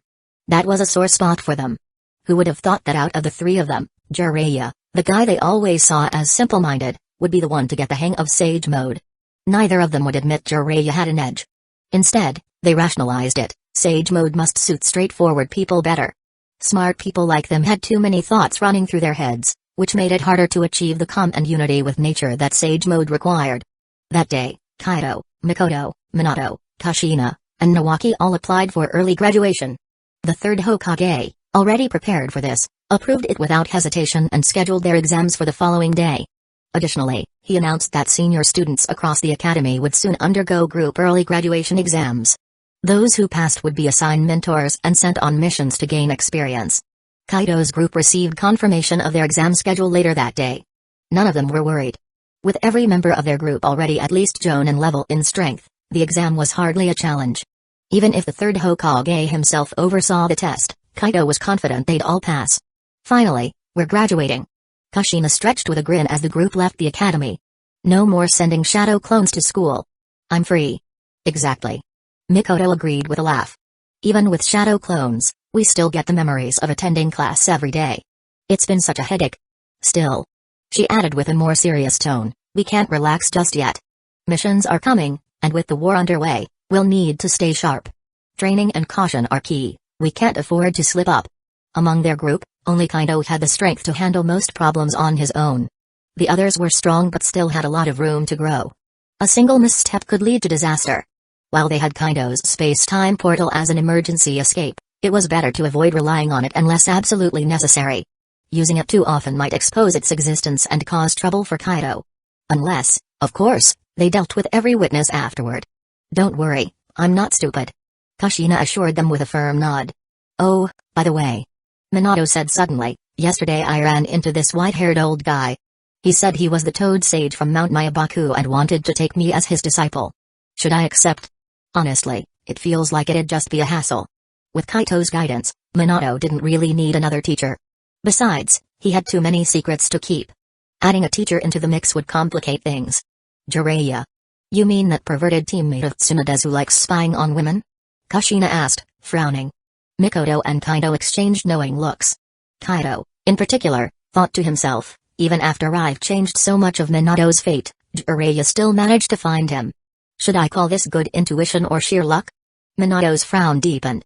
A pervert? That guy has that kind of hobby? And as Tsunade-sama's teammate, how has he not been beaten to death by her for it? Guess he really does have some skill to survive her temper. Having spent so much time around Tsunade, Minato had learned a lot about her personality. She was quick-tempered and didn't hesitate to use her monstrous strength to deal with people who annoyed her. Someone like Jiraiya, with his pervy tendencies, should have been at the top of her hit list. Chapter 91, Minato refuses to be Jiraiya's disciple. Isn't that the truth? Kushina nodded, exasperated. From what I've seen, Jiraiya's been beaten half to death by Tsunade at least 4 or 5 times. Every time, he'd have to spend 2 weeks or even a month in the hospital. But this guy just doesn't learn. Even Tsunade sometimes gives up on trying to deal with him. Now, unless she catches him in the act or he's stupid enough to confess in front of her, she just turns a blind eye. Out of sight, out of mind, I guess. Of course, she warned me and Mikoto to avoid the village's hot springs to keep from running into him. Kushina suspected Tsunade had probably given similar warnings to all her close female friends. As for the rest of the women in the village, well, there wasn't much she could do. It's not like she could just kill Jiraiya. Hearing this, Minato's eye twitched. He looked utterly speechless. Well, that's something. I was actually debating whether or not to become his student. I mean, he seemed so sincere, and he's the Hokage's student. It felt kind of rude to outright reject him. But now. Yeah, I think I'll just pass. There was no way he wanted to be associated with Jiraiya. No amount of power was worth it if it meant people might think he shared Jiraiya's hobbies. That'd be a social death sentence, and who'd want to marry him then? Absolutely not. Sure, Minato had long since given up on Kushina, but that didn't mean he didn't want a wife someday. There were plenty of promising candidates among the Uchiha and Uzumaki clans. He figured he could pick someone and see where it led. As for being like Kaido, with his playboy ways, Minato didn't dare. Uchiha and Uzumaki women were notoriously fierce, after all. That's the right call. If you turned out like him, don't think we wouldn't cut ties with you. Kushina threatened, waving a fist for emphasis. Hey. Minato chuckled wryly. I'll find him later and explain everything. Hearing this, Kaido and the others nodded approvingly. They were all glad Minato wasn't going to study under Jiraiya. Kaito had even considered contracting Orochimaru but had hesitated about including Jiraiya. For now, it seemed best to wait and see. It wasn't just about Jiraiya's pervy tendencies. The bigger issue was that Jiraiya had been deeply brainwashed by the third Hokage and Mount Myabaku. There was a risk he might eventually stand against Kaido. For now, it all depended on Jiraiya's choices in the future. As for the third Hokage, Kaito was determined to dethrone him. Later, Minato parted ways with the group and spent some time tracking down Jiraiya to explain his decision. Huh? Jiraiya looked stunned when Minato rejected his offer to become his disciple. He hadn't seen this coming at all. He thought this was a sure thing. After all, he was Jiraiya, the Toad Sage, a disciple of the third Hokage, and a ninja with plenty of accomplishments. Minato was certainly talented, but he was still just a civilian ninja. At most, he hung out with Kaido Uchiha and trained with him and his friends. Can I ask why? Jiraiya asked, his voice tinged with disappointment and confusion. He couldn't help but wonder if someone had sabotaged him. Minato hesitated before explaining, well, for one, I'm already getting support and guidance from Kaido and Tsunade-sama. I don't really lack training or resources. And second, well, you know how Tsunade and Kushina feel about you. He'd checked with both Kushina and Tsunade beforehand, even reaching out to Tsunade through their communication network. Both of them had encouraged him to reject Jiraiya, so Minato felt no guilt about it. What? Tsunade and Kushina? Jiraiya's face turned red with anger. What gives them the right to interfere? This is outrageous. I need to have a word with them. Especially Tsunade. What, is she afraid I'll train a genius student who'll outshine hers? Minato broke into a cold sweat. Comparing him to Kaido? That was absurd. Any success Minato had achieved was thanks to Kaido. He was well aware of just how monstrous Kaido's talent was. At Kaido's current strength, even the third Hokage might not be able to defeat him. Comparing Minato to Kaido was practically an insult to the latter. I could never compare to Kaido. Minato shook his head firmly. Also, I wouldn't recommend confronting Tsunade or Kushina about this. Unless, of course, you feel like getting beaten up. They're just worried you'd be a bad influence on me, which is why they told me not to take you as a teacher. I hope you understand. Still, I appreciate the offer. Minato added sincerely. I'm sure you'll find students even better than me. If all went as expected, Jiraiya would soon take in Hueco, Nagato, and Konan as his disciples after the upcoming Rain Village War. Minato knew this was the case in the original timeline. Back then, Jiraiya had taken him as a student during this same period. But with the war demanding most of Jiraiya's time, he hadn't been able to teach Minato much. By the time the war ended, more than a year had passed. What made it worse was that after that, Jiraiya left to train Hueco, Nagato, and Konan. And he was gone for 3 whole years. Minato had been completely left behind, with no teacher for over 4 years. Thankfully, he had an extraordinary natural talent. Otherwise, missing out on those critical formative years could have severely limited his growth and potential. In Minato's eyes, Jiraiya might be a good teacher overall, but he could also be an irresponsible and self-centered jerk at times. In the original timeline, Jiraiya's biggest contribution to Minato was arranging for him to learn the Flying Thunder God Jutsu. But now, he had already learned it from Kaido. He didn't need Jiraiya to pull strings for that anymore. Although, he hadn't quite mastered it yet. For now, he was still working on improving his sealing techniques. You. Jiraiya finally understood why Tsunade and the others had interfered. At the same time, he saw how firm Minato's decision was. He sighed heavily, feeling a wave of regret as he patted Minato on the shoulder. Fine. Since you've made up your mind, I'll let it go.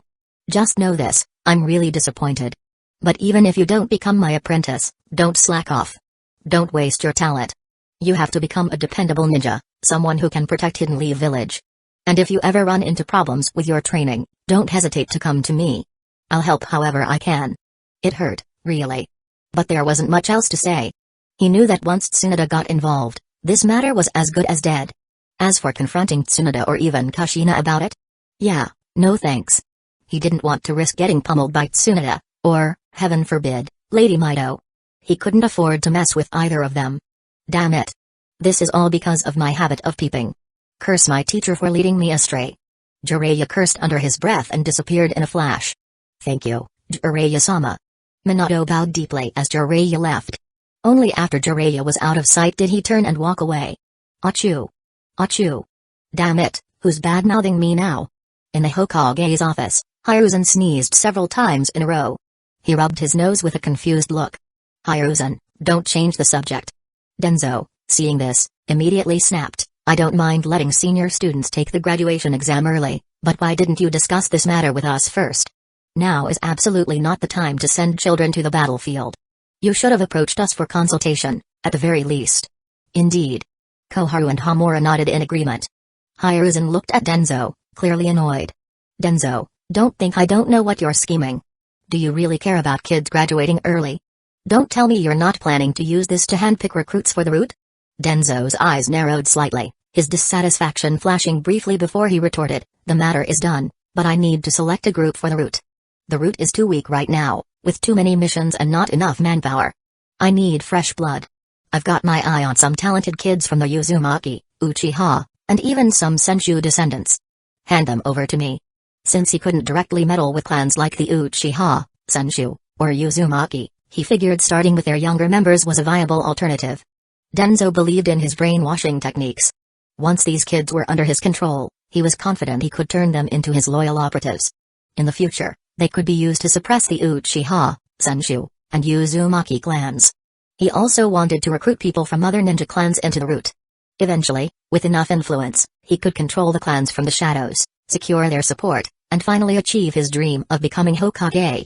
Did people really think he wasn't preparing for this?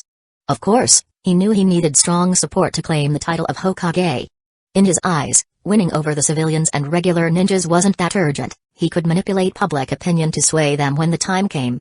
All he needed was control over most of Hidden Leaf Village's major ninja clans to secure his position. Huh? Are you crazy, or am I? Hiruzen stared at Danzo, dumbfounded. Even Koharu and Hamura were looking at Danzo like he'd lost his mind. Hiruzen's face darkened as he shouted, are you seriously asking me to make decisions for the Senshu, Uchiha, and Uzumaki clans? Do you really think I can dictate terms to Lady Mido or interfere with those clans without consequences?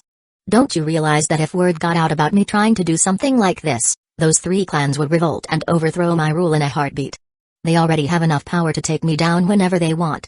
If not for their concerns about public opinion and village stability, they might have acted already. Do you think this is still like it was 4 years ago? Over the years, Danzo had secretly forced some talents from certain clans into the route. This had caused many clans to distance themselves from Hiruzen, lowering his favorability among them. While Hiruzen and the Sarutobi clan still had many supporters, most of them came from smaller clans and civilian ninjas. It wasn't the post-4th Hokage era yet, the time when Hidden Leaf Village's leadership had alienated nearly every clan and ninja in the village. Back during the First Shinobi World War, Hiruzen had garnered massive respect for his efforts. But now, their underhanded tactics to exploit the village's resources and suppress various clans hadn't yet become widely apparent. Not every clan had suffered direct losses or seen through their true nature, like the Uchiha, Senshu, and Uzumaki had. And not every clan was as smart as the Nara. Chapter 92, The Great Politician Sarutobi Hiruzen. They wouldn't dare to refuse the Hokage's orders. Hearing this, Danzo's eyebrows shot up as he snarled. They wouldn't? What makes you think that? The third Hokage sneered, his tone dripping with sarcasm. You're blatantly trying to brainwash and train their new generation. You think they wouldn't do anything? What if they don't give a damn about the bigger picture? Why do you assume they're obligated to play along? You're so shameless. Danzo's face flushed red with anger at Hiruzen's cutting remarks. He clenched his fists, almost ready to lunge across the room. Shameless? If I'm shameless, then what are you, Sarutobi Hiruzen?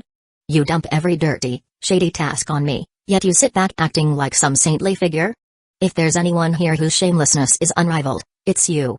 Danzo sucked in several deep breaths, trying to calm himself. His voice low but insistent, he said, "So, there's no room for negotiation? What if I ask for just a small fraction? The route needs fresh recruits." The third Hokage kept his stern expression and shook his head. "No room for discussion. Also, stop targeting talented children from those clans. Especially the ones graduating this year. Hands off, Danzo. You've already caused an uproar. The other clans are complaining to me about how overbearing and unreasonable you've been. Clearly, they've got issues with you, and now they're starting to direct those frustrations at me too. Do you really want to push things to the point where we're completely isolated, alienated from everyone, and I'm forced out of office? You might want to consider how your actions affect me as Hokage before you act." Not that Hiruzen was necessarily against recruiting talented children for Root, he had tolerated it in the past as a way to weaken the clans. But couldn't Danzo be a little more subtle about it? At least leave him out of the crossfire. Danzo's eye twitched at the hypocritical lecture. He exploded. "You're blaming me for this? Do you think I did this for my own benefit? This was all done with your approval. And now they're whining to you? Push back. What are you afraid of? Don't forget, Hiruzen, you're the Hokage. Hiruzen. That's supposed to be my line, you bastard." Danzo stole the words right out of his mouth, leaving Hiruzen speechless. What was he supposed to say now? That Danzo might regret this later? That didn't feel right either. Hokage or not, I can't act recklessly. Anyway, the current graduating class is off limits. And stop harassing those clans for recruits. If you need to expand Root, figure something else out. Pull from the orphanage if you have to. Or find a way during the war. You've always been resourceful. Danzo laughed bitterly. "So, you're giving me no support, no resources, and I'm expected to figure it out on my own? But you still want me to handle all the dirty work? Convenient, isn't it? Hiruzen, you'll regret this." Danzo shot him a glare filled with resentment, left a parting jab, and stormed out of the Hokage's office, his anger boiling over. As he exited the building, Hiruzen shouted after him, "Danzo! I am the Hokage!" Danzo nearly tripped as those words hit him. His fury skyrocketed. "Hokage? Hokage? Do you think I need to be reminded? I've heard it enough. I'm sick of it. Stop throwing that in my face." He clenched his fists tighter, veins bulging on his neck and forehead. His rage threatened to consume what little composure he had left. Fearing he'd turn back and start a fight, Danzo quickened his pace and disappeared into the distance. After Danzo left, Uchiha Koharu sighed heavily and turned to Hiruzen. "Hiruzen, that last jab wasn't necessary. You know how bitter Danzo is about the Hokage seat." Those words were the last thing he wanted to hear. "You're not afraid of provoking him into doing something reckless, are you?" Sometimes, Koharu felt like Hiruzen and Danzo were a pair of feuding siblings, constantly at each other's throats, never truly resolving their issues. "She's right," added Mikado Hamura, nodding. "I could feel Danzo's anger boiling over just now. This time, you really pushed him to the limit." Hiruzen took out his pipe, packed it with tobacco, and lit it with deliberate slowness. Taking a few puffs, he sighed deeply. "Do you think I wanted this? Do you think I don't want to weaken the Uchiha, Uzumaki, or even the Senju? I want to but I can't. Those three clans have openly allied themselves with each other. Their strength is growing every day. If we follow Danzo's reckless suggestions, we won't even make it to the battlefield, they'll crush us first. The truth is, with their growing power, all they need is the right excuse to strike. The more desperate we act, the closer we push them to taking action. No, we have to wait. Be patient. When we win this war and eliminate a few of their elites, the balance of power will shift back in our favor. At that point, public opinion and the initiative will be back in our hands. Only then, riding the momentum, can we truly suppress the three clans again, further weakening their strength and influence. Ultimately, we'll seize complete control of Hidden Lee Village's power. Not just the Rain Country battlefield. If the other villages don't plan to start a war with us later, I'll deliberately guide them into doing so. When that happens, we can mobilize another batch of elites from the three clans to the battlefield. We'll repeat what we've done before, grind down their elite forces completely. At the same time, we'll crush the four other great villages. When that happens, we won't be stuck in this passive position anymore. Danzo just doesn't understand this. He's too impulsive, unable to stomach even a little setback. That's not how this works. Hiruzen said, while inwardly thinking of Danzo. Danzo's personality simply isn't suited to being Hokage. He thinks being Hokage is about being supreme, issuing orders without resistance. But in my experience, being Hokage means being a punching bag and a mediator. You constantly have to balance the village's factions, handle disputes, and endure endless blame. Do you really think this plan will succeed? Naori Uchiha and Lady Mito aren't idiots. Uchiha Koharu frowned slightly, her tone filled with concern. If we screw this up, it'll backfire spectacularly. Maybe it's better to keep tolerating things, avoid conflict, and just give them some leeway. As long as we don't make a huge mistake, they won't be able to rally enough support to overthrow us, right? She thought Hiruzen and Danzo's plan was way too optimistic. Taking such risks, one misstep, and it could lead to total disaster. Too reckless. Hey, do you think I want this? Hiruzen let out a bitter laugh. It's because we've been forced into a corner, we have no other choice. Ever since the Senju, Uzumaki, and Uchiha clans joined forces, their strength has been growing abnormally fast. It's clear, they've gained access to some major resources, likely from the Uchiha clan or maybe the Uzumaki clan. We can't compete with them in development. And with our past conflicts, it's only a matter of time before things escalate into a life-or-death struggle. We don't have a choice. This war is our only chance to turn the tables. I suspect the three clans view this war as their opportunity too. It all comes down to who can seize the upper hand. This game of strategy, whoever wins will dominate Hidden Leaf Village completely. The victor takes all, the loser is cast aside. Hiss. Koharu and Hamura gasped, their faces pale as they finally realized the gravity of the situation. This is already happening? Koharu muttered, disbelief etched on her face. You thought we still had options? Hiruzen shook his head. We've been out of options for a long time. Ever since the three clans began their alliance and their unnatural growth started, we've been backed into a corner. Unfortunately, we haven't been able to uncover the secrets behind the Uchiha clan's medicinal advancements. If we had, we might have gained more leverage. We're just unlucky.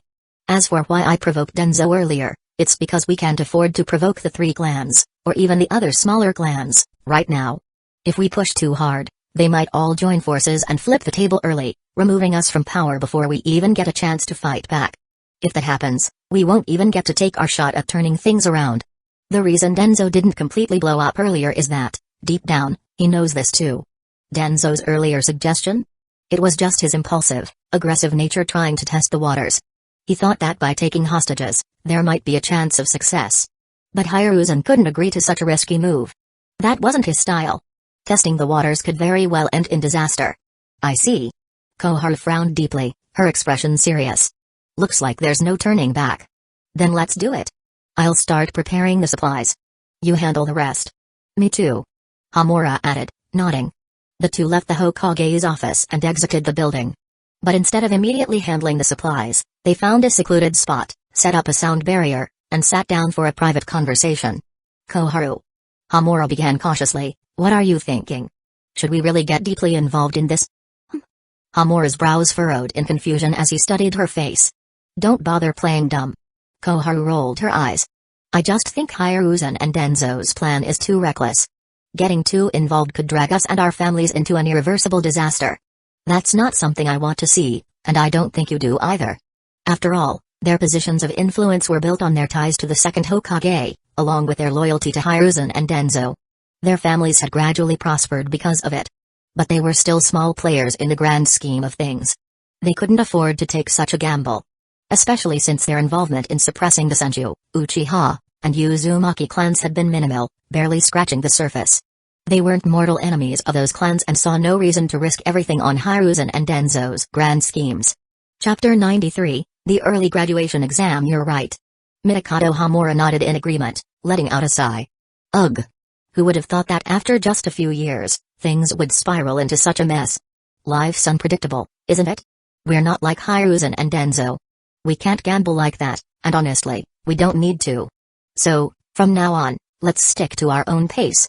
We can offer a bit of support from the sidelines but avoid getting too involved in their plans. I'll make sure to remind the clan members participating in the battle. Hamura continued. Survival first. Don't meddle in anything else. Sound good to you? Their reasoning was simple. If Hiruzen and Danzo succeeded, their close ties would ensure they'd share in the benefits. Hiruzen would still need their support, they were his loyal comrades, after all. But if Hiruzen and Danzo failed, they could claim they had no part in it, sever ties immediately, and avoid being dragged down. At worst, they'd lose some power and influence but still survive. Living, even with reduced status, was far better than being wiped out entirely. As for whether this was unfair to Hiruzen and Danzo, Koharu and Hamura didn't see it that way. They felt they hadn't gained as much from Hiruzen and Danzo's actions, so naturally, they shouldn't bear the same level of risk. Anything else wouldn't be fair. The two quickly and secretly reached an agreement. The next morning at the Ninja Academy training grounds, the stands were packed with spectators gathered to watch the early graduation exams for Kaido and the others. Among the crowd were Uzumaki Mido, Nari Uchiha, Uzumaki Ashina, Tsunade, Orochimaru, Jiraiya, Hyuga Head, and many other clan representatives and elite jonin. Naturally, Danzo and Hiruzen were there as well. As the time approached, Hiruzen stood on the stage, surveying the audience before speaking. Today marks the early graduation exams for Kaido Uchiha and his peers. I didn't expect such a large turnout. But that's fine, it's a great opportunity to witness the strength of Hidden Leaf Village's next generation. Kaido, if you can last 10 minutes against your opponent, you'll pass the exam. Now, let the exam begin. At his signal, a skilled Chunin leapt onto the stage, ready to serve as Kaido's opponent. I'll go first. Kaido nodded slightly to Mikoto and the others, then used the body flicker jutsu. In a flash, he covered over 10 meters and appeared on the stage. Whoa. The speed of his move made many in the audience narrow their eyes. That was fast. Yeah, his speed is already comparable to a Jonin. This kid seems impressive. I think he's Nari Uchiha's son, isn't he? That's right. Lady Nari raised a genius. The spectators buzzed with discussion, but Kaido remained unaffected. His opponent, however, felt his heart tighten as he watched Kaido's display. Damn, this kid looks tough. If his strength matches his speed, I might be in trouble. Ugh, if I'd known, I wouldn't have volunteered for this task. I thought this would be a good chance to show off, but now, begin. The referee's command cut through his thoughts. In the blink of an eye, Kaido vanished and reappeared right in front of the Chunin. All the Chunin heard was Kaido's calm voice in his ear, spacing out already? Thud. The next moment, a sharp pain shot through the Chunin's abdomen. He felt as if a speeding carriage had slammed into him. His back arched, his eyes bulged, and his mouth opened wide as he spat out a mouthful of bitter liquid. Before he knew it, his vision blurred, and he was sent flying backward. Boom. He landed over 10 meters away, hitting the ground with enough force to create a shallow trench. The Chunin passed out cold. His final thought before losing consciousness, what the hell just happened? The referee quickly rushed to the Chunin's side, checking his condition. To his surprise, the injuries weren't severe, just a few bruises. The force had merely knocked him out. Breathing a sigh of relief, the referee stood and glanced at Kaido before announcing, winner, Kaido Uchiha. Next participant, Mikoto Uchiha. Please come to the stage. Whoa. The crowd erupted into chatter, finally snapping out of their stunned silence. That was incredible. He didn't even use chakra, right? Yet his speed was insane, and he took down a Chunin with one punch. That's terrifying. I think he's stronger than me. As expected of Nari Uchiha's son. His strength is at least comparable to a special Jonin. Special Jonin? That's too low. With that speed alone, I'd say he's already on par with a full-fledged Jonin. A Jonin? Isn't that a bit exaggerated? Kaido looks like he's only 11 or 12. Not necessarily. He's over 170 centimeters tall, he might be 14 or 15. Stop joking. This is an early graduation exam. There's no way he's older than 12. He's probably just tall for his age. True. I heard growth supplements can boost height. Yeah, height is probably thanks to those supplements. I've heard long-term use during training can help you grow taller. For real. I've grown 5 or 6 centimeters in the past few years, and I'm already 28, way past my growth stage. I need these supplements. Seriously? Supplements can do that? Why didn't I know? It's true. Lots of people have confirmed it. For example, there's that Genin named Might Dewey. I heard the Uchiha clan took a liking to him and started training him. He's been popping supplements like candy, and now he's over 2 meters tall. What the heck? Why didn't you guys tell me earlier? I'm buying some of these supplements right after this. I'm going all in, I need to grow taller. Haha. Tanaka, you really do need to. At 145 centimeters, it's tough to find a wife. You jerk. I'm not 145 centimeters, I'm 150. Sure. My 11-year-old kid is 145 centimeters and looks about your height.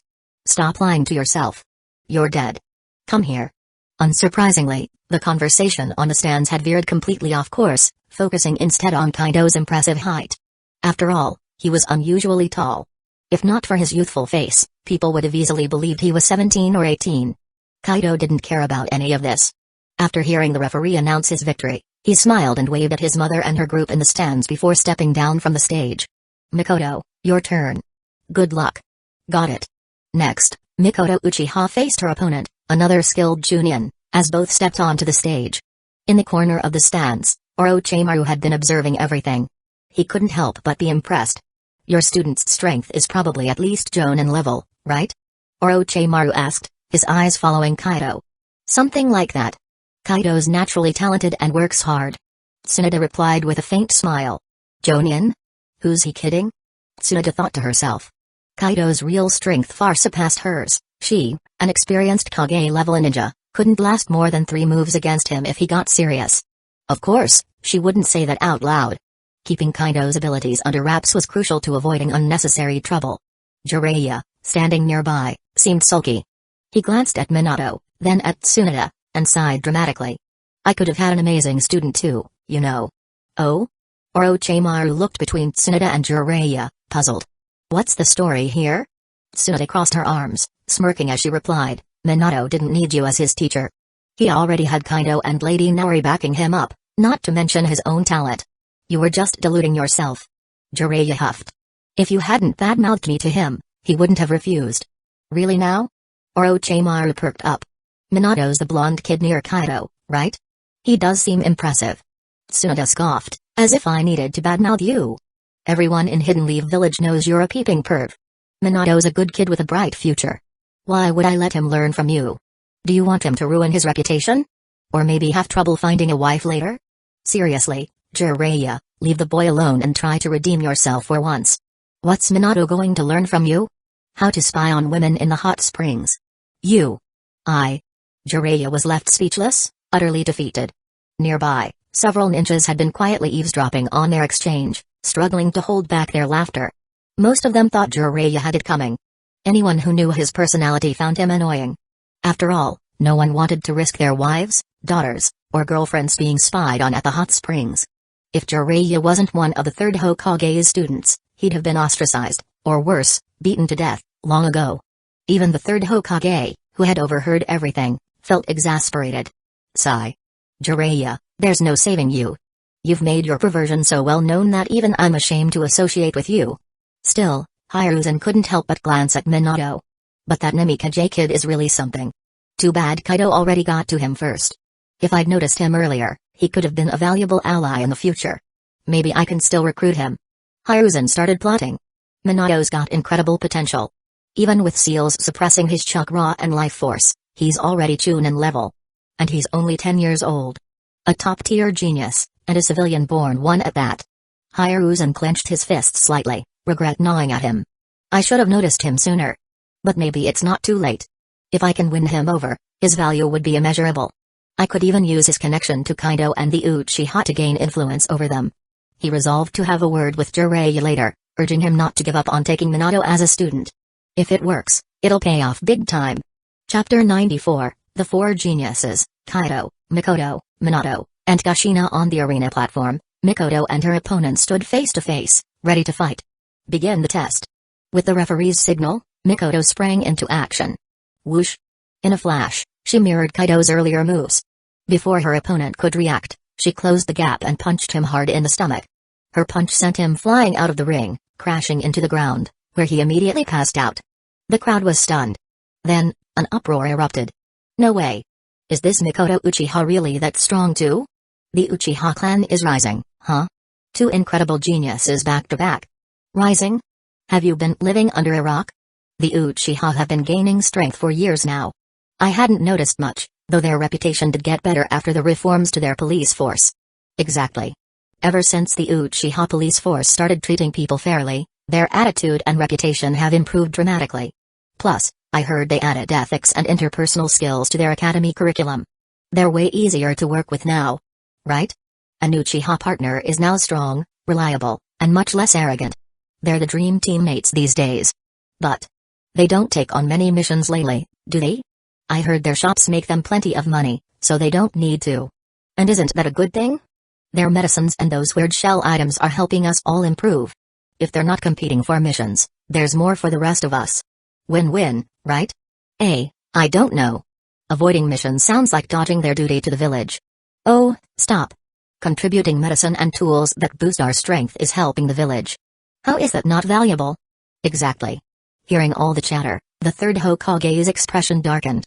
He thought to himself, I can't believe how quickly the Uchiha have turned their reputation around. In just 3 years, they've become not just respected, but admired. They even have supporters now. It seems I need to act against them sooner rather than later. Nearby, Danzo's sharp gaze swept over the crowd, mentally noting everyone who spoke favorably of the Uchiha. He inwardly sneered. These fools daring to side with the Uchiha. Just wait. You'll regret it. Danzo's eyes shifted to Kaido and Mikoto, his hatred palpable. Damn Uchiha. Why do they keep producing such prodigies? If only talents like them were part of my root. Part of my Shimura clan. He shot a bitter glance at Hiruzen. This is your fault, Hiruzen. If you'd just agreed with me, these talents could have been mine. I could have molded them into loyal weapons for the village, tools for my rise to power. But since I can't have them, I'll destroy them. Danzo's expression turned cold. They want to graduate early and head to the battlefield? Perfect. I'll make sure they meet their end there. Meanwhile, the referee announced the result.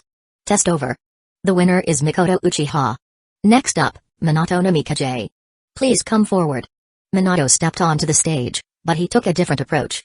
Unlike Kaido and Mikoto, he didn't end the fight instantly. Instead, he engaged his opponent in a series of taijutsu exchanges before finally landing a decisive blow that knocked his opponent out of the ring. The defeated ninja picked himself up, smiling wryly. At least I lasted longer than the others. That's something. The crowd clapped politely but without the same fervor as earlier. Still, those with sharp eyes saw through Minato's restraint. That kid held back. His real strength is probably on par with Kaido and Mikoto. And he's just a civilian-born ninja. That's incredible. Well, he is backed by the Uchiha. That explains a lot. You think that's all it takes? If he didn't have talent, the Uchiha wouldn't bother with him. Resources alone can't create strength like that.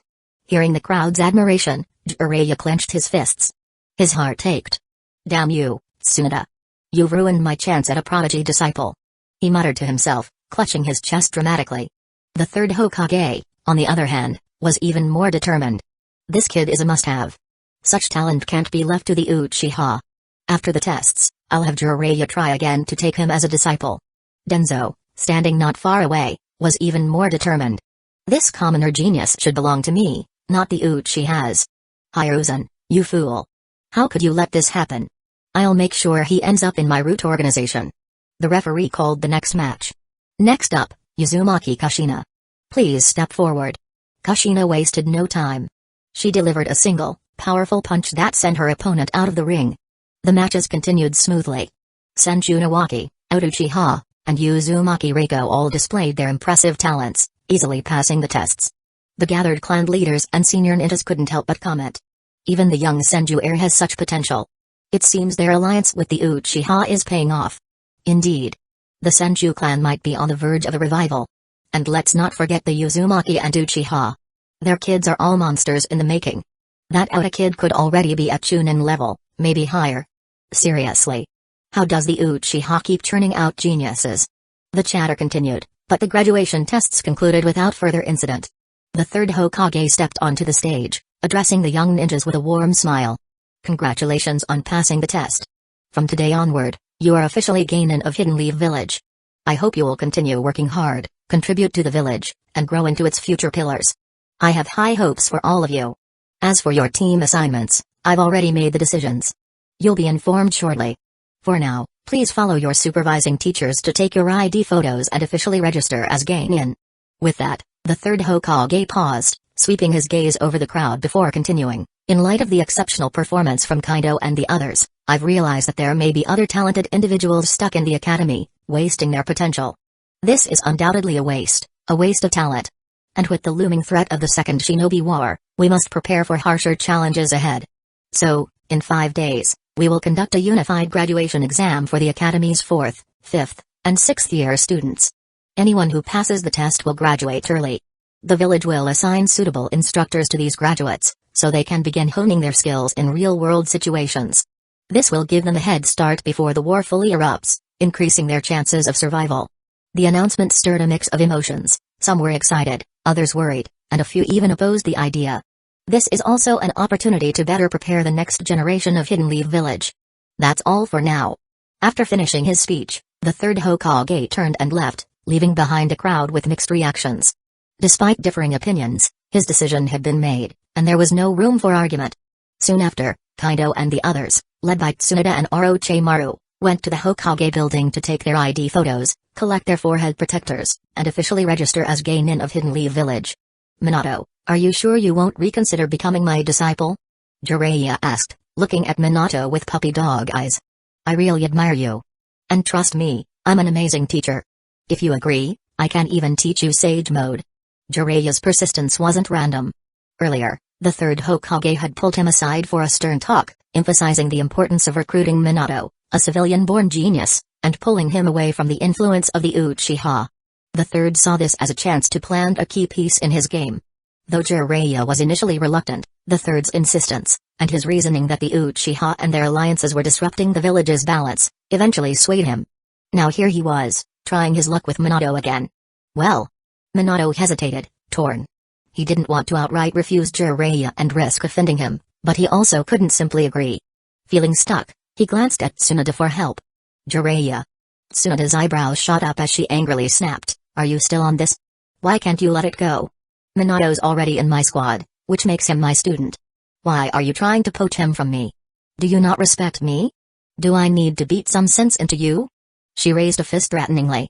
If you're that desperate for a disciple, go find another one. Leave mine alone. He doesn't need you. I can teach him everything he needs to know. And about Sage Mode, don't act like it's some exclusive skill of yours. I can take him to the Shikatsu forest and teach him their Sage Mode myself. You can keep your half-baked methods to yourself. Humphrey. Tsunade didn't need to guess why Jiraiya was acting like this. It was obvious the third Hokage had sent him. As for the third's motives, she understood them all too well. He wanted to recruit Minato, using his talent and his connections with Kaido and the others as leverage against the Uchiha, Senshu, and Uzumaki clans. It was nothing short of shameless manipulation, and it infuriated her. Jiraiya, being the messenger, became a convenient target for her anger. But Tsunade, you don't even know Sage Mode yourself, right? Jiraiya weakly argued, retreating a step as he noticed her temper flaring. Shut up. Tsunade's eyes narrowed dangerously as she snapped, just because I haven't learned it yet doesn't mean I can't ask the Slug Sage to teach him. Did you master Sage Mode by yourself? Didn't the toads from Mount Myabaku teach you? And let's not forget, it took you years to even get halfway decent at it. You have no business bragging about teaching others. Now, get lost. Before Jiraiya could say another word, Tsunade disappeared in a flash, reappeared in front of him, and punched him squarely in the chest. Boom. With a loud crash, Jiraiya was sent flying through the air, disappearing from sight in a matter of seconds. Ah! His scream echoed briefly before fading. Lady Tsunade, do you think you might have killed him? Minato asked cautiously, flinching slightly at the sound of breaking bones. Relax. Tsunade waved dismissively. I've done this plenty of times. At most, he'll be seriously injured and stuck in the hospital for half a month. He's not going to die. And if he uses the healing meds and supplements the Uchiha cell, he'll be fine in a week. That guy's tough as nails, trust me. As she spoke, Tsunade glanced at the second-floor window of the Hokage building and spotted the third Hokage glaring down at her with a stormy expression. Humphrey. Tsunade scoffed, rolling her eyes. Without sparing him another look, she turned to Kaido and the others, waving enthusiastically. Alright, let's go. The Tsunade squad is officially formed. I'm treating you all to barbecue today. At the Akimeki clan's barbecue joint? Of course. Awesome. Thanks, Tsunade-sensei. Don't mention it. Just think of it as a little celebration. The Akimeki barbecue was renowned across Hidden Leaf Village for its amazing flavor. However, to Kaido and his team, who had grown accustomed to eating high nutrient-seeking and beast meat, it was more of a treat for the taste buds than anything else. Back in the Hokage's office, the third Hokage watched Tsunade and her group leave with a dark expression. Turning to Orochimaru, who stood silently nearby, he said grimly, it seems we can't rely on Jiraiya anymore. Tsunade has also clearly drifted away from me. That leaves you, Orochimaru. I need you to guide Nawaki, Uchiha, and Uzumaki Reiko. Mold them into loyal shinobi of the village, loyal to me. Can I count on you? Having lost faith in the others, the third pinned all his hopes on Orochimaru. If he could shape Nawaki, a Senju heir, into a loyal pawn, it would be a significant step toward controlling the Senju clan and undermining the Uchiha and Uzumaki alliances. The third was confident in his ability to manipulate Nawaki, who was naive and idealistic, much like his grandfather, the first Hokage. With a calculated smirk, the third Hokage began laying his plans. Chapter 95, Orochimaru scams the third Hokage. Hey.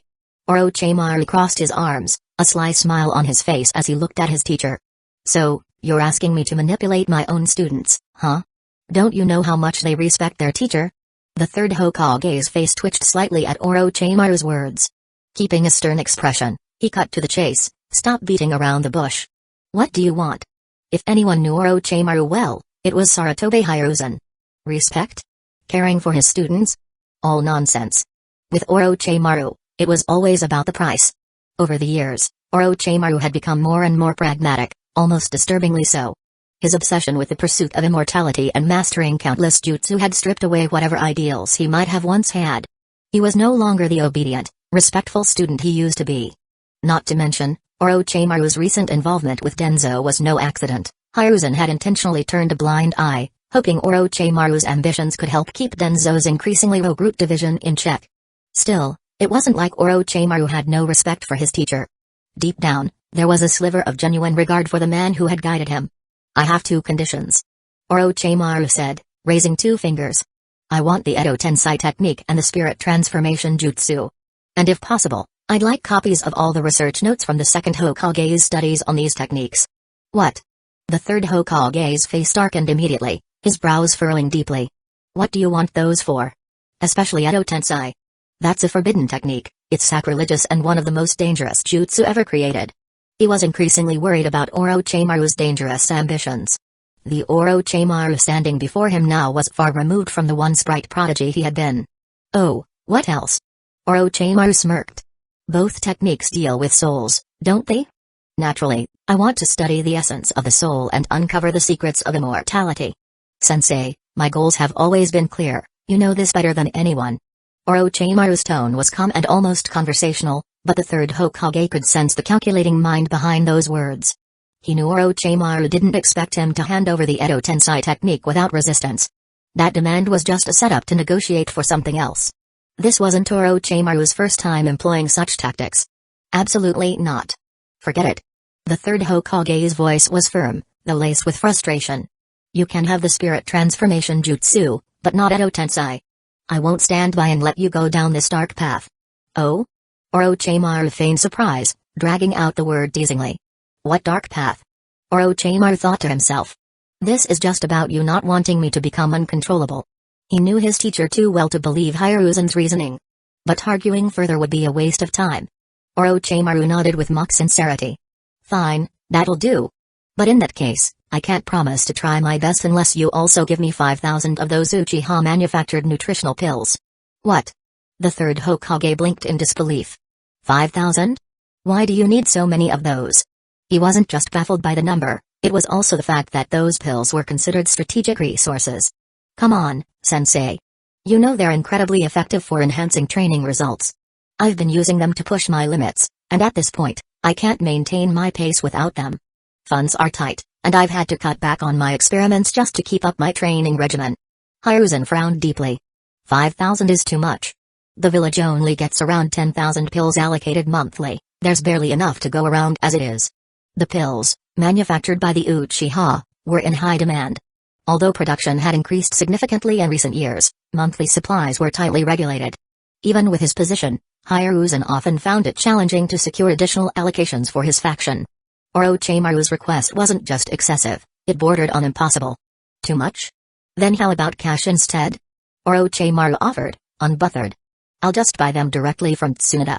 I'm sure she'll give me a good deal, I am her brother's mentor, after all. The third Hokage froze for a moment, then scowled. Huh? The third Hokage's eyes lit up as he looked at Orochimaru. Are you saying you could get more of those nutritional pills from Tsunade? Hearing this, Orochimaru instantly understood what his teacher was implying and rolled his eyes. Sensei, stop overthinking this. This kind of favor can only be asked once, it's not something I can keep going back for. People run out of goodwill eventually. Besides, even if I were willing to burn through my personal connections for this, Tsunade and the Uchiha clan aren't stupid. They'll figure out I'm just acting as your middleman. When that happens, both of us will be in trouble. So, let's just drop that idea, okay? Here's the deal, give me the spirit transformation jutsu and 5,000 pills worth of money. Take it or leave it. Orochimaru wasn't planning to brainwash anyone for the third Hokage, regardless of whether they struck a deal or not. Even if the third agreed, Orochimaru had no intention of following through. He wasn't foolish. The political landscape of Hidden Leaf Village was crystal clear to him. Anyone with a brain could see the future belonged to the Uchiha, Senshu, and Uzumaki clans. Helping the third Hokage target them now, that would be nothing but self-destruction. When it came to his core interests, not even his teacher could sway him. Fine. I'll agree to your terms.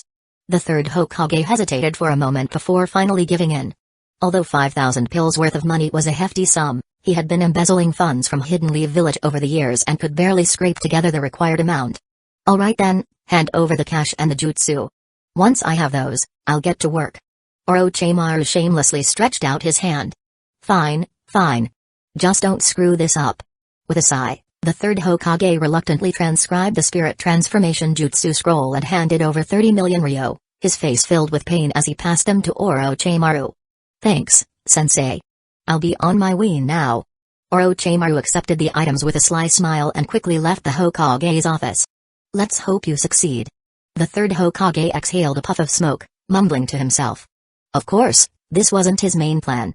He was counting on Danzō to take care of the Uchiha and their allies on the battlefield. After leaving the Hokage's office, Orochimaru rounded up Nawaki and the others, taking some time to find Tsunade and her group at the Akimeki barbecue shop. He joined them and ordered some food.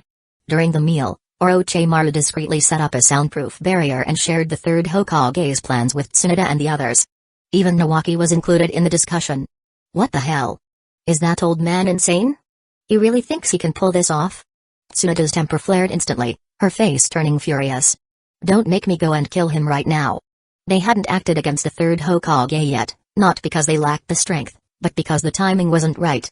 First, the third still had a decent reputation and a strong support base from his years of leadership. Second, Hidden Leaf Village was in the middle of a war. If infighting broke out now, the other four major villages would pounce on Hidden Leaf Village like vultures, dividing the land of fire among themselves. This wasn't something Tsunade or the Uchiha clan wanted to see happen. The third Hokage wanted to weaken the Uchiha and their allies on the battlefield, but Tsunade and her group had the same plan in reverse. In the end, whoever outsmarted the other would win. Besides, a significant number of their elite forces had already signed contracts with Kaido, granting them life-saving teleportation abilities. It was almost impossible for them to suffer heavy casualties. From start to finish, they were playing from an unbeatable position. Why would the Hokage act like this? This isn't how a Hokage should behave. Nawaki couldn't believe what he was hearing. Despite everything Kaido and the others had taught him, Nawaki still held on to a shred of idealism. He'd even harbored some lingering respect for the third Hokage. But now, Orochimaru's revelations shattered any goodwill he had left. The third Hokage wanted to brainwash him? To use him against the Senshu, Uchiha, and Uzumaki clans in the future? Was there anything more sinister than this? That's no Hokage, he's a fraud. Nawaki's face turned red with anger, and he declared firmly. PFFT. Tsunade couldn't help but chuckle, patting Nawaki on the shoulder. Finally, you've come to your senses. How many times have we told you over the years? You kept thinking the old man as the third Hokage had a moral bottom line. Now, do you see his true colors? For his own gain, and his family's, he'll stoop to anything. Don't let him fool you again. If you ever let him manipulate you into betraying our clan, I'll strangle you myself before anyone else gets the chance. Nawaki flinched at his sister's words, his face turning pale as he shifted away from her. Relax, sis. I'd never betray our clan. Trust me, I'm not that stupid. You don't need to worry about me doing something that dumb. Just calm down, okay? He shuddered at the thought of his sister actually strangling him. Good. As long as you understand. Tsunade's expression softened, and she gave him a reassuring smile. Chapter 96, Orochimaru's future plans. Looks like the third Hokage is completely out of ideas. Coming up with something like this. Kaido chuckled and shook his head. Anyone under his contract couldn't betray him. If they tried, the contract would break instantly, erasing all memories related to it. Not to mention, Kaido would know right away. Who wouldn't agree with that? Orochimaru licked his lips, flashing a sly smile. My dear teacher has truly been cornered by your three clans teaming up against him. But, knowing him, he's bound to have more tricks up his sleeve. My guess is that his next big move will be waiting for your clan's shinobi on the battlefield. So, it'd be wise to warn your elite forces heading out to the front lines. My teacher and Danzo aren't people to underestimate. That's all I have to say." At that moment, Orochimaru shamelessly spilled all of the third Hokage and Danzo's secrets, practically aligning himself with Kaido and his allies.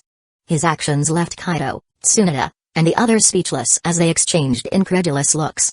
"Although we anticipated something like this, we still appreciate your warning, Orochimaru," Kaito said, masking his surprise. Checking Orochimaru's affinity toward him, Kaito noticed it was still only 45 points. He frowned. "I thought his sudden betrayal of the third meant he'd warmed up to me. Guess not. He's just hedging his bets, trying to cozy up to us as a backup plan." Realizing this, Kaito smiled faintly and asked, "So, what are you hoping to gain from us in return?" "Hey, you're as sharp as ever." Orochimaru laughed, his eyes glinting. "I don't want much, just to purchase a batch of nutritional pills from you. Plus, I'd like the option to buy more in the future. If possible, access to some higher grade pills would be ideal. Sure, I can refine the essence from ordinary pills to create advanced ones myself, but it's time consuming, and the results aren't as effective as your top tier versions." Currently, Orochimaru only had the 30 million ryo he squeezed out of the third. It would barely buy one batch of pills. But with the war starting, he knew it wouldn't be long before he could secure more funds. To him, chaos was a ladder. He never hesitated to climb it, using any means necessary. Wealthy nobles and merchants? To Orochimaru, they were just fat sheep waiting to be fleeced. If it weren't for the risks of exposure, he would have bled them dry already. In times of peace, such actions would quickly draw attention. But during wartime, a few dead merchants or nobles here and there wouldn't raise suspicion, as long as he covered his tracks and forged an alibi. Interesting. Kaido mused. You've been refining high-grade pills from ordinary ones? Do you have any samples? Let me take a look. Orochimaru nodded eagerly. Of course. I've been meaning to get your opinion. As the son of Naori-sama, you must have tried plenty of advanced pills yourself. What Orochimaru didn't realize was that Kaido himself had invented these pills. After all, who would believe that a 6-year-old could create something so advanced back then? This required mastery of medicine and pharmaceutical techniques beyond what most could comprehend. While Tsunade had often praised Kaido's brilliance in medical ninjutsu, only a few truly grasped the extent of his talent, and Orochimaru wasn't one of them. Orochimaru quickly retrieved a porcelain bottle from his pouch, shaking out a single pill. He handed it to Kaido. Here, take a look. Kaido took the pill, wrapping it in his chakra and analyzing it carefully. After a moment, he handed it back. You've done well to create this method for making high-grade pills. Kaido praised. Though it doesn't quite match the ones produced by my clan, it's still about 70% as effective. Not bad at all. No wonder your vitality, physique, and strength have improved so much in recent years. This must have played a big role. I'll sell you a batch of 100% effective pills, and in the future, I can provide you with a small share as well. Kaido continued. But these are for personal use only. You can't resell them or share them with others. Do you agree? Well, Kaido wasn't worried about anyone reverse engineering his pills, as most of the ingredients came from the One Piece world and were impossible to replicate in the ninja world. He didn't want to hand over anything that might boost the third's power. Of course. That's completely reasonable. Thank you. Orochimaru beamed, visibly relieved. He pulled out a box of money, placing it in front of Kaido. Here you go, 30 million ryo. I'd like to use it all to buy advanced pills. How many can I get? I'll give you 500 pills as a goodwill gesture. Kaido decided. Taking the box, he placed his hand on it, causing intricate sealing patterns to appear and engulf the box. A moment later, the box vanished in a puff of smoke, replaced by a sealed scroll. This looked like a display of sealing or summoning jutsu, but in reality, it was just a clever cover. Kaido had actually used the storage function of the space-time gate. He then handed the scroll to Orochimaru. Here you go. There are exactly 500 advanced nutritional pills inside. Check it and keep it safe. Thank you. Orochimaru eagerly accepted the scroll and expressed his gratitude. After unsealing it and inspecting the contents, he confirmed everything was in order and thanked Kaido again. He resealed most of the pills into another storage scroll, leaving only a small bottle with 10 pills. Taking one out, he sniffed it, examined it carefully, and then popped it into his mouth. Almost immediately, the effects kicked in. Orochimaru's analytical mind quickly assessed the results, his face lighting up with joy. As expected, these are over 30% more effective than the ones I refined. Not only that, but they're also much easier to absorb. This is a huge win. Absorption might seem like a minor detail, but it was critical. After all, Everyone has a limit to how much they can absorb and digest each day. This limitation greatly affects how quickly one's strength can grow. And with a higher absorption rate and better effectiveness, Orochimaru was confident he could significantly improve his strength within a few months. Still, he muttered to himself, even with these advanced pills, the training methods I currently know, along with my techniques for absorption, only allow for limited improvement. It's nothing like what the Uchiha or Tsunade have. Their strength skyrockets without any clear limit in sight. It's obvious they have superior training methods, ways to better absorb nutrients, enhance vitality, and maybe even improve their innate talent. Orochimaru couldn't help but feel regretful. How else could he explain the rapid growth of the entire Uchiha clan? Even within the Uchiha, not everyone was a born genius. Unfortunately, this wasn't the right time for him to dig deeper into their training secrets. He wasn't close enough to them yet. He needed to be patient. He saw this mission, along with the goodwill he was building, as a great opportunity. For that reason, Orochimaru decided not to brainwash the Waki, out Uchiha, or Uzumaki Reiko. Instead, he would teach them to the best of his ability. They could become important bridges, helping him further his connections with the Uchiha and their allied clans in the future. Orochimaru also admired the Uchiha's ability to keep their secrets. It wasn't like people hadn't suspected the Uchiha of having superior training techniques.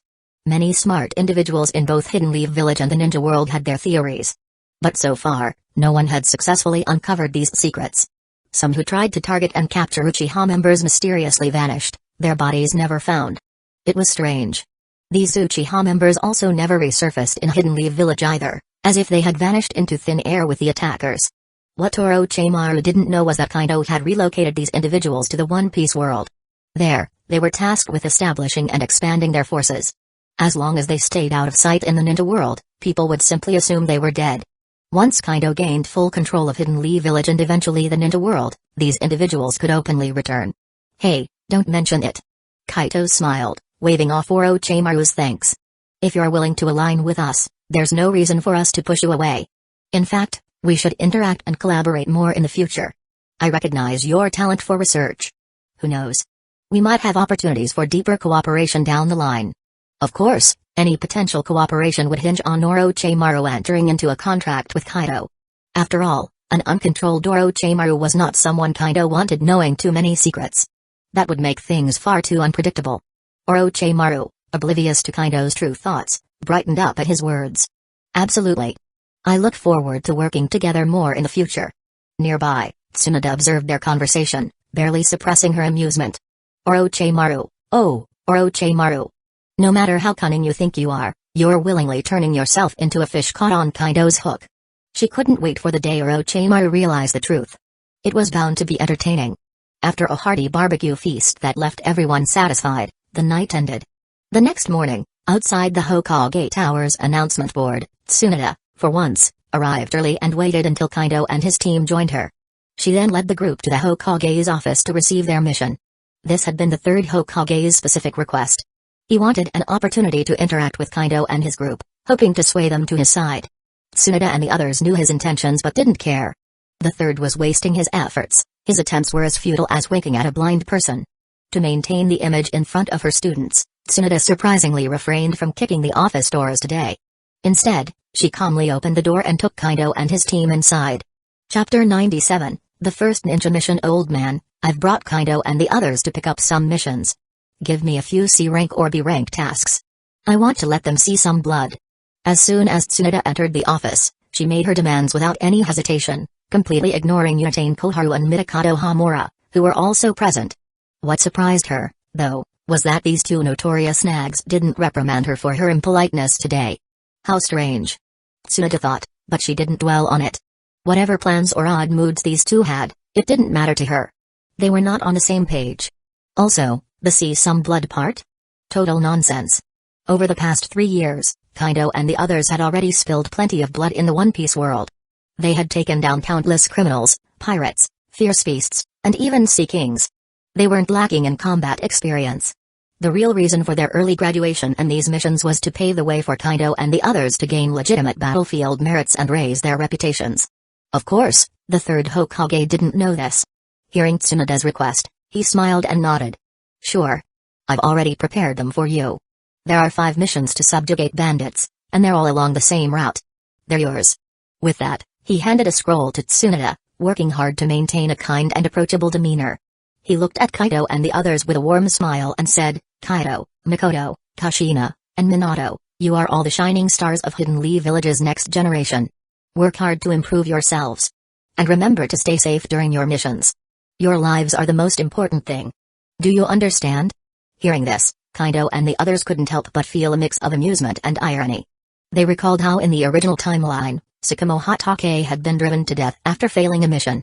Compared to those actions, these current words of concern from the third Hokage felt insincere. So, you just say whatever suits your narrative, huh, hypocrite? Still, outwardly, they smiled and nodded politely. Understood. Thank you for your concern, Hokage-sama. Since you want to act, we'll play along. When the time comes, we'll expose your true face. Let's see if you can still smile then. Haha. No need to be so formal. I'd much rather you call me Grandpa Hokage. It's all for Hidden Leaf Village. The third Hokage laughed as he waved them off. Unfortunately for him, his words were completely disregarded. Grandpa? This old geezer? Not a chance. Alright. Enough small talk. Let's go. Tsunade cut in, rescuing Kaido and the others from the conversation. She turned and beckoned them to follow her, walking out without sparing the third another glance. Behind her, the third Hokage's smile faded as his face turned dark. This Tsunade. She's getting more and more disrespectful. He fumed internally. But for now, there wasn't much he could do about her. Outside the Hokage Tower, Tsunade and her group ran into Orochimaru, who was also leading his students to pick up a mission. Yo, sis. Did you get your mission already? What is it? From afar, Nawaki spotted Tsunade and the others and waved excitedly. Bam. Before he could react, Tsunade flashed forward and smacked him on the head, leaving a noticeable bump. Don't you know you're not supposed to ask about other people's missions? She scolded. Reckless as always. How can I trust you to handle missions if you keep acting like this? When are you going to grow up? Just yesterday, she had praised him for finally correcting his blind trust in the third Hokage. And now, he was back to his usual self. Tsunade felt an overwhelming sense of disappointment. Look at Kaido and Minato, mature, intelligent, reliable. Why can't he be more like them? Ow! It hurts. Nawaki clutched his head, sucking in a breath of pain. With teary eyes, he mumbled, I'm sorry. I won't do it again. Please don't hit me anymore. His good mood for the day was officially ruined. At this rate, he figured his sister's violent tendencies would leave her single forever. Humphrey. Be more careful next time. Let's go. Tsunade huffed before giving Orochimaru a nod and leading Kaido and the others toward the village gate. Since they had already decided on this kind of missions the day before, they had packed their things in advance. There was no need to return home to prepare. Before long, they exited the gates of Hidden Leaf Village and disappeared into the forest, heading for their first mission destination. Meanwhile, at the route base, Danzo received news of Tsunade's team leaving for a mission. Danzo-sama, should we send someone to take care of them? An agent named Al asked directly. No, not for now. Danzo waved his hand, rejecting the idea. Tsunade has been at Kage level for over 2 years now. With her current strength and these brats' abilities, it would take at least 3 elite squads to deal with them. Let's hold off for now. Tsunade won't stay with them forever. Hiruzen has only given her 2 months. In 2 months, those 4 brats will be doing missions on their own. That's why Hiruzen agreed to let them form a team with a supervising teacher in the first place. Once Tsunade leaves, we'll make our move and eliminate them. For now, gather as much intel as possible. Don't miss anything. I have a feeling they're hiding more strength than they're letting on. When the time comes, aim for a clean kill, no loose ends. Understood? Yes. All accepted the orders without hesitation. Good. Keep tracking them, but don't get too close. For now, their situation is in your hands and your 2 teams. Don't screw this up. Danzo's tone was icy. For him, Kaido and his team were no ordinary individuals. Any attempt to take them out had to be flawless. Anything less would have catastrophic consequences. Yes. Al responded again. Good. You may go. After Al left, Danzo turned to Dove and instructed, you're to head to the Land of Rain and gather intelligence there. Also, find out Hanzo's movements, I'll need him soon. Yes. Dove nodded and left immediately. Let's hope everything goes smoothly. Danzo muttered, though his tone shifted. No, everything must go smoothly. This plan must succeed. Otherwise, there will never be another chance to eliminate the Uchiha, Uzumaki, and Senju clans, and no opportunity to claim the position of Hokage. As Dove left, Danzo sat alone in the eerily silent underground hall. The faint crackling of candle flames filled the room as he whispered to himself. He knew that relying solely on his own resources, along with the Sarutobi and Shimura clans, might not be enough to decisively defeat the elite Uchiha, Senshu, and Uzumaki forces at the front lines. But if he could form an alliance with Hanzo of the Salamander, everything could change. Although Danzo didn't think much of Hanzo's so-called demigod title, believing it to be undeserved, he couldn't deny the man's strength. Danzo had witnessed the legendary battles of Hashirama Senju and Madara Uchiha from a distance, and he firmly believed Hanzo wasn't even in the same league as those titans. In fact, Hanzo couldn't even compare to Senju Dobirama at his peak. For someone like that to call himself a demigod? Ridiculous. Still, Danzo couldn't overlook Hanzo's expertise in poisons. If used properly, Hanzo's poison techniques could provide Danzo with the perfect excuse to eliminate the elite forces of the Uchiha, Senshu, and Uzumaki clans without raising suspicion. 2 days later, the squad led by Kaito had arrived near the location of their first mission. Standing atop a large tree, they overlooked a bandit camp sprawled across a mountainside about a kilometer away. Kushina, unable to contain her eagerness, asked, "So? Are we going in now? I can sense around 215 people in that camp, 2 of them are Chunin, 5 are Gainian, and the rest are just regular bandits." She continued, her tone unimpressed. "Honestly, I could take them all down myself without breaking a sweat." To her, this C-rank mission felt like a joke. C-rank? Really? She'd much rather be out hunting sea kings or battling fierce beasts on some remote island. This was child's play. "Don't be so hasty," Kaito said with a small smile as he gently patted her head. "Remember, this mission isn't just about completing the task, it's about going through the process, following the rules, and getting the experience. And besides," he added, lowering his voice, "don't forget that there are root operatives tailing us from afar. They're here to gather intelligence on us. If you go all out and show too much, they'll definitely grow suspicious. There's no need to give away our full abilities. We'll handle these bandits using only the skills we've already demonstrated in training. That way, it'll seem normal and won't arouse any suspicions from Root. And let's be honest," Kaito said with a smirk, "if I really wanted to end this quickly, one lightning strike would be more than enough." Kushina sighed in frustration but nodded. Fine. I'll do it your way. So, are we waiting until nightfall, or do we go now?" "We're going now," Kaito decided. Tsunade? She was just here as backup, letting Kaito and the others handle things. This was more of a field test for the younger generation than anything else. "Works for me." "Agreed. I'm in." With nods of approval from Mikoto, Minato, and Kushina, the plan was set. "Alright, here's the plan," Kaito said. "I'll take the front gate, Minato the back, Mikoto the left, and Kushina the right. Wait for my chakra flare as the signal, and then we'll strike simultaneously." "Got it?" "Got it." With that, Kaito vanished in a blur, using the body flicker jutsu to dart toward the camp. Kaito didn't rely on advanced techniques like the Flying Thunder God or his powers from the One Piece world. He stuck to basic ninja skills, ensuring he didn't raise any flags with their stalkers. Within minutes, he reached the camp's front gate and perched on a tree, blending into the shadows. His enhanced senses, bolstered by observation haki, mapped out everything within a 3-kilometer radius. Once the squad was in position, Kaito released a fireball into the sky. The flame shot hundreds of meters up before exploding, lighting up the area. The bandits stationed at the gate barely had time to react.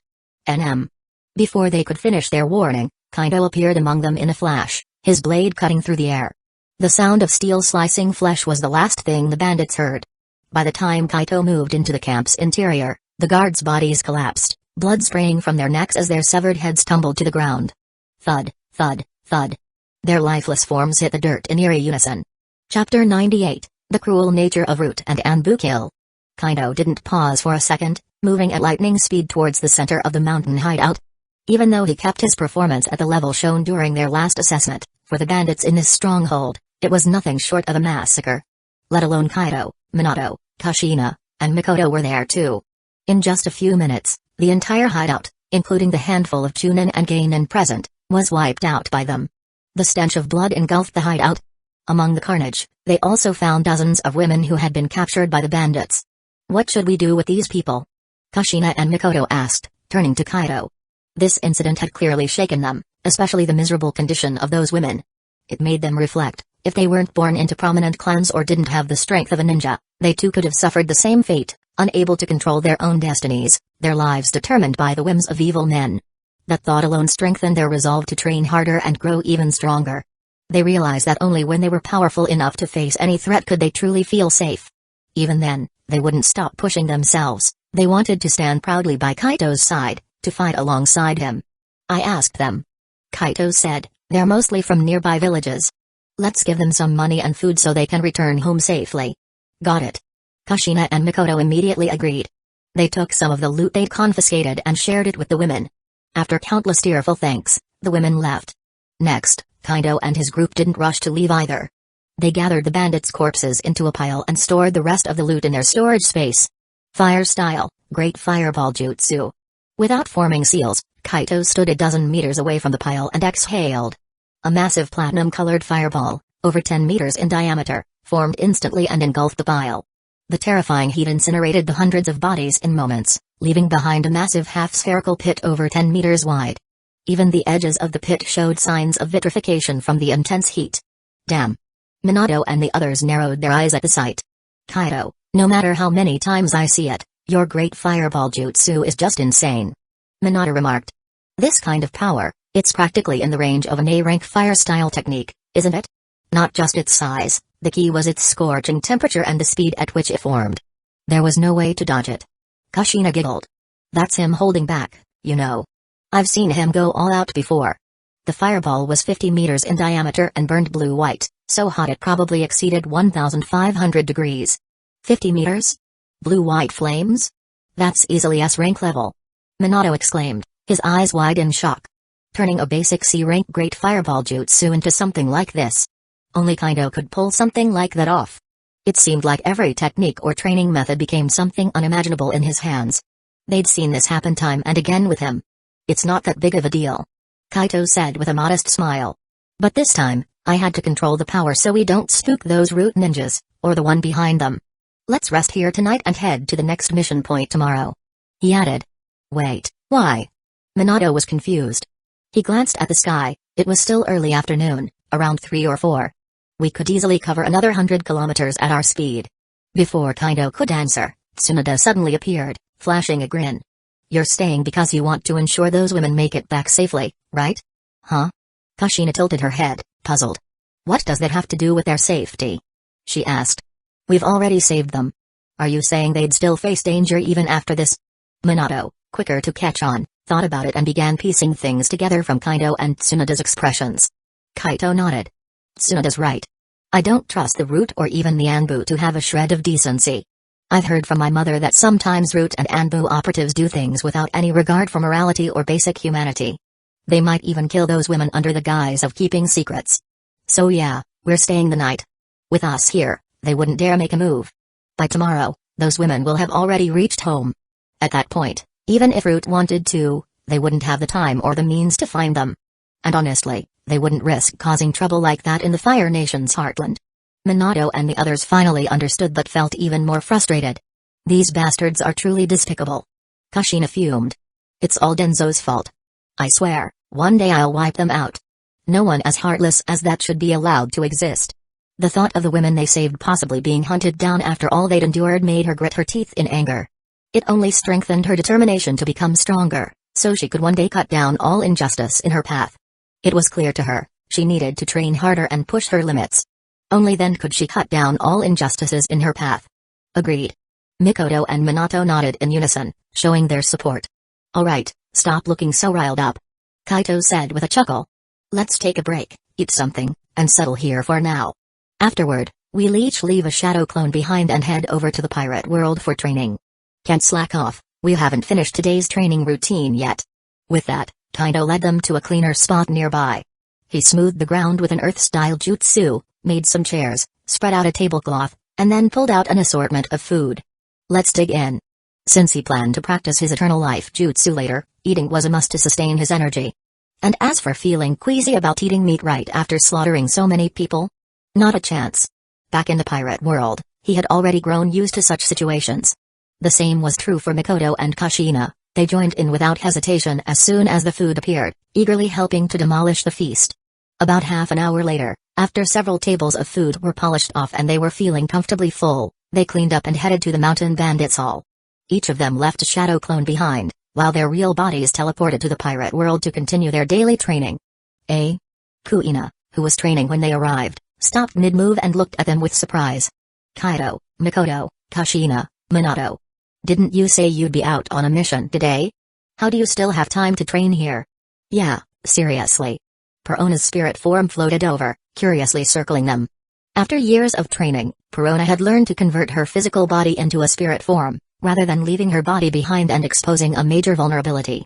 In the original timeline, she wouldn't have mastered this ability until years later, around 2 years after the Summit War. But thanks to all the resources and help Kaido provided, her progress had been accelerated significantly. Kushina chuckled. Well, we finished today's mission early, so we left shadow clones behind and came here to train. Miss me after a few days without seeing your big sister? She teased, reaching out to pinch Perona's cheek with a hand infused with spiritual energy and the adamantine chains of the Uzumaki clan. Of course, I did. Perona admitted defeat, nodding furiously. But as soon as Kushina let go, Perona zipped away in a flash, hiding behind Mikoto for cover. Ugh, those adamantine chains and spiritual energy are such cheats. She grumbled. How can they grab my spirit form? It makes no sense. She had once thought her ghostly form was invincible, until she met Kushina and other members of the Uzumaki clan. Hee, you're already plenty impressive. Kushina reassured her. That ghost fruit of yours is totally broken. Especially your negative ghosts, they're a nightmare for almost everyone. Her smile faltered slightly as she recalled something. Because, well, even she had fallen victim to those negative ghosts before. Yeah, no kidding. Minato and the others nodded, their faces darkening at the memory. Fortunately, Kaido had taught them ways to counter Perona's ghostly abilities. The most effective techniques involved using spiritual energy and certain sealing jutsu, like the Uzumaki clan's adamantine sealing chains. Sadly, those techniques couldn't be learned by outsiders. But there were similar sealing jutsu available, ones that didn't require the Uzumaki bloodline. Though not as powerful as the adamantine chains, they were more than enough to deal with Perona. After several hours of training in the pirate world, it was late at night when Kaido and the others finally wrapped up their session. They bathed, ate, and got some sleep, not back in the ninja world, but on Shimatsuki Island. The next morning, after breakfast and some practice, they returned to the ninja world and dispelled their shadow clones. When their memories merged, they confirmed everything had gone smoothly. The root ninjas hadn't dared move from their position 5 kilometers away from the hideout. Kushina and the others let out a sigh of relief. With that, the group set out for their next mission. Nearly half a month passed. By the time they completed their final bandits extermination mission, they returned to Hidden Leaf Village. The long duration was mostly due to travel time. As for the enemies, they didn't pose any real challenge to the group. After arriving back in Hidden Leaf Village, they took a brief 3-day break before accepting 5 more extermination missions from the 3rd Hokage. Time flew by. Before they knew it, nearly 2 months had passed since Kaido and his team had graduated. On this day, they completed another mission and returned to Hidden Leaf Village. Unlike their initial missions, which involved hunting bandits, their recent assignments included escorting, transporting supplies, gathering intelligence within the Fire Nation, and tracking spies. Bandit extermination missions were no longer necessary. At the start of wars, villages typically focused on clearing out local bandits to prevent enemy spies from blending in among them. Chapter 99, The 3rd Hokage's Scheme. Hokage's Office. Good work. The 3rd Hokage took the mission scroll from Tsunade and briefly reviewed it before speaking. The mission is complete, and the agreed 2-month time frame is up. The front lines have officially engaged in battle with the Hidden Rain. Although large-scale combat hasn't erupted yet, small skirmishes are happening non-stop. And it's not just with the Hidden Rain. There have been minor clashes with the Hidden Sand and Hidden Stone as well. Hidden Rain and Hidden Sand have also started skirmishing among themselves. The situation is complicated, especially with the Sand and Rain ninja, many of whom are skilled in poison techniques. We've already had several people incapacitated by their toxins. If it weren't for the antidotes produced by the Uchiha clan, our standard antidotes and our medical nin wouldn't have been able to counter these poisons effectively. That's why we need you on the front lines, Tsunade. There's no time to rest. I hope you can depart for the Rain Country's battlefield early tomorrow morning. Any objections? Orochimaru had already left for the front lines 2 days ago. Jiraiya had gone even earlier, accompanying the vanguard unit. Even Sakamo Hatake had been deployed. Got it. No problem here. Tsunade immediately nodded in agreement. Though she had her grievances about the 3rd Hokage and his family's schemes, she didn't want unnecessary casualties among the Hidden Leaf Village shinobi. Besides, Establishing herself on the front lines would allow her to help the Senju, Uzumaki, and Uchiha clans in the future. It was also an opportunity to support people like Kaido and the others when they inevitably joined the fight. On top of that, Tsunade had another goal. She wanted to personally face Hanzo the Salamander, humbling him and carving out her own legacy. She refused to accept a title like Legendary Sannin granted by someone who had defeated her. To Tsunade, it felt more like an insult than an honor. Good. The third Hokage looked relieved, glad that Tsunade hadn't been difficult. Then he turned to Kaido and the others. As for you all, it's time for you to start handling missions independently. I'm sure you've been expecting this. Given how well you've performed recently, even completing B-rank missions, I've decided to promote you, Kaido, to Chunin. You'll now lead your own squad, previously known as Tsunade's team. Any questions? No, thank you, Lord Hokage. Kaido and the others shook their heads, though they couldn't help silently grumbling about the third Hokage's stinginess. Based on their performance so far, it wasn't unreasonable for the entire team to be promoted to Chunin. But clearly, the third Hokage thought otherwise. Still, they didn't let it bother them too much. There would be opportunities in the future. If, by the end of the war, they hadn't received the promotions they deserved. Kaido thought, I'll just overthrow the old man myself, become Hokage, and promote everyone to Jonin. Excellent. The third Hokage nodded in satisfaction. Then, his expression turned serious as he addressed Kaido. Kaido, you must have heard what I discussed with Tsunade earlier. The front lines desperately need the antidotes Uchiha clan produces. This concerns the lives of countless shinobi. Old man. Before the third Hokage could finish, Tsunade interrupted him with a furious shout. Her face twisted in anger as she glared at him. Why are you bringing this up with a 10-year-old kid? Is this something he should or even can handle? Have you no shame, scheming against a child? She could clearly see where this was going. The old man was trying to strong-arm Kaido into handing over the Uchiha clan's antidote formula. If she allowed it, Tsunade knew it wouldn't stop there. Next, he'd target the formulas for nutritional pills and who knows what else. This old geezer just doesn't know when to quit. Do you want Kaido to flip out, trash this office, and kill you on the spot? She thought to herself. If he does, how many lives do you think you have left? Tsunade, you.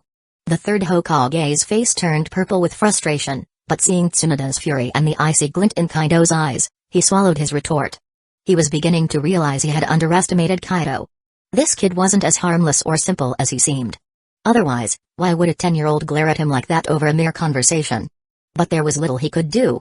If he pushed too hard, the consequences would be disastrous. What a humiliating situation. What about me? Tsunade's face darkened further as she scolded him. If you have the guts, why don't you go talk to Lady Nari Uchiha about this? Let's see if she doesn't deal with you. Kaido is my student. If you think you can bully him, think again. If the village needs antidotes, they can purchase them from the Uchiha clan. Stop trying to take their secrets for free. If everyone acted like you, who'd want to contribute to the village in the future? Instead, the entire village would be full of discontent and distrust. You.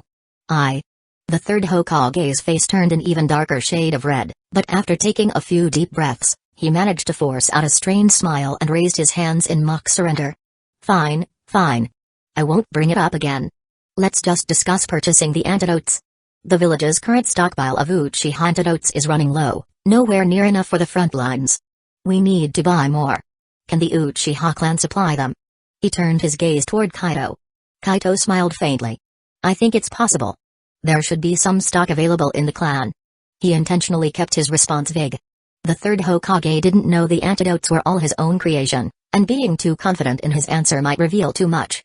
Could the price be reduced a bit? You know, with the village at war, funds are tight.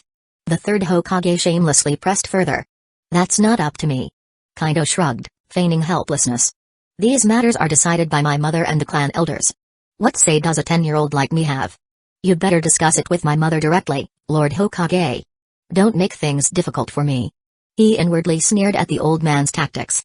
First, the Hokage wanted the formula for free. Now, he was trying to negotiate a discount. Not a chance. As for the claim that the village lacked funds, Kaido didn't believe it for a second. The daimyo of the Fire Nation allocated substantial funding to Hidden Lee Village every year. The village also had its mission fees, among other sources of income. Moreover, Kaido's mother had mentioned that over a month ago, the daimyo had approved an additional 10 billion ryo in war funds for Hidden Lee Village. No money. Sure, and pigs fly. At most, they'd sell a bit more of the antidote stockpile to the village. But bulk selling other things, like nutritional pills? Not a chance. As soon as Kaido and his squad left the Hokage's office, they headed straight to his family's home. Coincidentally, Naori Uchiha was at home at the time. Mikoto and Kushina couldn't hold back and started talking over each other, explaining everything that had happened and detailing the third Hokage's scheming. Bang! Naori Uchiha slammed her hand on the table, leaving a deep handprint. Her eyebrows arched sharply as she roared, "Sarutobi Hiruzen, you dare to scheme against my son? You must have a death wish." She turned to Kaido with a fiery glare. "Kaido, how about Mom goes and kills that dog right now? What do you think?" Kaido waved his hands helplessly, looking exasperated. "Forget it, Mom. We've endured for so many years already, a little longer won't hurt. Once the war is over, we'll deal with him properly. Killing him outright would be too easy. I want him utterly disgraced, his name cursed for generations. If we act now, it'll throw the village into chaos and weaken us, giving the other shinobi villages an opening to exploit. We need to wait a little longer. I'm pretty sure he'll try to send me and our squad to the battlefield soon." Kaido continued. "When that happens, I'll coordinate with our allies on the front lines. We'll first take out the elites of the Sarutobi and Shimura clans, then finish off Danzo. That'll be the first part of our revenge. Mom, while I'm away, you and the others in the village need to keep an eye on the Hokage. Don't let him go crazy. Also, if you can, push him to send even more of their clan's ninjas to the front lines. That'll work out just fine for us. Killing the third Hokage wouldn't be enough." Kaido wanted him to lose everything, his reputation, his allies, his power, before finally meeting his end. If the third dared to scheme against him, he would face the consequences. "Fine, we'll do it your way." Naori agreed after some thought. "But when you're out on the front lines, be careful. And protect Mikoto and Kushina too. As for the village and the clan, don't worry about those. Mom and this old woman Mido are here. We'll keep everything under control." Naori smiled reassuringly as she spoke, but there was a flicker of eagerness in her eyes. Deep down, she wouldn't mind if the third Hokage made a move in the village, then she'd have every reason to kill him outright. As for getting him to send a second batch of Sarutobi and Shimura elites to the front lines, we'll see. If the opportunity arises, we'll definitely go for it. Though for that to work, Danzo can't die during the first wave. If he does, the third, no matter how clever, won't send more of their elite forces to their deaths. How we handle this, I'll leave to you. If you get the chance to kill Danzo, go ahead. Even if we can't take out the second batch of their elites on the battlefield, there'll still be chances to deal with them after the war. No rush. After the war, Naori was determined to wipe out the Sarutobi and Shimura clans.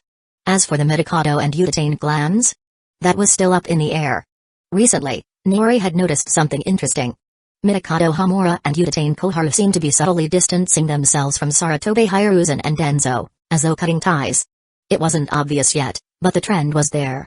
There were even hints of goodwill toward the Uchiha and Senju clans. That was worth considering. Naori began to wonder if it would be possible to recruit them, to have them gather evidence of Hiruzen's and Danzo's crimes and publicly condemn them after the war. Having Hamura and Koharu spearhead the accusations against them would be both poetic and devastating. Would they agree? Worst-case scenario, when the time came to settle accounts, she could spare their lives. But they'd have to cough up everything they'd taken over the years. Any participation in harming the Senju or Uchiha clans would have to be accounted for. And their power? That was non-negotiable, they'd lose it. Sounds good. Kaito nodded after listening. We'll see how things play out.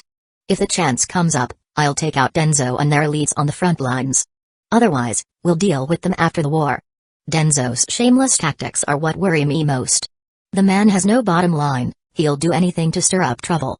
Do what you think is best. Naori said calmly, her confidence stemming from her overwhelming strength. Oh, and one more thing. Naori's expression turned serious. She looked at Kaido, Mikoto, and the others. When you're on the front lines, be on guard against Black Zetsu and Madara Uchiha. I'm worried they'll stir up trouble and look for a successor. Mikoto and Kaido, both of you could be potential targets for them. And with how close Minato and Kushina are to you two, they might use them as pawns to force you into awakening your Mangekyō Sharingan. Naori didn't trust Madara's morals at all. Even though Kaido, Mikoto, and the current Uchiha clan didn't need such extreme methods to awaken the Mangekyō Sharingan anymore, thanks to techniques like Sharingan meditation, chakra refinement, and life force technique focus training, Madara and Black Zetsu didn't know that. And they couldn't let them find out, at least not yet. In the future, when Kaito unified the shinobi world and subdued Madara, maybe then they could share those techniques. After all, Madara as an ally would be incredibly useful. Got it. We'll be careful. Kaido and the others nodded in agreement. If Black Zetsu or Madara shows up, there's no way they'll escape our observation Haki. Kaido added with a smirk. And if things get dicey, I'll call you and Lady Mido over to gang up on Madara. That'd be a fun sight. Both Naori and Lady Mido were already Super Kage level and getting stronger. Even in a one-on-one fight against the aging Madara, their victory wasn't guaranteed, but together? The old Madara wouldn't stand a chance. Chapter 100, Meeting Tsukumo Hatake and Baby Kakashi. By the way, Mom, how much longer do you think it'll take for your Sharingan to fully evolve into the eternal Mangekyō? Kaido suddenly turned to ask his mother. For the past 3 years, her bloodline and Sharingan had been nourished by the Life Force Jutsu, the Primal Chakra Refinement Jutsu, and the Sharingan meditation method. He could sense her ocular power steadily growing stronger, yet she hadn't fully transformed it yet. Her Super Kage level strength was supported by other aspects, not by the eternal Mangekyō. But once she awakened it, he figured her power would likely skyrocket to the peak of Super Kage level. That. Probably another 6 months to a year. She estimated. It's not that fast. Bloodline restoration and ocular power transformation aren't easy processes. This kind of thing can't be rushed. She paused before advising, you and Mikoto. I hope both of you can directly evolve your Sharingan from 3 Tomoe straight into the eternal Mangekyō. That way, your potential should be even greater. Unlike me, who has to spend more time compensating for lost potential. Naori Uchiha spoke earnestly, her tone filled with concern. Rushing to unlock the Mangekyō prematurely was a mistake she hoped they wouldn't repeat. The natural progression to the eternal Mangekyō was the right path. Got it. Kaido and Mikoto nodded together. I've always planned it that way. Kaido added confidently. That's why I've been holding back on unlocking my Mangekyō, even though I've had the capability for a while. I've been focusing on expanding my Sharingan's potential and purifying my bloodline to its fullest. If I wanted to, with my physical and mental strength, I could have forced the Mangekyō open ages ago. For ordinary Uchiha, this might have been nearly impossible. But for someone like Kaido, it would have been child's play. Same here. Mikoto laughed. If it weren't for Kaido's advice, I might have rushed into unlocking my Mangekyō too. Right now, I don't even need it to improve my strength. Otherwise, I could unlock it anytime, I can feel that much. When your physique, mental energy, and bloodline reach a certain level, the signs become obvious. Good, that's reassuring. Naori said with relief. Kaido grinned slyly. Actually, I didn't just share this advice with Mikoto. Oh? Naori looked at him curiously. I've told the same thing to all the Uchiha I've made contracts with. He revealed. Otherwise, why do you think none of them have awakened their Mangekyō in the past few years, despite having the potential? It's not because they lack ability, right? Naori raised an eyebrow in surprise. I see. I hadn't thought about it before, but now it's clear, it's all part of your plan. Smart. With the techniques you've provided them, they'll be able to awaken their eternal Mangekyō eventually. And since those methods greatly enhance their overall strength, they don't need to rush into it either. That's the most stable approach. If we want to conquer the One Piece world in the future, we'll need a trustworthy and powerful force by our side. Exactly. Kaito nodded. The Uchiha have immense potential, and with proper nurturing, they'll become invaluable assets. The One Piece world was vast. Without enough high-level combat power, controlling it, even with dominance, wouldn't be enough. But knowing her son, Naori figured he wasn't the type to settle for ruling through sheer intimidation. A complete and unified world was probably what Kaido truly wanted. The next morning, after a hearty breakfast at Kaido's home, Tsunade was ready to head to the front lines. Ugh. Once I'm out there, who knows when I'll get to enjoy food like this again. Tsunade complained. Daily training will probably just mean living off high-grade nutrient pills. She grumbled as she prepared to leave. Honestly, if it were up to her, she wouldn't even go to the front lines. Fighting and killing? Not her thing. But for the sake of the family and Kaido, she had no choice. Kaito smirked. Come on, sensei. Why don't you just teleport to the One Piece world for a meal whenever you feel like it? With the bases we've set up over there, you've got access to kitchens stocked with sea king and beast meat 24 out of 7. You really think you'll go hungry? Use your shadow clones. Don't let the old ways of the battlefield trap your thinking.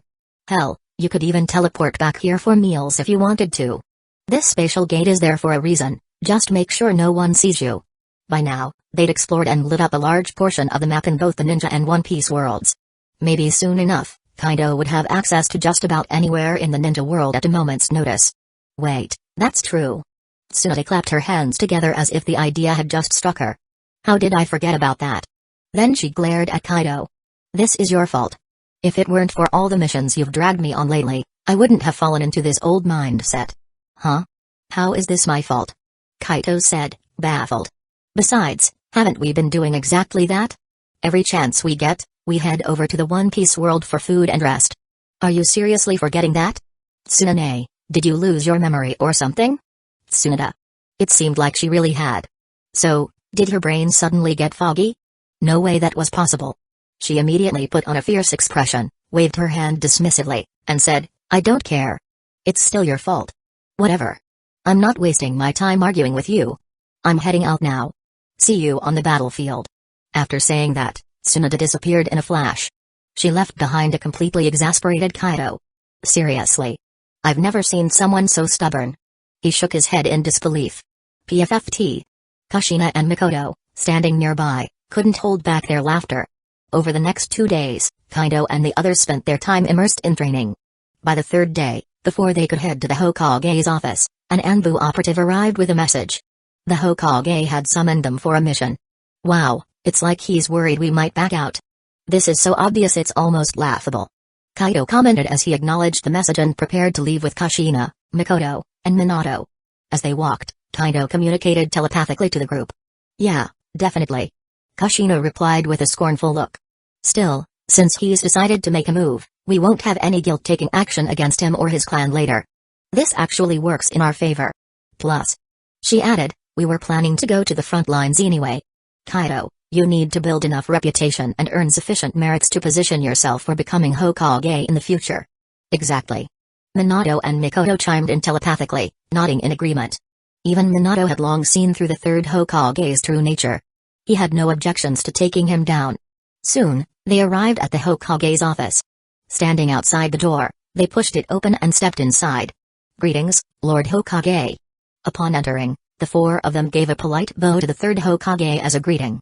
They immediately noticed another person present, a tall, white-haired man with a ponytail. This man had a gentle smile, but his presence was sharp, like an unsheathed sword. Kakashi's dad. Tsukumo Hatake? All four of them immediately recognized him. They had heard of him long ago and were curious to meet him in person. Kaido, Minato, and Mikoto were especially eager to observe his kenjutsu and compare it to the swordsmanship techniques from the One Piece world. But now wasn't the time for that. They pushed those thoughts aside for the moment. You're here. The third Hokage said with a false smile as he looked at them. But this time, he didn't waste words. After all, he was already planning to get rid of them. He immediately handed Kaito a mission scroll and said, this is your task. In a few days, a batch of critical supplies needs to be delivered to the front lines. We'll need multiple ninja squads to escort it, and you'll be one of them. This is Tsukumo Hatake. From here on out, you'll be working under him. For this escort mission, he's in charge. Normally, a supply escort wouldn't require someone of Tsukumo's caliber. But recently, one shipment had been intercepted by Sen Ninja. This batch of supplies can't be lost, failure will jeopardize the front lines. More importantly, this shipment includes a large amount of rare nutritional pills, Uchiha antidotes, and restorative elixirs, a recent delivery from the Uchiha. Worth 2 billion ryo, so it is no small matter. The third Hokage was really worried.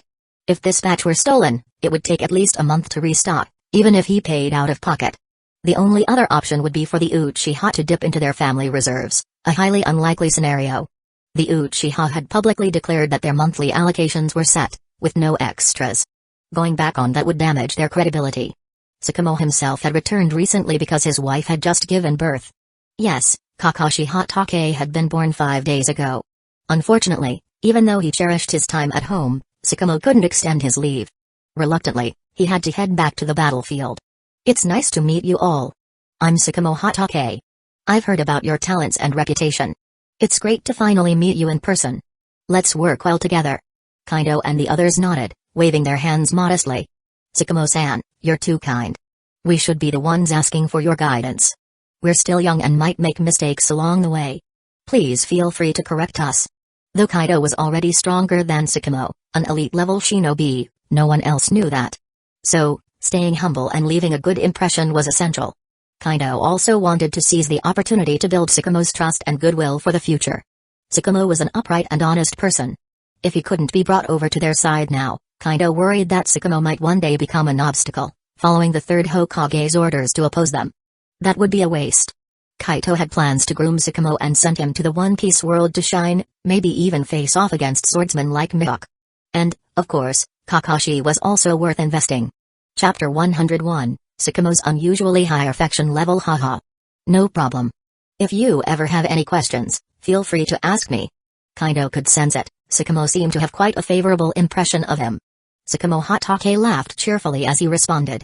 His gaze and demeanor were warm, almost familial. Curious about this unexpected friendliness, Kaido instinctively used his ability to check Tsukumo's affection level toward him. Oh? What he discovered shocked him. Tsukumo's affection level was already at 63 points.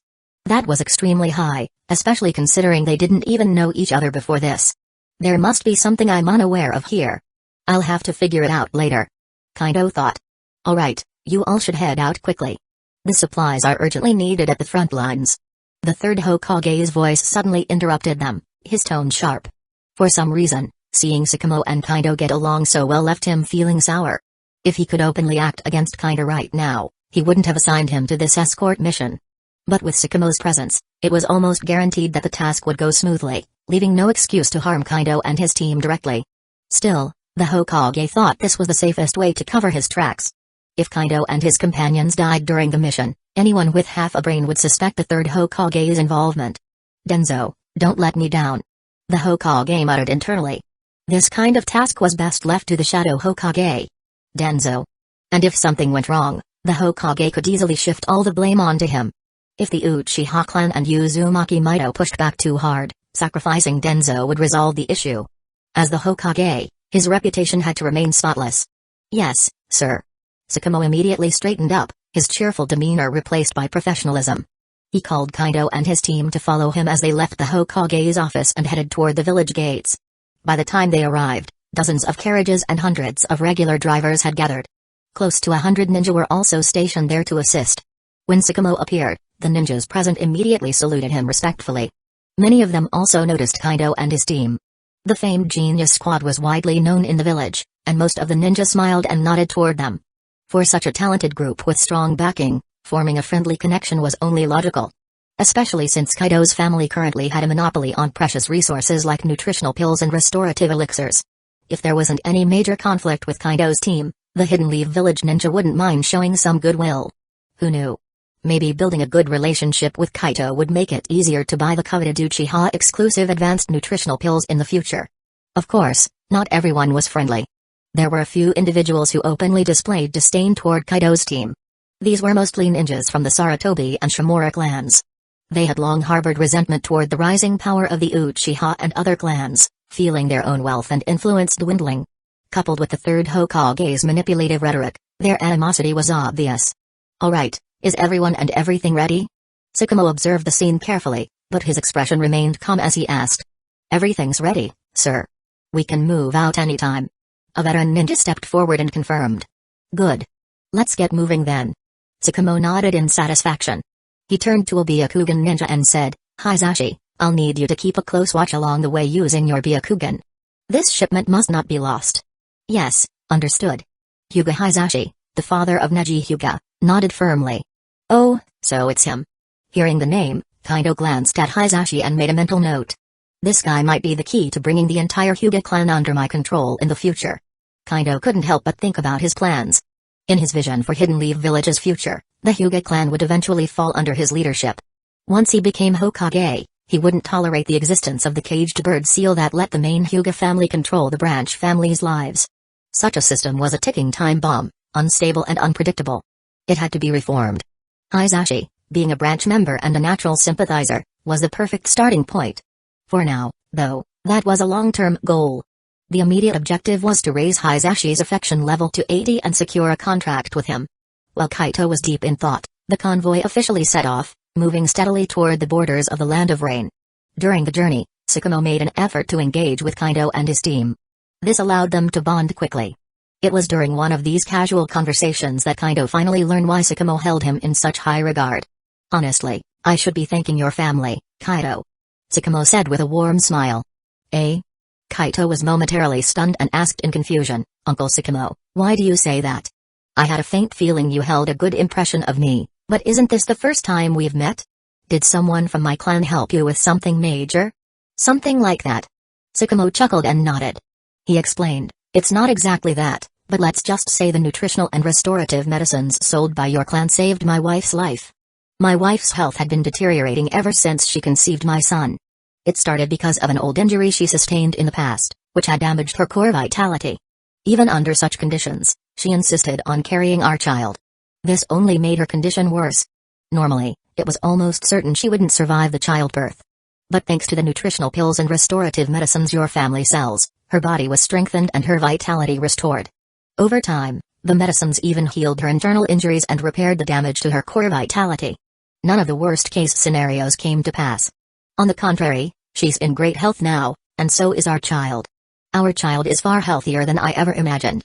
Sakamo could sense it. His child's physical constitution and vitality were extraordinary right from birth. Looking at his condition, his talent in the future will definitely be exceptional. If I ensure he continues taking these nutritional pills over the next few years, there's no doubt in my mind that he'll surpass even me one day. It's all thanks to your Uchiha clan. Without these pills, such a miracle would have been impossible. I'm deeply grateful to the Uchiha. Naturally, I hold you in high regard as well. Sakamo smiled with genuine warmth, his face glowing with happiness. So that's how it is. Kaido and the others suddenly understood. Kaito spoke up, congratulations, Uncle Sakamo, on the safe birth of your child and your wife's recovery. As for thanking the Uchiha clan, that's really unnecessary. We sell medicine, and you paid for it. It was just a regular transaction, there's no need to elevate it to such a level. Kaido thought to himself, this man sure knows how to express gratitude. Most people wouldn't think this way. No. Sakamo shook his head firmly. That's not how I see it. Fair is fair. Even though it's just business, no one can deny the contributions the Uchiha clan's pharmacy has made to Hidden Leaf Village's strength and to healing the wounded. I've bought medicines from other places before, but they never worked for my wife. Only the Uchiha's medicines did. And when it comes to gratitude, as the one who benefited, I decide what's worth appreciating. You don't need to overthink it. Hearing this, Kaido couldn't help but feel a sense of respect for Sakamo. He knew he could never be such a person, but that didn't stop him from admiring such integrity. Even Minato and the others looked at Sakamo with newfound respect. The group traveled cautiously due to the abundance of supplies they were carrying and the need to stay alert for potential enemy attacks, so their pace was slow. By nightfall, they had only covered about 100 kilometers. Sakamo then ordered the group to set up camp and rest, planning to resume the journey the next day. Since leaving shadow clones behind wasn't an option, Kaido and the others made do with high-grade nutritional pills for the night. Sakamo noticed that the pills Kaido and his team were taking were nothing like the ones available on the market. The vitality contained in those pills was at least 10 times greater than any commercially available ones. As I thought, the Uchiha clan has access to a much more advanced version of these nutritional pills. Have even their allies, the Senju and Uzumaki clans, started using them now? It seems I need to strengthen my relationship with Kaido and the Uchiha clan. Maybe I can arrange to regularly purchase some of these advanced pills from them. Sakamo was genuinely tempted by the idea. He wanted to buy the pills not just for his wife and son, to further enhance their vitality and health, but also for himself. With advanced pills, his own strength could reach new heights. Even the standard pills had already helped him recover from old injuries and vitality loss sustained during his years of training. They had strengthened his body, increased his chakra reserves, and accelerated his progress on the path of a Kage-level ninja. If he could get the advanced pills, Sakamo was confident he could reach a level comparable to Hanzo within a few years. His chakra reserves would no longer feel so limited.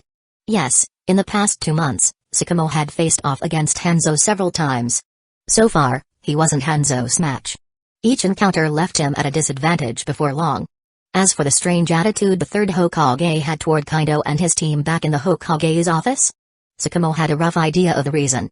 It was nothing more than the fact that the Uchiha clan had been growing stronger over the past few years. Their alliance with the Senju and Uzumaki clans only intensified the unease among the third and his faction. But Sakamo didn't concern himself with such politics. Chapter 102, Trying to Trade Swordsmanship with Sakamo. Sakamo Hotake's loyalty was always to Hidden Leaf Village, not specifically to the third Hokage. If the Uchiha clan ever harmed Hidden Leaf Village's interests, he wouldn't hesitate to act against them. But if it was only the interests of the third Hokage or the clans supporting him that were at stake, then it wasn't his concern. This was the principle he lived by. Uncle Sakamo, I've heard that you're highly skilled in swordsmanship. Some even say you're one of Hidden Leaf Village's top sword masters. They say you've perfected the fusion of ninjutsu and sword techniques. Is that true? After finishing his meal, Kaido casually approached Tsukumo, pretending to ask out of curiosity. Building a relationship naturally required finding a topic of mutual interest, and swordsmanship was perfect for this. Ahem. Tsukumo coughed awkwardly when he heard Kaito's words. That's not entirely true. I do have some decent sword skills and have even developed my own style of ninjutsu-based swordsmanship. But the fusion isn't perfect yet, there's still room for improvement. I'm working hard to refine it. However, calling me the strongest swordmaster in Hidden Leaf Village is definitely an exaggeration. There are plenty of other skilled swordsmen in Hidden Leaf Village, especially from families that specialize in swordsmanship. For example, your Uchiha clan has its fair share of capable swordsmen. You should know that better than I do, Kaido. Though deep down, Tsukumo believed he could rightfully claim the title of Hidden Leaf Village's strongest swordsman, he knew better than to boast. Making such claims would be arrogant and likely offend others. There's a saying, in literature, there's no absolute first place, and in martial arts, even no second place. Claiming to be the best only invites endless challenges and trouble. Human nature is complicated, few are willing to accept that they'll always be second to someone else. You're being too modest. Kaito smiled and shook his head. Us Uchiha. Sure, some of us are decent with a sword, but for the most part, swordsmanship is just a secondary skill. The Uchiha still primarily rely on the Sharingan. That's not entirely accurate. Tsukumo said, raising an eyebrow. Maybe that was true 2 or 3 years ago, but lately, many Uchiha have emerged with strong sword skills. And their swordsmanship is different from the existing styles in the ninja world. It's intriguing and inspiring to watch. This was something Tsukumo had only recently learned. The Uchiha clan's elite had demonstrated this unique style of swordsmanship openly on the battlefield, making it impossible for him not to notice. If possible, he wanted to learn it for himself. However, from his observations, this swordsmanship seemed to place significant demands on the user's physical condition. It was a purely physical swordsmanship style, entirely independent of chakra. And it was different from the pure swordsmanship practiced in the Land of Iron. Clearly, the Uchiha had their secrets, and this swordsmanship was one of them. Everyone knew the Uchiha clan had significant secrets. 3 years ago, they were nothing like this. Many people and factions had tried to uncover their mysteries, even going as far as ambushing Uchiha ninjas on missions. But no one had succeeded. Not a single Uchiha corpse had been recovered. This only made the clan more enigmatic. Oh? So you've noticed? Kaido raised an eyebrow, amused. Well, it's true. Quite a few Uchiha on the front lines are using that style of swordsmanship.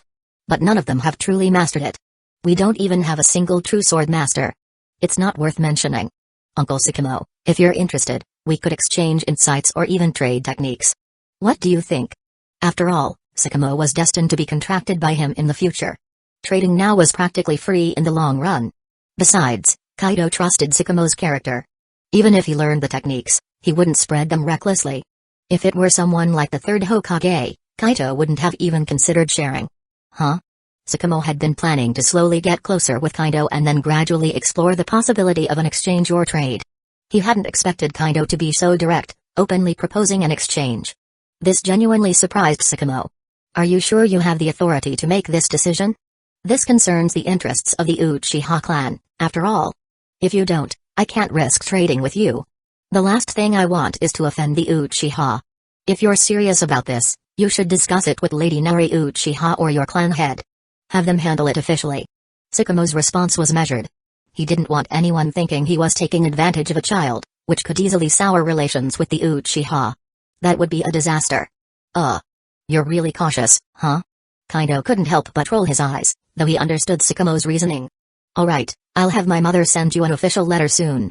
Otherwise, even if I say I can make the call, you probably still wouldn't dare to trade. This was ridiculous to Kaido. In the end, it boiled down to his age. If he were an adult and in charge, none of this would have been an issue. He wouldn't have to use his mother's name or the clan's authority to back him up so often. This wasn't ideal for earning personal goodwill. It was because he understood this that he chose to join the battle this time, to rack up as many achievements as possible and prepare for the day he could take full control of Hidden Leaf Village. Otherwise, if he kept procrastinating, when would he be able to unify the ninja world, recruit most of the top fighters and talents, and launch a full-scale invasion of the One Piece world? While Tsukumo wasn't in a rush to trade, Kaido was eager to win his favor and secure their bond as quickly as possible. Haha. Tsukumo chuckled lightly, taking a serious look at Kaido. Now I'm starting to believe you might actually have the authority to make such a decision. Still, just to be safe, let's wait for Lady Naori's approval. He was genuinely looking forward to future trades and exchanges with Kaido. Tsukumo could sense that Kaido was no ordinary swordsman. But it seemed like Kaido was deliberately keeping his skills hidden. On the other hand, the swordsmanship auras around Minato Namikaze and Mikoto Uchiha were much more apparent, though their skills weren't quite there yet. Tsukumo thought to himself that once they were on good terms, perhaps he could trade for some high-grade nutrient pills from Kaido. If that worked out, it would save him the trouble of coming up with other plans. The night passed uneventfully. Perhaps because they were still relatively close to Hidden Leaf Village, in the heart of the Land of Fire, no enemy ninjas attacked them. 3 more days went by. By now, Kaido and his group had traveled over 300 kilometers, nearly 400. They were less than 100 kilometers from the border of the Land of Rain. Here, they began encountering ambushes. Not only were there rain ninjas, but also Hidden Stones Village ninjas disguised as sand ninjas, and sand ninjas disguised as Hidden Stones Village ninjas, everything you could think of. But Tsukumo, leading Kaido and the others, easily defeated or drove them all away. Of course, Kaido hadn't revealed his Flying Thunder God Jutsu, his space-time gate, or the majority of his strength yet. Otherwise, none of these enemies would have escaped alive. He was deliberately holding back, not for any trivial reason but to set a trap for Danzo and his Root Division later. When the time came to crush them, that would be the moment he unleashed his full power and ended the war in one decisive blow. Those 2 Root squads are still tailing us. Gotta hand it to them, they're extremely persistent. As they neared the frontline camp, now less than 30 kilometers away, Kaido sensed the movements of their unwanted followers. These ninjas had kept their distance because the convoy included Hyuga Hizashi, staying about 15 kilometers back. If not for Kaido and Kushina's extensive sensory range, they might have gone unnoticed. Even Tsukumo and the others had no idea they were being followed. They're still there? Minato and Mikoto both frowned upon hearing this. Mikoto's eyes flashed cold as she sent a telepathic message, Kaido, let's just get rid of these pests already. They're disgusting. With them around, we're constantly inconvenienced. Agreed. Kushina and Minato nodded in unison. No rush. Kaido replied, shaking his head and speaking through their telepathic link. If we act now, it'll alert Danzo and ruin the plan. We've already put up with this for 2 months, what's a few more days? Now that we're near the front lines, judging by the 3rd Hokage's setup, it seems Danzo plans to trap us here and eliminate us. So, we just need to wait patiently and observe. Danzo will make his move soon enough. When he does, we'll take him and his lackeys down all at once. If they acted prematurely, it would only make Danzo more cautious and paranoid, complicating things further. Good point. Let's hope Danzo moves quickly. Mikoto and the others nodded, understanding the plan. Half a day later, Kaido and his group finally reached the Hidden Leaf Village frontline camp in the Land of Rain. The moment they arrived, Danzo was informed. Send word to Kaido's squad immediately. Have them join the patrol team and remain stationed at the frontline camp under orders. Danzo instructed a ninja from the Sarutobi clan. Understood. The Sarutobi ninja smirked slightly and left to carry out the order. Hey, Danzo smirked as he sat alone in the command tent, pulling out a letter and glancing at it. Hiruzen. You've finally shown some decisiveness. I didn't expect you to be so eager to get rid of Kaito Uchiha and his team. Looks like they really ticked you off. If only you'd been this decisive sooner. With that, Danzo used a small fire-style jutsu to burn the letter to ashes. He'd been itching to do this for a while.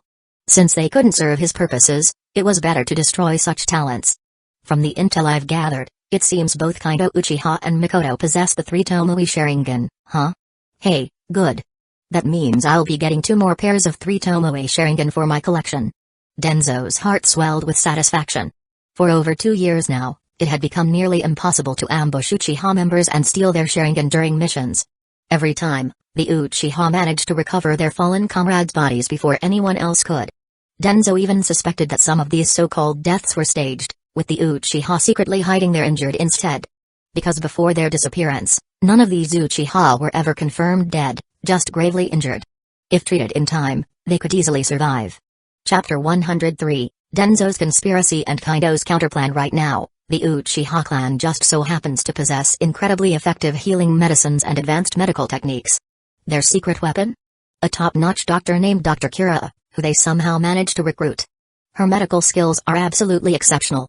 Danzo and the 3rd Hokage even suspect she's the mastermind behind all those remarkable Uchiha medicines. They had thought about contacting her, even trying to recruit her. At first, They actually had a chance. Before the Uchiha brought her to Hidden Leaf Village, she ran a small clinic on Short Path Street. But by the time Danzo and the others found out, she'd already been recruited by the Uchiha and taken into their clan's territory, never to leave again. But that's enough backstory.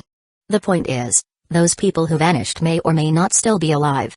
And after they disappeared, their whereabouts became a complete mystery. Some even suspected an internal cleansing operation had covered it all up. Now that everyone's in place, the show can officially begin. I need someone to go see Hanzo again. Danzo thought, issuing orders. Meanwhile, Kaido and his group quickly received the news of Danzo's latest plans. Danzo had assigned them to the front lines, placing them in a patrol unit. Kaido wasn't surprised at all. Patrol duty, huh? PFFT. That's the perfect setup for laying traps. He thought with a cold smirk. Let's see what tricks you've got up your sleeve, Danzo. Just as Kaito was mulling things over, Tsunade approached them quickly. Kaido. Mikoto. Kushina. Minato. You're all here on the front lines? What kind of mission did Danzo assign you? She asked, visibly worried. Patrol duty. Kaido answered bluntly. I see. Got it. Tsunade replied, her eyes narrowing slightly. She glanced around, sensing the area wasn't secure. Without saying another word, she led the four of them into her tent. After setting up a soundproof barrier, she finally spoke. It looks like Danzo is planning to set a trap for you during your patrol to take you out. She said gravely. I overheard him mumbling to himself in his tent a few days ago using my sensory abilities. He said that Hiruzen had sent him a letter, asking him to deal with you. Tsunade's expression grew complicated. To think he's stooped this low. All for power. He's completely ruthless. Well, she added, since he's made his move, we shouldn't hesitate either. Kaito smirked. So, he's finally getting desperate, huh? Last time we refused to give him the medicine formula, it must have hit a nerve. Looks like he just couldn't hold it in any longer. But you know what? This works in our favor. Sensei, have you discussed anything with the other clan leaders recently? How's the setup going? He couldn't let the third Hokage and Danzo keep running wild. It was time to deal with them once and for all. There was a plan in place. Tsunade admitted, but your arrival changes things, both for us and for Danzo. I bet he's planning to not only trap you four but also target the elite forces of the Uchiha, Uzumaki, and Senju clans stationed here. He'll try to wipe us out in one swoop. After all, if you die, the Uchiha, Uzumaki, Senju, and even I, will undoubtedly revolt. And when that happens, Danzo won't be able to keep things under control. Kaito nodded, understanding the logic. Good point. If that's the case, we can turn his plan against him. Use it to take out him, the third Hokage, and their loyalists in one go. Danzo would have to deploy his best people, root operatives and the elite forces from their allied clans. Regular shinobi or even Anbu wouldn't cut it for a mission like this. Most of them aren't completely loyal to Danzo or the third Hokage. They wouldn't risk everything for their schemes. Tsunade nodded. Exactly. But don't forget, Danzo's also working with Hanzo of the Salamander. We need to be prepared for Hanzo to jump in at any moment. What? Kaito exclaimed. That guy's really got no bottom line, huh? And Hanzo agreed to this? Tsunade shrugged. Of course. On the Rain Country front lines, our three clans' allied forces are the strongest. We've been dealing heavy losses to the Rain Ninja lately. Hanzo's been holding a grudge against us for a while now. So when Danzo proposed teaming up to set an inescapable trap, Hanzo had no reason to say no. This intel came straight from our sensory ninja's reports. They're pretty reliable. Kaito scoffed. Hanzo might not fully trust Danzo. He'll probably worry it's all a setup to get rid of him too. But what if it's real? After all, in recent years, the conflicts between the Uchiha, the three clans, the third Hokage, and Danzo had become so intense that even Hanzo, the semi-god of the Rain Village, had heard about it. Hanzo could clearly see that on the front lines, Danzo often targeted the three clans shinobi on purpose. He'd assign them to the most dangerous positions, where casualties were the highest. Rain Country's intel system wasn't just for show, after all. Sure, even if all this was just an elaborate ploy by Danzo, Hanzo didn't care. He was prepared. As the semi-god Hanzo, he wasn't afraid of Danzo's schemes. In fact, he was confident he could turn the tables with his own counter-trap. Even if he couldn't annihilate most of Hidden Leaf Village's elite frontline forces, his Salamander's toxic mist field gave him the ability to retreat with his forces at any time, no problem. And looking at the current situation, Hidden Leaf Village didn't have anyone capable of genuinely threatening him. Tsukumo Hatake? Not a chance. Tsunade, or Orochimaru, Jiraiya. even less so. As for Danzō, Hanzo didn't even take him seriously. In his eyes, Danzō was nothing more than a sewer rat, crafty and underhanded, sure, but lacking any real strength. He wasn't even on par with Orochimaru or Tsunoda in his mind. Is that so? Kaito nodded in understanding, then muttered thoughtfully, actually, this could be good for us. I was wondering how we could counter Danzō, his allied clans, and root shinobi while making it look like the enemy's fault to clear our names. After all, we can't exactly just announce, hey, they tried to kill us first. That would only cause chaos within our forces. And that's not something we want during a war. But now, with Hanzo joining the mix, we don't have to worry about any of that. When the time comes, we can just blame everything on Hanzo. In fact, we might not even need to shift the blame. We could just let Hanzo's own hands deal with them. At this point, Kaido turned to Tsunoda with a sly smile and asked, isn't Hanzo known for using large-scale toxic mist attacks to poison his enemies? Yeah. Tsunoda confirmed with a nod. Why? Does that help with your plan to kill Danzō and pin it on Hanzo? Something like that. Kaido replied with a devious grin. Hearing this, Tsunoda and the others perked up, eager to hear more. Spill it. They urged. Actually, Kaito said, smiling. It's common knowledge that any great doctor or pharmacist also tends to be a skilled poison master. Medicine and poison are two sides of the same coin. Take you, for example, sensei. Your ability to cure high-level poisons means you could easily create ones yourself if you wanted to. Tsunoda raised an eyebrow but didn't deny it. While it wasn't her style, she knew it was true. Kushina and the others didn't quite get it, but Tsunoda, as a top-tier medic, immediately understood Kaido's intent. Her eyes widened as she stared at him. Wait. Are you planning to modify Hanzo's toxic mist with an even deadlier poison to kill Danzō, his men, and maybe even Hanzo himself? Huh? Kushina and the others froze, staring at Kaido in shock. You can actually pull something like that off? It's nearly impossible for most people. Tsunoda admitted, her tone complicated. The variables are just too many. But Kaido can do it. His medical skills surpassed mine 3 years ago. Since then, he's only improved at an insane rate. I can't even imagine how skilled he is now. If he's suggesting it, he's got the ability to back it up. Exactly. Kaito said confidently. With my current skills, as long as I get a sample of Hanzo's poison, I can easily create a super toxin that blends into his mist, spreading silently and killing swiftly. When the time comes, Danzō, his allied clans, and root shinobi won't even know what hit them. As for Hanzo's men, it'll depend on whether they're wearing protective masks. If they are, they might survive. If not. Kaido shrugged. Well, that's not my concern. But honestly, it's better if Hanzo's poison doesn't wipe out his own forces. If Rain Ninja die too, it might blow our cover.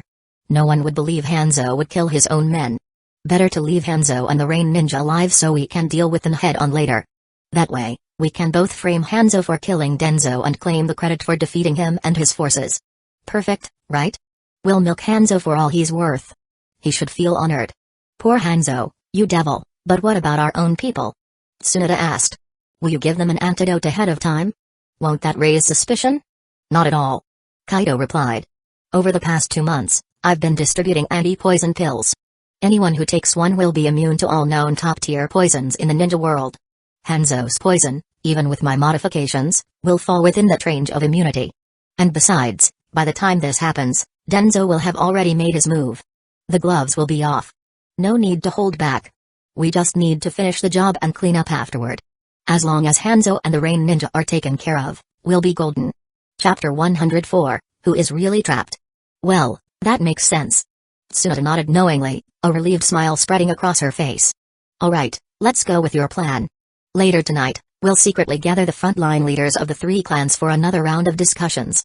We need to make sure every aspect is confirmed. She added. Distribute your antidote pills as well, then we'll just sit tight and wait for Danzo and Hanzo to make their move. With Kaido's strategy in play, things had become much simpler. Got it. Kaito nodded in agreement.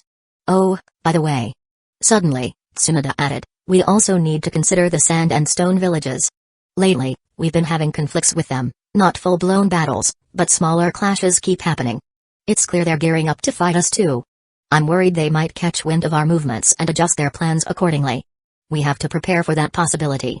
We can't afford to kill Danzo, the 4 clan ninjas, and Hanzo's forces, only to have the sand and stone villages swoop in and claim victory like a hunter behind a mantis. This was a very real possibility. As the strategist, Kaito had to consider every potential scenario. You're right.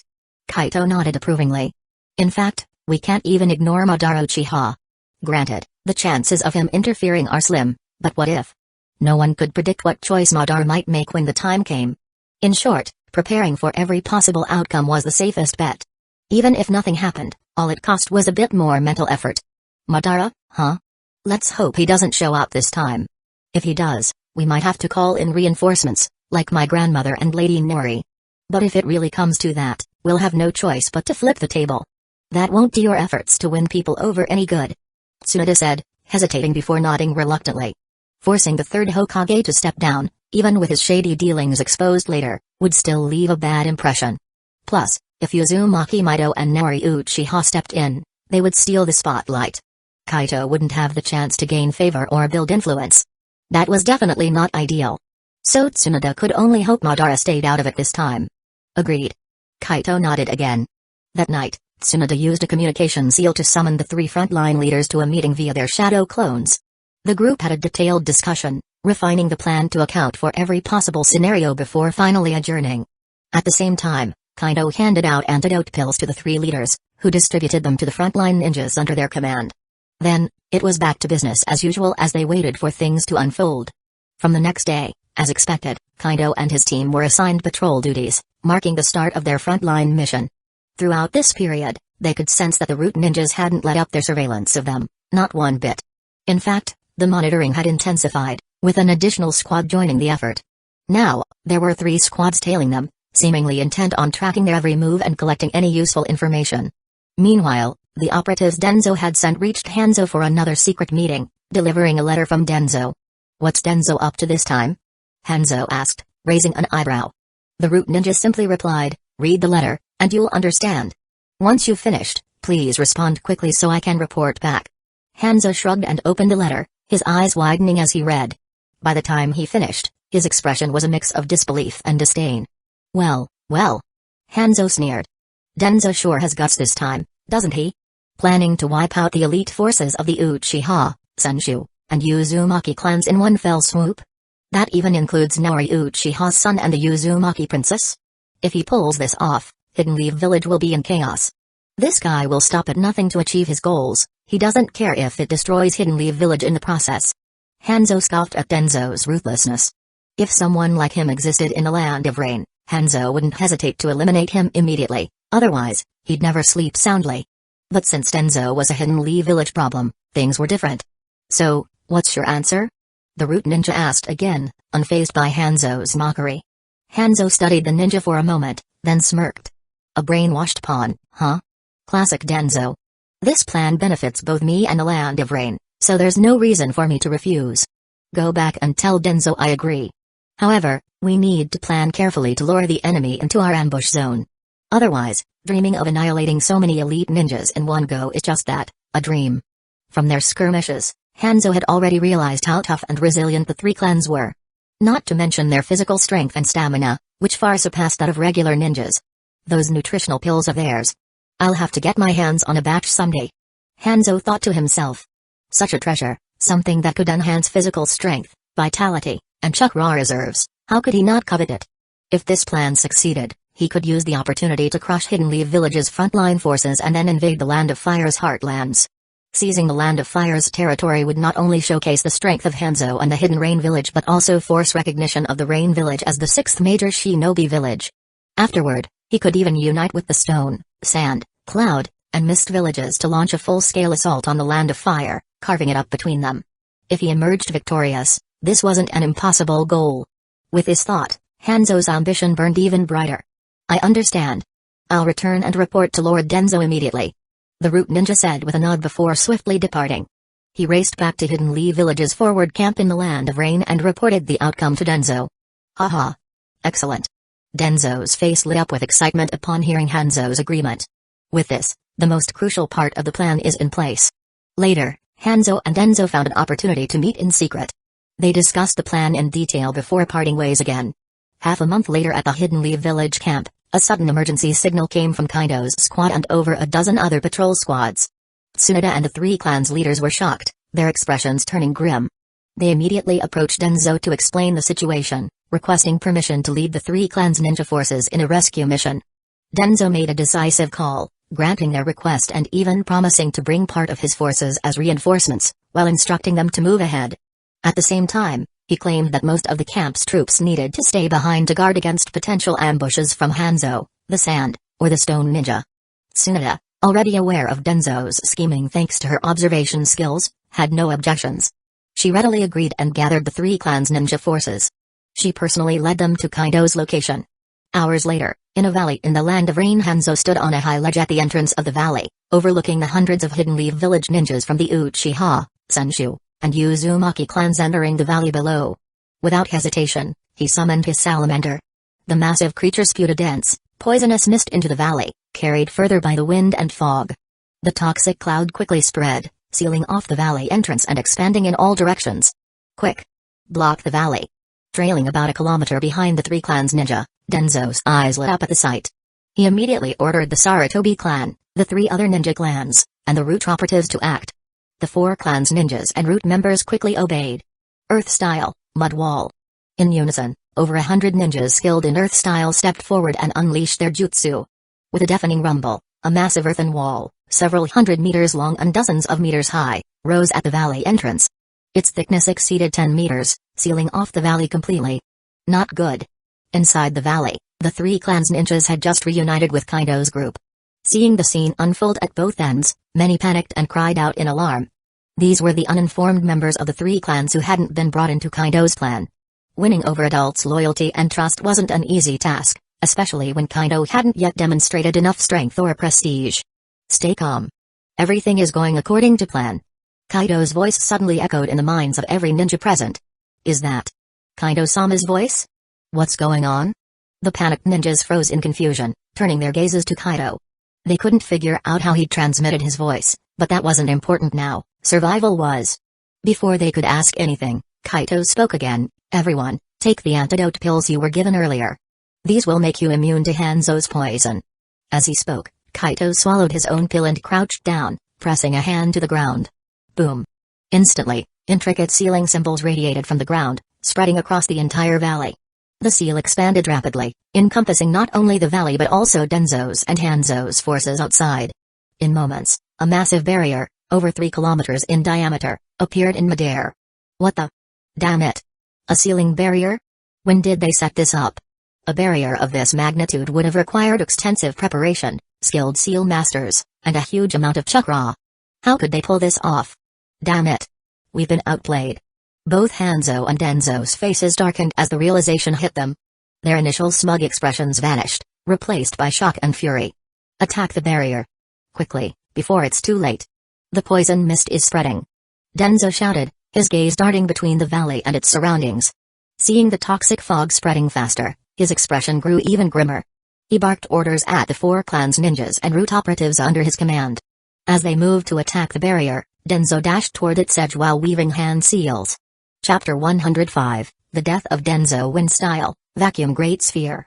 In an instant, a massive high-pressure wind sphere shot toward the barrier. However, when the vacuum Great Sphere struck the barrier, it didn't even cause a ripple. The attack was quickly neutralized and faded away. Danzo's face darkened as he growled, his expression twisted with rage. Damn Uzumaki clan. You're something else. To think you'd set up such a powerful barrier in advance. Are you planning to betray Hidden Leaf Village? I should have known. This mission went far too smoothly, didn't it? You knew I was plotting against you all along and played along on purpose. But if that's the case, you're trapped here with us. In the end, won't this just benefit Hanzo and his Rain Ninja? Danzo couldn't make sense of it. A moment later, his expression hardened. There's no way you could have stored enough chakra to maintain such a large barrier for long. Attack. Everyone attack the barrier with me. If we don't break through, we'll all die. Danzo turned and shouted orders to the ninja forces of the 4 clans and his Root operatives behind him. Yes, Lord Danzo. The ninjas stiffened at his urgency, realizing the gravity of the situation. They immediately began launching attacks on the barrier. Kaido, observing this through his sensory abilities, smirked disdainfully at Danzo's words. If you'd come and asked to temporarily join forces to kill Hanzo for Hidden Leaf Village, I might have had some respect for you. But thinking you can break this barrier? Keep dreaming. Kaito had spent the past half-month meticulously preparing the barrier. He had even created a specialized array device capable of setting it up anywhere. This array device wasn't just for deployment, it also stored massive amounts of chakra. Over the last 2 weeks, Kaito had all 3 clans ninjas at the front line inject a portion of their chakra into the device daily. He even took it back to Hidden Leaf Village, where elite ninjas from the 3 clans, including those from the pirate world, also contributed chakra. As a result, the barrier array buried beneath the valley now contained an astonishing amount of chakra. Even if Danzo and Hanzo's forces kept attacking relentlessly, it would take at least 2 hours to deplete the chakra reserves. In that time, Kaito could wipe them out several times over. If needed, he could assign ninjas to maintain the barrier and continue injecting chakra into it, extending its duration even further. But there was no need. Now that the 3 clans ninjas had taken the antidote, Kaito wasted no time. He took out a vial of poison and hurled it into the air. Bang! The ceramic vial shattered, releasing a cloud of special, colorless, and odorless poison that merged with Hanzo's toxic mist. The new poison spread rapidly, quickly integrating into all the existing toxic mist. Even if Hanzo's salamander released more poison, the new toxin would continue to proliferate, ensuring every bit of mist carried this deadly enhancement. This new poison wasn't just more lethal, it was a top-tier toxin with a unique property. It could only survive by merging with other toxins. If the toxic mist dissipated, the poison would lose its medium and vanish along with it, leaving no trace. Because of this limitation, Kaito dared to use it. Otherwise, this toxin could have blanketed the entire shinobi world within days due to its terrifying rate of reproduction. What's that? What did that brat just do? Hanzo, observing from above, noticed the scene and frowned deeply. Although he couldn't pinpoint what had happened, he had an ominous feeling. Soon, his toxic mist completely enveloped the valley, covering the 3 clans ninja alliance, Kaito's forces. Phew. Is it over? Hanzo exhaled slightly, thinking the battle was won. But when he extended his sensory abilities, he was shocked to find that none of the ninjas covered by the mist had been affected. What? That's impossible. Hanzo's expression twisted in disbelief. Have they completely neutralized my salamander's poison? Even I can't do that. He couldn't fathom how the 3 clans ninjas had achieved this. It seems I'll have to resort to brute force. Hanzo muttered. Good thing I agreed to Danzo's request and gave him a batch of my antidotes. As long as we eliminate them within an hour, it shouldn't be a problem. With the combined strength of my forces and Danzo's, we outnumber the Uchiha, Senshu, and Uzumaki forces several times over. There's no reason we should lose. Hanzo tried to reassure himself. It was true, he had sold Danzo a batch of antidotes for his poison, just enough to supply Sarutobi's forces, the other 4 clans, and the root operatives with 1 vial each for 1 fight. But each antidote only lasted an hour before becoming ineffective. Was Hanzo worried that Danzo might use the antidotes to reverse engineer a countermeasure against his poisons? Not at all. Hanzo didn't fear that possibility in the slightest. The antidote was ridiculously expensive to produce, and one of the ingredients was exclusive to the Hidden Rain Village. Researching this further, Hidden Leaf Village would be better off sticking to Uchiha clan's antidotes. They were not only more effective but also much cheaper. For just this batch of 1,000 antidote vials, Hanzo had charged Danzo a staggering 1 billion ryo. And Danzo agreed. Clearly, Danzo was desperate to save his own force. Now Hanzo wasn't in a rush to charge into battle. Instead, he waited for the toxic mist to fully spread across the barrier space. He was also waiting for Danzo's forces to take the antidote and attack the Uchiha and allied ninjas with him. Rushing in alone would cause unnecessary losses, not worth it. So, Hanzo continued releasing poison, patiently biding his time. The toxic mist rapidly expanded, creeping closer to Danzo's forces and squeezing their already limited space. What's going on? I'm waiting for Danzo to make a move, but what are the Uchiha and their allies waiting for? Hanzo frowned as he observed the quiet Uchiha alliance below, murmuring to himself in confusion. He couldn't figure it out. Could they have another hidden ace up their sleeve? Meanwhile, on Danzo's side, the toxic mist was closing in fast, leaving them no room to retreat. Danzo's face was ashen with anger. Damn it. Why hasn't this barrier been broken yet? Owl. What's the status of the Uchiha forces? How many of them are still alive? Who's maintaining the barrier? Danzo turned to Owl, a ninja with remarkable sensory abilities. Owl replied grimly, Lord Danzo, from what I can sense, none of them are poisoned, let alone dead. It seems the toxic mist isn't affecting them at all. Also, neither they nor Hanzo's forces are making any moves. I suspect they're waiting for us to act first. Danzo's expression darkened further as he turned to his ninjas. We have no choice. Take the antidotes and join forces with Hanzo to attack them. The ninjas from the four clans and Root nodded reluctantly. Take the antidotes. There's no other way. Once you've taken them, charge at the Uchiha forces immediately. Attack with Hanzo and eliminate them as quickly as possible. After that, we can either fight Hanzo or retreat. Danzo issued the orders, seeing no other option. He uncorked a vial of Hanzo's prized antidote and drank it. Seeing this, the rest of the ninjas followed suit, each consuming their own antidote. Charge. Danzo waved his hand, leading his forces into the toxic mist.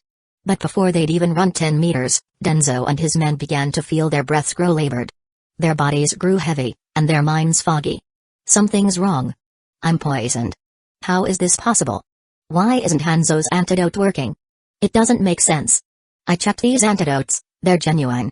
Why are we still poisoned? Danzo's limbs went numb, his breath came in shallow gasps, and despair filled his eyes. I don't understand. Lord Danzo. It's the poison. Something's not right with this poison. Owl, struggling to stay conscious, croaked, this isn't Hanzo's normal toxin. It's too strong and fast-acting. We've been tricked. Danzo's eyes widened in horror as realization dawned. The symptoms they were experiencing weren't the same as those from Hanzo's poison. This was something far more lethal. If Hanzo's poison had been this potent all along, they would have been wiped out ages ago. What? Where did this come from? I'm not ready to die. Danzo's vision blurred, his body grew colder, and with a deep sense of regret, he fell lifeless to the ground, his consciousness slipping into eternal darkness. If only he had seen Kaido tossing that vial into the toxic mist earlier. Perhaps then, he might have realized this was all Kaito's doing. But Danzo and his forces had been too focused on breaking the barrier, unaware of what had truly transpired. Lord Danzo. Al reached out to grab Danzo's fallen body, but he too succumbed to the poison moments later. Thud. Thud. One by one, the ninjas of the four clans and Root fell to the ground, lifeless. Finally. Danzo and his men are all dead. Kaido, sensing their demise, clapped his hands to grab everyone's attention. Now it's time to settle the score with Hanzo and the Rain Ninja. Let's end this war. He turned to Tsunade and the others. I'll take care of Hanzo. You handle the rest of the Rain Ninjas. No. Tsunade shook her head and said firmly, let me take on Hanzo first. I'll hold him off while you deal with the small fry. With your lightning abilities, you're perfect for clearing out weaker enemies. Once you're done, come back and help me with Hanzo. Besides, I've got a score to settle with him myself. Before Kaido could protest, Tsunade stomped the ground with a loud bang. And launched herself toward Hanzo on the high ground, ready for battle. Chapter 106, The Death of Hanzo. Well, I guess this is the only way. Alright, everyone, do as you like. I'll start now. With those words, Kaito stomped his foot on the ground, and to everyone's shock, he directly dispelled the barrier. Sparks of lightning began to arc around his body. Zap. In the next instant, his entire body transformed into a bolt of lightning and vanished from sight, shooting straight into the ominous storm clouds above. Zzz. The dark clouds grew even darker, crackling with fierce lightning. Ah, this is amazing. This is exactly what I needed. Now fully immersed in the storm, Kaido, who had merged with the lightning, started converting the storm clouds into thunderclouds, feeling an unparalleled sense of exhilaration. It was as if the entire storm was now his personal playground, and he could feel his control over the lightning within it reach new heights. At this moment, all the charged particles in the atmosphere seemed to be at his command. Unleashing his sensory abilities, Kaido instantly pinpointed the positions of the rain shinobi below. 100 billion volt, thunder tribulation. Crack boom. In the blink of an eye, under the stunned gazes of more than 2,000 rain shinobi and several commanders, hundreds of thick lightning bolts, each as wide as a person's arm, crashed down from the thunderclouds onto the rain shinobi below. The speed was simply terrifying. While a handful of Jonin and elite Jonin managed to narrowly dodge, the majority of the rain shinobi weren't so lucky. Those locked onto by Kaito had no chance. In an instant, hundreds of rain shinobi were reduced to charred corpses, blackened and smoking as they collapsed to the ground, lifeless. The sight of thousands of ninja being killed in an instant left the Uchiha and the allied clans ninjas gasping in shock. Holy! Kaido-sama's lightning techniques are terrifying. He's like a god of thunder. Is something like this even possible with human power? Kaido-sama is invincible. The allied ninjas stared up at the stormy sky in awe, their faces filled with admiration and disbelief. This devastating lightning attack was beyond anything they had ever imagined. What? This can't be real. Hanzo, who had been battling Tsunade, also noticed the horrifying scene and was utterly stunned. He couldn't ignore it, even if he wanted to. The sheer scale of destruction and the massive loss of his range shinobi were impossible to overlook. You brat. You're dead. Seeing nearly 1,000 of his subordinates wiped out in an instant, Hanzo was enraged, his murderous intent flaring. He desperately wanted to kill Kaito on the spot. But the problem was, he couldn't even locate Kaito in the stormy sky. Fighting me and still distracted? Die, you bastard. Hanzo's momentary lapse didn't escape Tsunada's sharp eyes. Taking advantage of his distraction, Tsunada launched a powerful attack. Her fist slammed into Hanzo, who barely managed to raise his sword to block in time, sensing the danger at the last second. However, the sheer force of her punch smashed through his defense. Crack. The sword absorbed some of the impact but still struck his left shoulder, shattering the bones there. Hanzo's left arm went limp, hanging uselessly by his side. His entire body was sent flying like a cannonball, crashing into the ground several hundred meters away, creating a massive crater. Cough cough. Damn it. I underestimated her. What monstrous strength. Hanzo staggered to his feet, his whole body feeling like it was falling apart. Before he could recover, Tsunada used instant transmission to dash toward him, giving him no time to regroup. At the same time, crack boom. The thunderclouds above flared again, dazzling the sky with bolts of lightning. Another 1,000 lightning strikes rained down, obliterating the remaining range shinobi below. No. Hanzo's desperate cry echoed, but it was too late. Kaito had no intention of stopping. Hanzo had started this war and even conspired with Danzo to ambush them. If he wanted to fight dirty, he had to accept the consequences. No matter how tragic Hanzo's expression became, Kaito remained unmoved. Those who kill must be prepared to be killed. Even though the range shinobi were somewhat prepared this time, only a handful of Jonin and elite Jonin managed to survive. Of the 2,000 range shinobi who had initially gathered, fewer than 100 remained. Meanwhile, the charged particles within the storm clouds had been nearly exhausted. The once dark and oppressive thunderclouds now appeared lighter and more translucent. Zap. A bolt of lightning shot down from the clouds, and Kaito reappeared on the battlefield.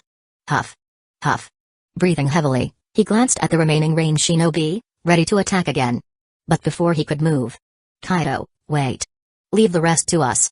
You've already done enough. Let us handle the leftovers. Mikoto and the others ran up, stopping him in his tracks.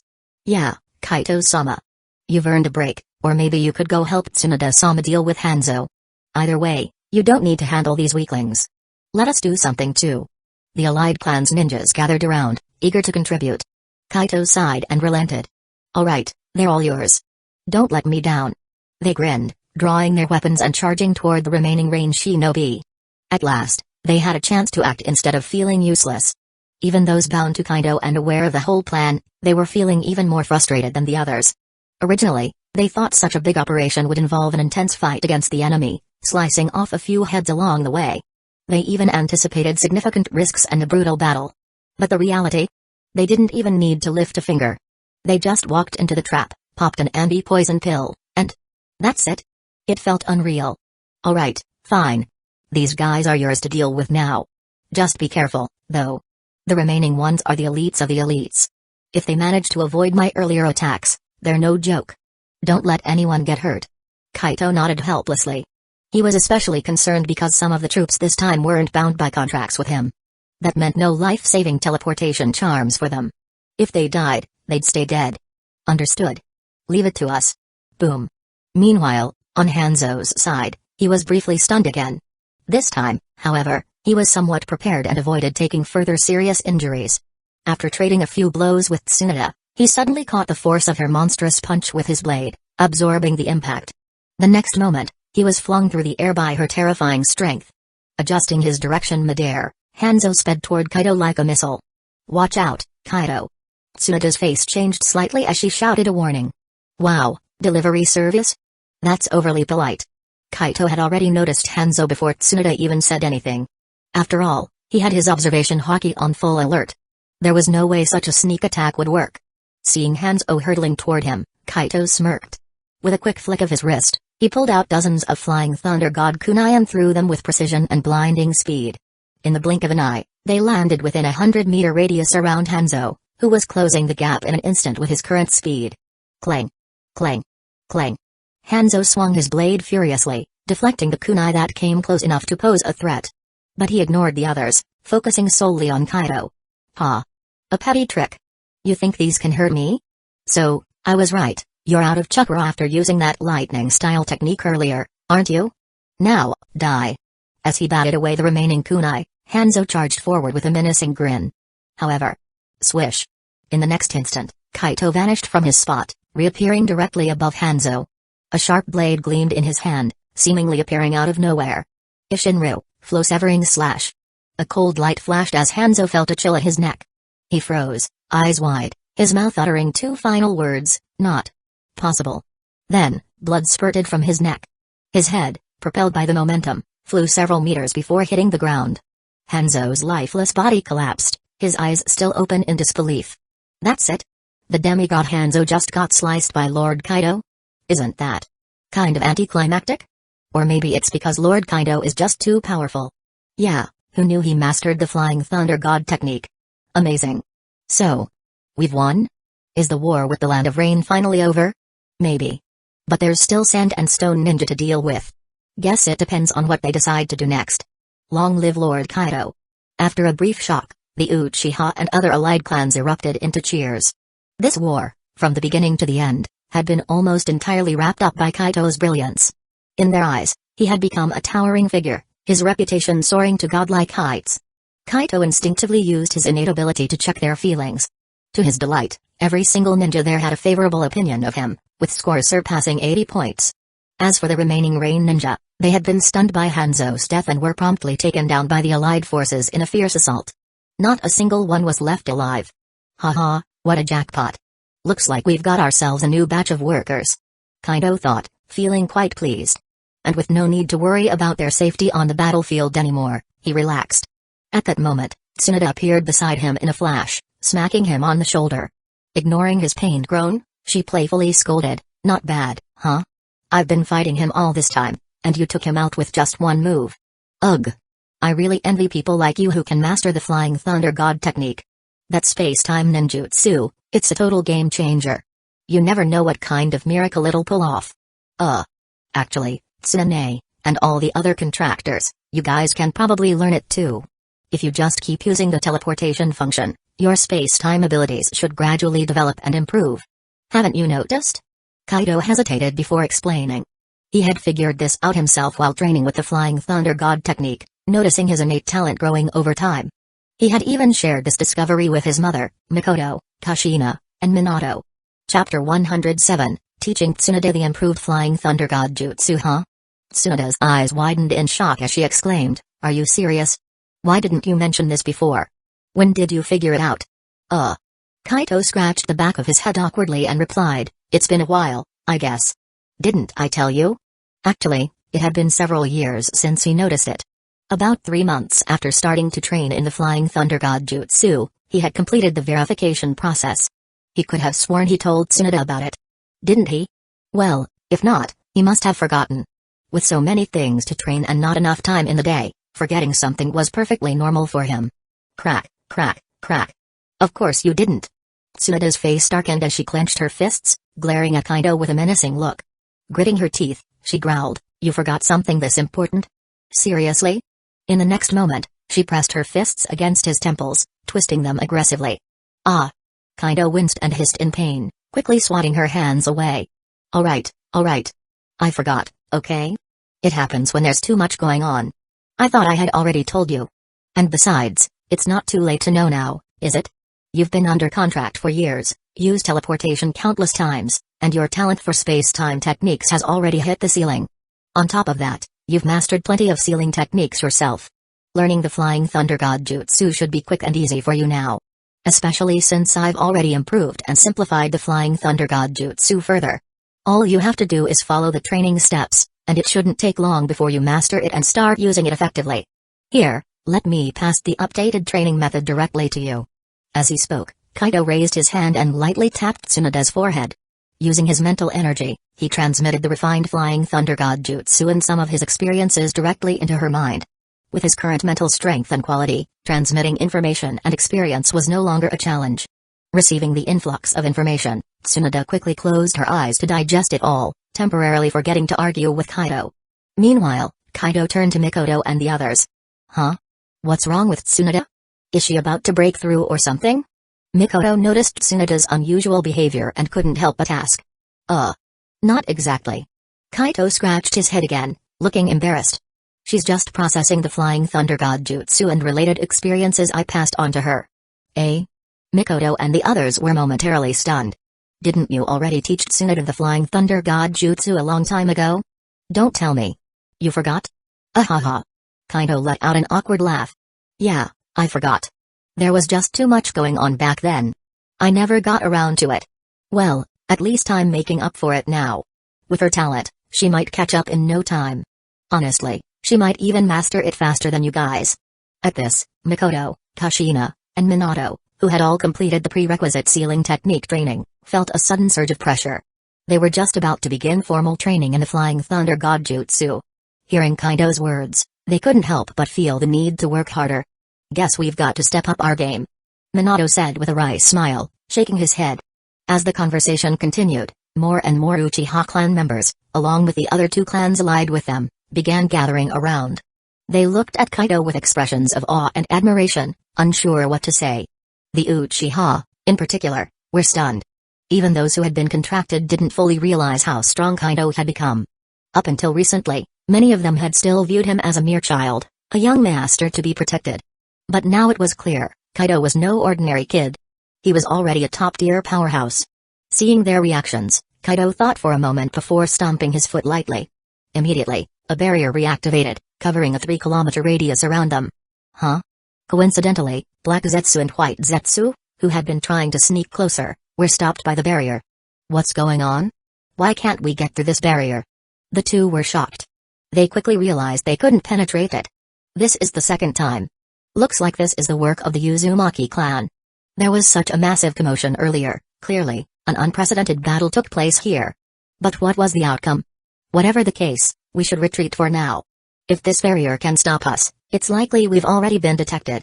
Let's go. Without hesitation, Black Zetsu and White Zetsu sank into the ground and swiftly retreated. Damn Uzumaki clan. Black Zetsu muttered as they fled. It seems they've already discovered our existence. Otherwise, they wouldn't have developed the sealing barrier specifically targeting us. I need to find a way to wipe out the Uzumaki clan and erase this kind of sealing technique. Even as they retreated several dozen kilometers away, Black Zetsu couldn't shake his curiosity. He decided to wait nearby until the people in the valley left and the barrier was lifted so he could investigate further. There had to be valuable information to glean.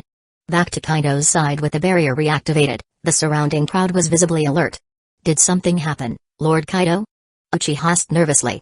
The others scanned their surroundings warily, some activating their observation haki to sense any disturbances. However, their efforts yielded nothing unusual. At that moment, Kaito clapped his hands to draw everyone's attention back to him. With a reassuring smile, he said, "Relax. There's no new enemy here. This area is temporarily safe."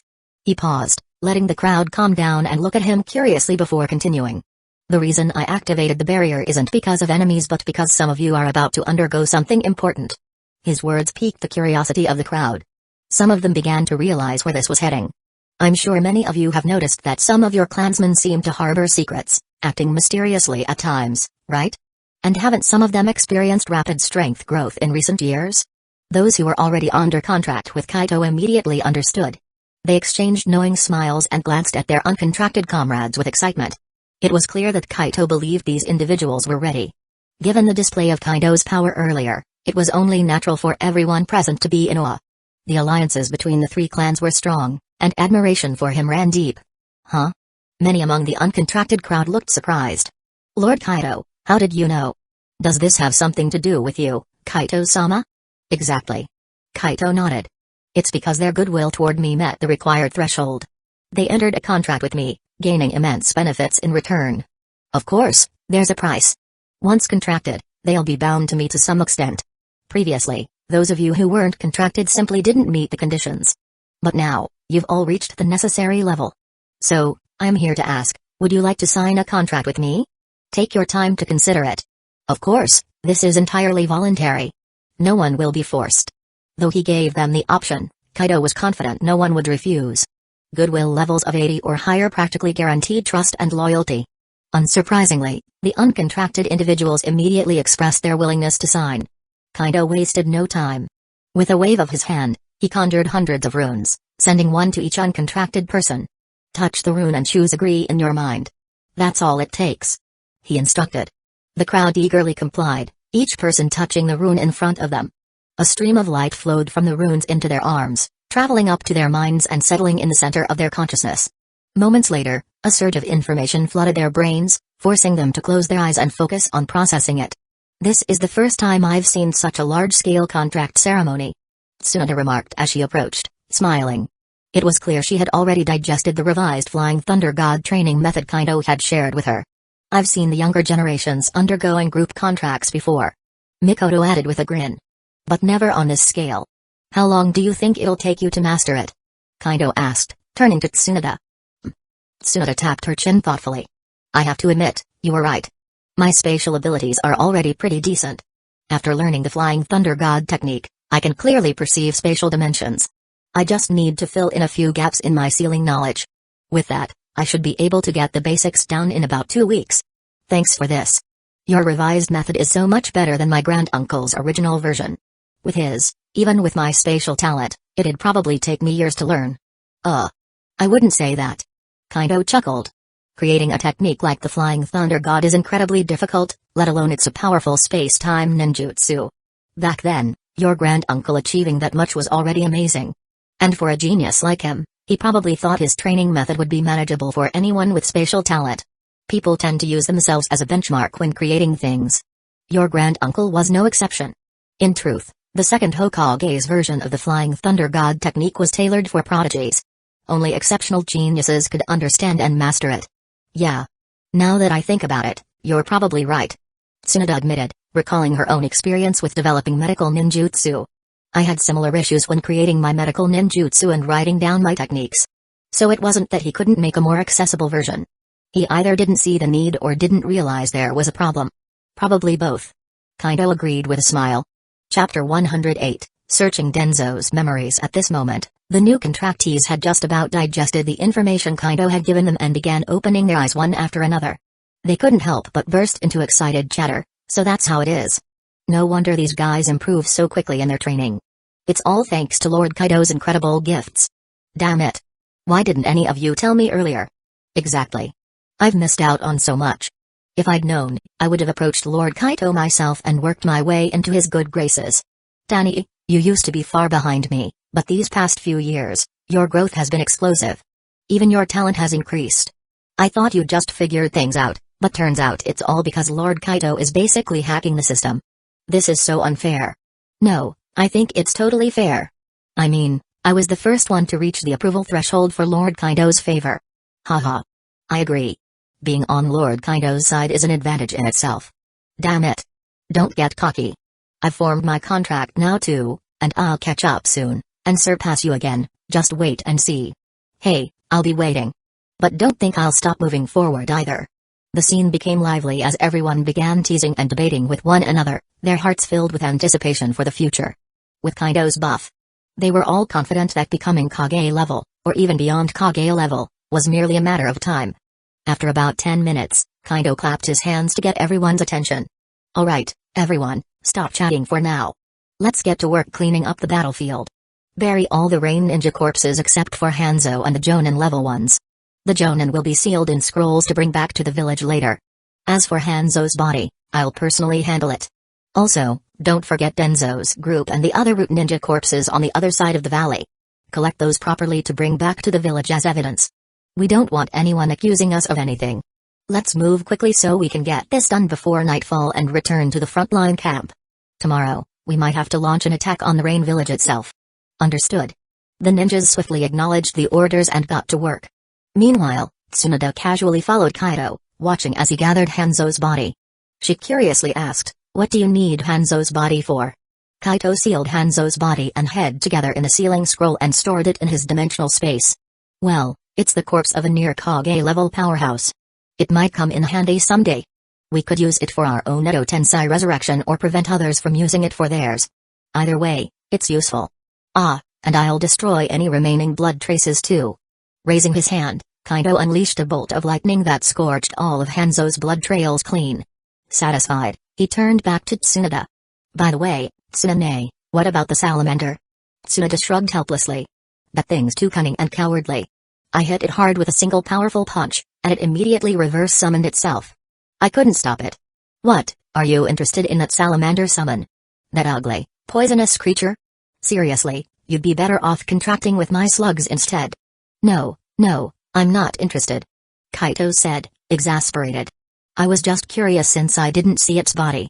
As for contracting with slugs? Sure. I was planning to bring it up after the war anyway.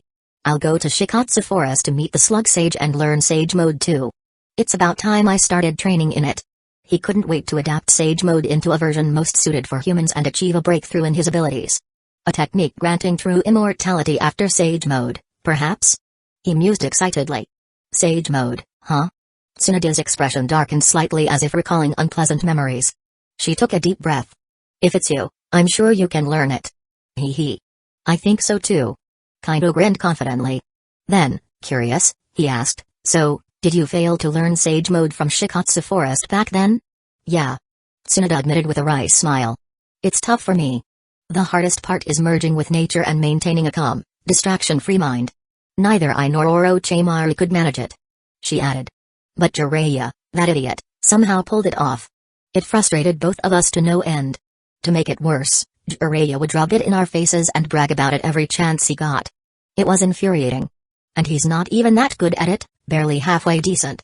Orochimaru and I concluded that Sage Mode might only be attainable for simple-minded fools or those with childlike purity. With you, though, who knows? You always defy expectations. Kaito chuckled.